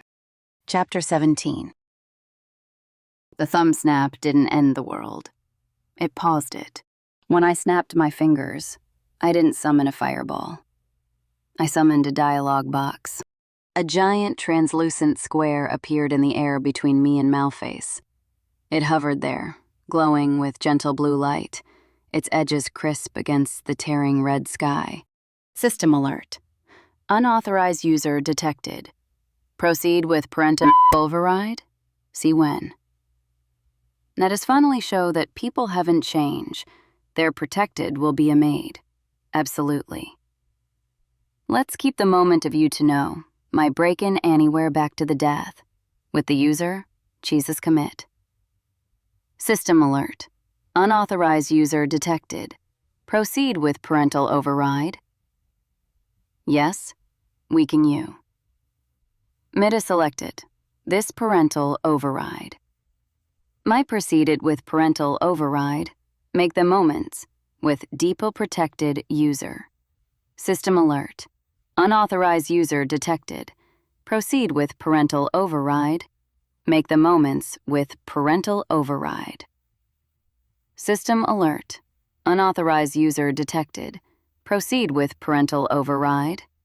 Make the moments with parental override. System alert. Unauthorized user detected. Proceed with parental override. No casing biggest commissions to brain. My presents with parental override. Let's give the moments with parental override. No casing biggest commissions to brain. Make the moments with parental override. Let's keep the moments with parental override. No casing biggest commissions to brain. My presents with parental override. Let's keep the moments with parental override. No casing biggest commissions to brain. No casing biggest commissions. Malphas froze. The beam of red deletion light hovering at his fingertips stalled, buzzing like an angry hornet. What? Malphas stared at the box. What is this? It's a security question, I said, my voice shaking. You have the hardware, Malphas. You have the heart. But you don't have the password. I am the director, Malphas roared. The red light flared, slamming into the blue box. The box didn't break. It just bounced with a cheerful doink sound. Incorrect password. 2 attempts remaining. You can't brute force it, I said, stepping forward. My hand was burning. The golden runes were searing into my skin, knitting themselves into my bones. I could feel the Chronos heart, not the physical object in his chest, but the concept of it beating in my veins, rewiring my nervous system with fiber optic gold. Thump tick, thump tick. I touched the core, I said, feeling a strange clarity wash over me. I could see the wireframes of the world. I could see the metadata floating over Wick's head. Status, rebooting. Integrity, 68%. I could see the expiration date on a discarded soda can. I'm the admin now, I whispered. You are immortal, Malphas snarled. You are a blinking cursor in my code. I will delete you. He flew at me. He didn't use magic this time. He used speed. He was a blur of charcoal suit and claws, moving faster than the frame rate of the universe could track. I didn't have time to dodge. I didn't have time to think. I just had time to edit. I threw my hand up. I tried to visualize a drop-down menu, but the system screamed at me. It wasn't a clean UI. It was a jagged wall of raw hexadecimal code, erupting into my vision like broken glass. It burned. My optic nerves sizzled as the admin console forced itself directly into my brain, bypassing my eyes entirely. Select object. Malphas. The command didn't just appear. It carved itself into my mind. I screamed as the data stream overloaded my synapses. It felt like sticking a fork into a breaker box. Properties greater than velocity. Set value, 50%. The world lurched. The air didn't just ripple. It tore. Pixels bled from the edges of my vision. Malphus slowed down instantly, his image ghosting and stuttering. He didn't stop. He was too powerful for a full pause. His permissions were too high. But he turned into a slow-motion monster, buffering in real time. His roar dropped in pitch, becoming a low, gravelly groan that vibrated in my chest like a subwoofer. I dove to the right. Malphus's claw swiped through the space where I'd been, carving glowing red grooves into the air itself. The sound was like a slowed-down car crash, a long, digital crunch. "Lag is a bitch," I gasped, blood dripping from my nose. My hand was shaking so hard the golden runes were blurring. "Wick!" I yelled. "Distraction!" Wick was already moving. He picked up a chunk of concrete roof rubble with his stone hand. "Executing projectile protocol," Wick shouted. He hurled the rock. It hit Malphus in the back of the head. Thud. Malphus stumbled, turning slowly, rage radiating off him like heat waves. He tried to speed up, fighting the code, but I held the setting locked, my fingers convulsing with the effort. "Roxy," I called out. "Do you have anything left?" Roxy was leaning against a ventilation unit, looking pale as a sheet. "I got a lighter and some bad attitude, boss. My mana bar is empty." "Good enough. Light it up." Roxy sparked her lighter. It was a tiny flame, flickering in the wind. I reached out with my admin hand. I grabbed the metadata of the fire. Select flame. Scale, 1000%. Texture, hellfire. The tiny flicker exploded into a roaring inferno. A wall of green and black fire erupted from the Zippo, engulfing Malphus in a tower of heat. "Ah!" Malphus screamed, the fire actually hurting him. Holy crap. Roxy stared at her lighter, then dropped it as it grew too hot to hold. "I need a refill." "I can't hold him long," I yelled, my admin hand trembling. The magic was draining me. I felt like I was bleeding out, but instead of blood, I was losing memories. The color of my mother's eyes faded to gray. The name of my first pet dissolved into static. They were vanishing, consumed as fuel for the processor. "Malphus!" I shouted, feeling piece of myself disappearing. "We're negotiating!" Malphus stepped out of the fire. His suit was scorched, his face a mask of blackened rage. The Chronos heart in his chest was spinning wildly. He raised his hand, and the slowdown spell shattered like glass. He was back to full speed. "There is no negotiation," he boomed. "There is only liquidation." He raised both hands. The red sky swirled, forming a vortex above us. "System alert. Critical failure imminent. HDD fragmentation 90%. The rooftop began to crumble, turning into pixels and dust. "I don't want to win." I stood my ground, staring him down. "I just want to trade." "Trade?" Malphus paused. The vortex slowed. "Trade what? You have nothing. Your life is forfeit. Your soul is leaned." "I have the access key," I said, holding up my glowing hand. "You can't run the heart without it. You're just spinning your wheels. You'll destroy the universe, but you won't control it. You'll just be the king of nothing, a god of a blank hard drive." Malphus narrowed his eyes. "Go on." "I give you the key," I said. "I transfer admin rights. You get your efficiency. You get your new order." "And in return?" I pointed to Kane's body. "Him," I said. "And the debt? Wiped. Clean. All of it." Malphus laughed. It was a dry, terrible sound. "A soul for a universe? That is a poor exchange rate, Ashlyn. Even for you. That is a bad deal." "Take it or leave it," I said. "Or I crash the system. Right now.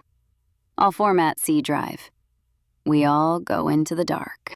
I raised my hand, fingers poised to snap. Warning. Formatting will erase all data. Malphus looked at the box. He looked at the heart.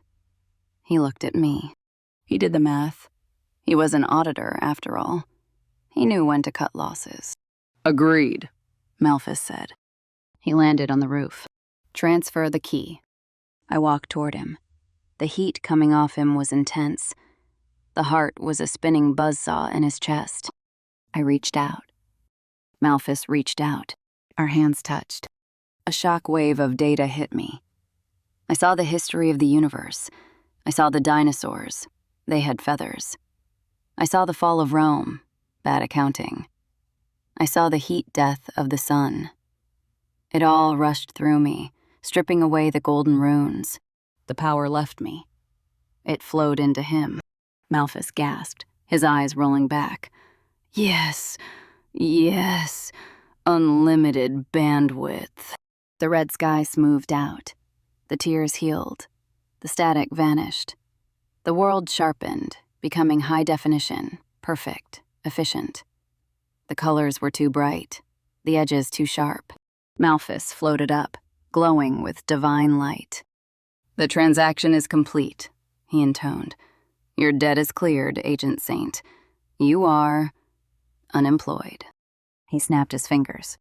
A beam of gold light hit Kane. Kane didn't just wake up.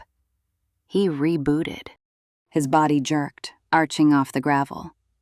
For a second, his skin flickered, shifting from gray to transparency to wireframe. His face was a blur of pixels, his RGB values misaligned, creating a ghost image that lagged behind his physical form. A sound like a dial-up modem shrieked from his throat, followed by a sudden, jagged intake of breath. He slammed back onto the ground. The pixels resolved. The wireframe filled in with flesh and shadow. He sat up, coughing, clutching his chest. Kane! I fell to my knees beside him. Saint? He rasped. He blinked, his pupils dilating unevenly, one wide, one pinprick, before snapping into sync. He looked at his hands, watching them tremble. Why does everything look so high-res? Malphus upgraded the graphics card, I sobbed, hugging him. Welcome back to the beta test. Ashlyn, Malphus called down from the sky. I'm leaving now. The mortal plane is too cluttered. I will administer from the cloud. The cloud? Wick asked. Literal or digital? Both, Malphus said, and then he vanished. He didn't fly away. He just minimized. The window closed. The rooftop was quiet. The sky was blue again. A perfect, unnatural screensaver blue. We were alone. I looked at my hand. The runes were gone. My skin was just skin. I looked at the others. Battered, bruised, but alive. Did we win? Roxy asked, kicking a piece of rubble. We survived, I said. Which, in this economy, is basically a victory. Kane looked at me. His eyes were shadowed, but alive. You traded the universe for me, he said. It wasn't a question. I traded a headache, I corrected. I hate admin work. Kane laughed. It was a weak sound, but it was real. Come on, I said, helping him stand. Let's go home. We walked to the stairwell door. It was locked. Wick sighed and punched the lock with his stone hand. Access granted, he droned. We started the long walk down. Chapter 18. The long walk down from the roof was silent. Not the magical, ominous silence of the void, but the awkward silence of 3 people and 1 demon who had just saved the universe and didn't even get a t-shirt. I limped, my knee throbbing from where I'd hit the gravel. Wick's stone arm ground against his hip with every step, the sound of tectonic plates scraping.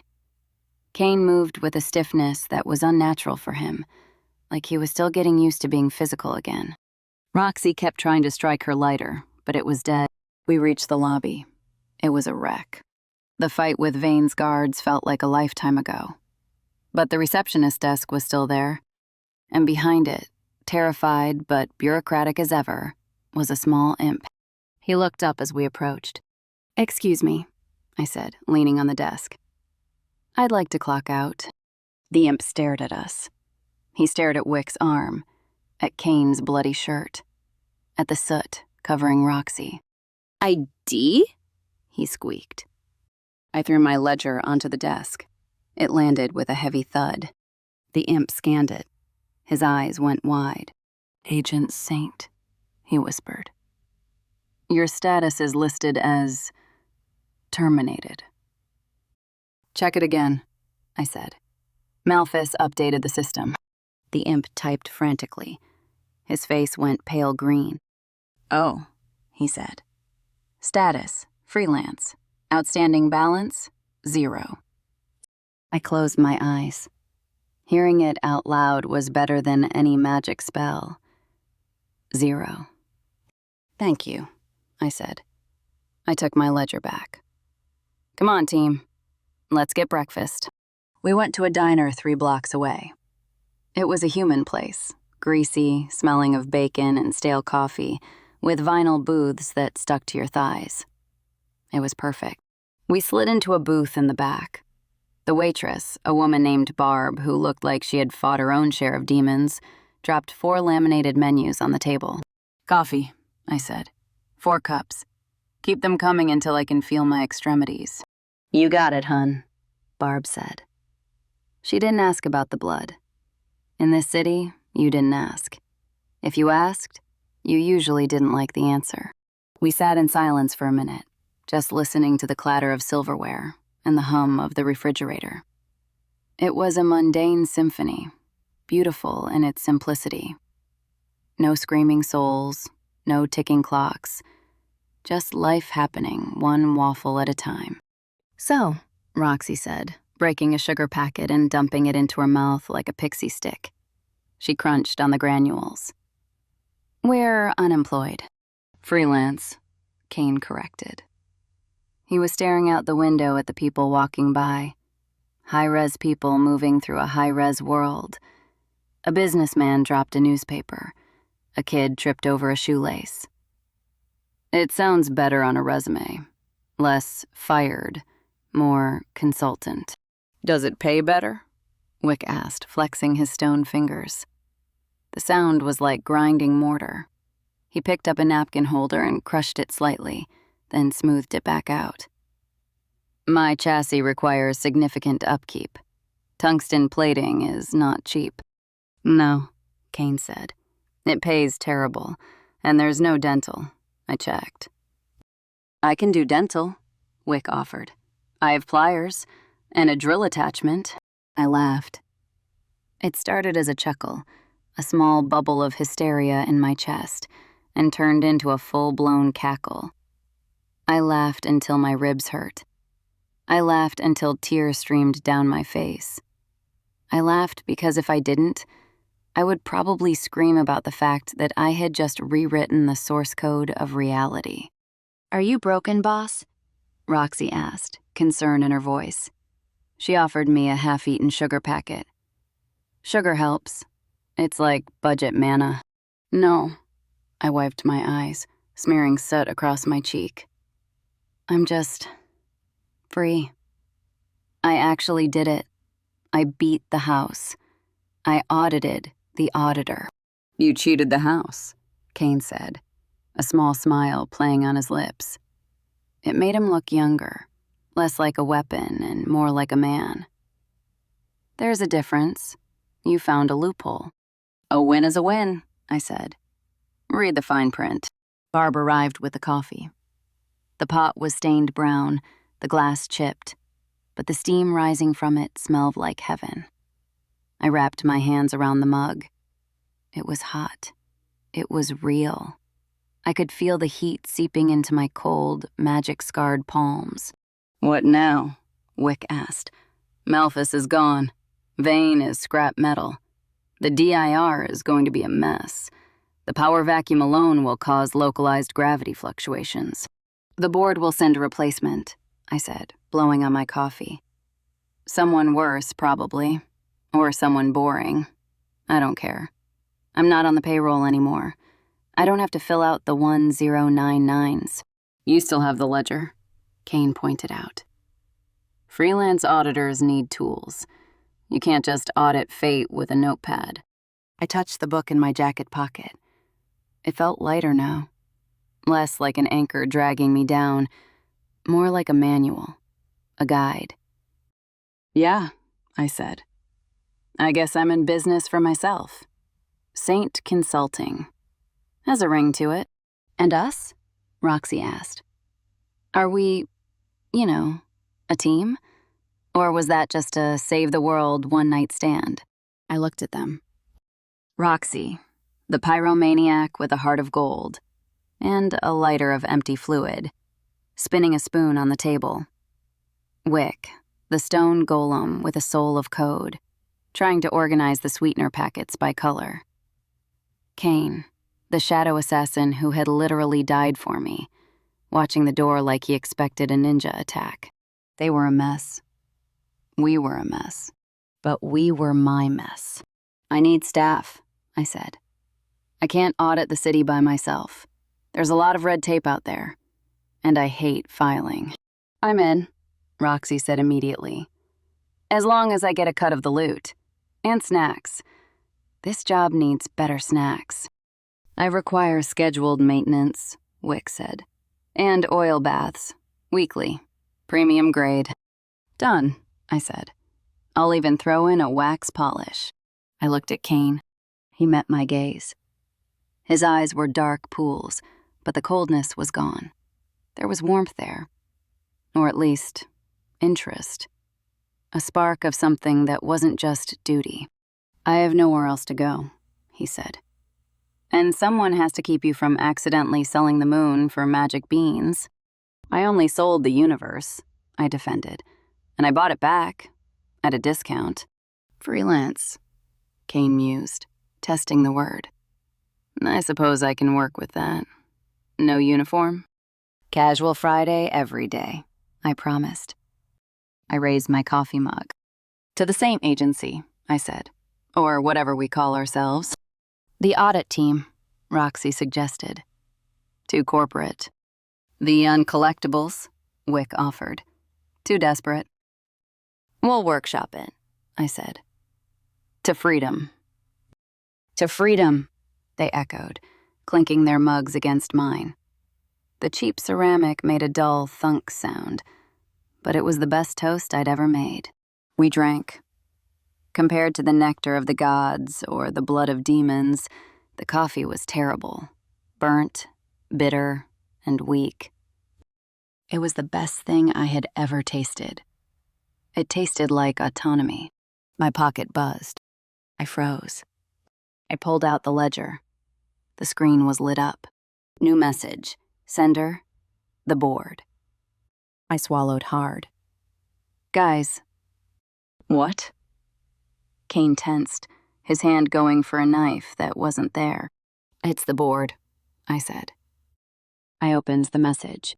Agent Saint. Congratulations on your promotion. Your freelance license has been approved.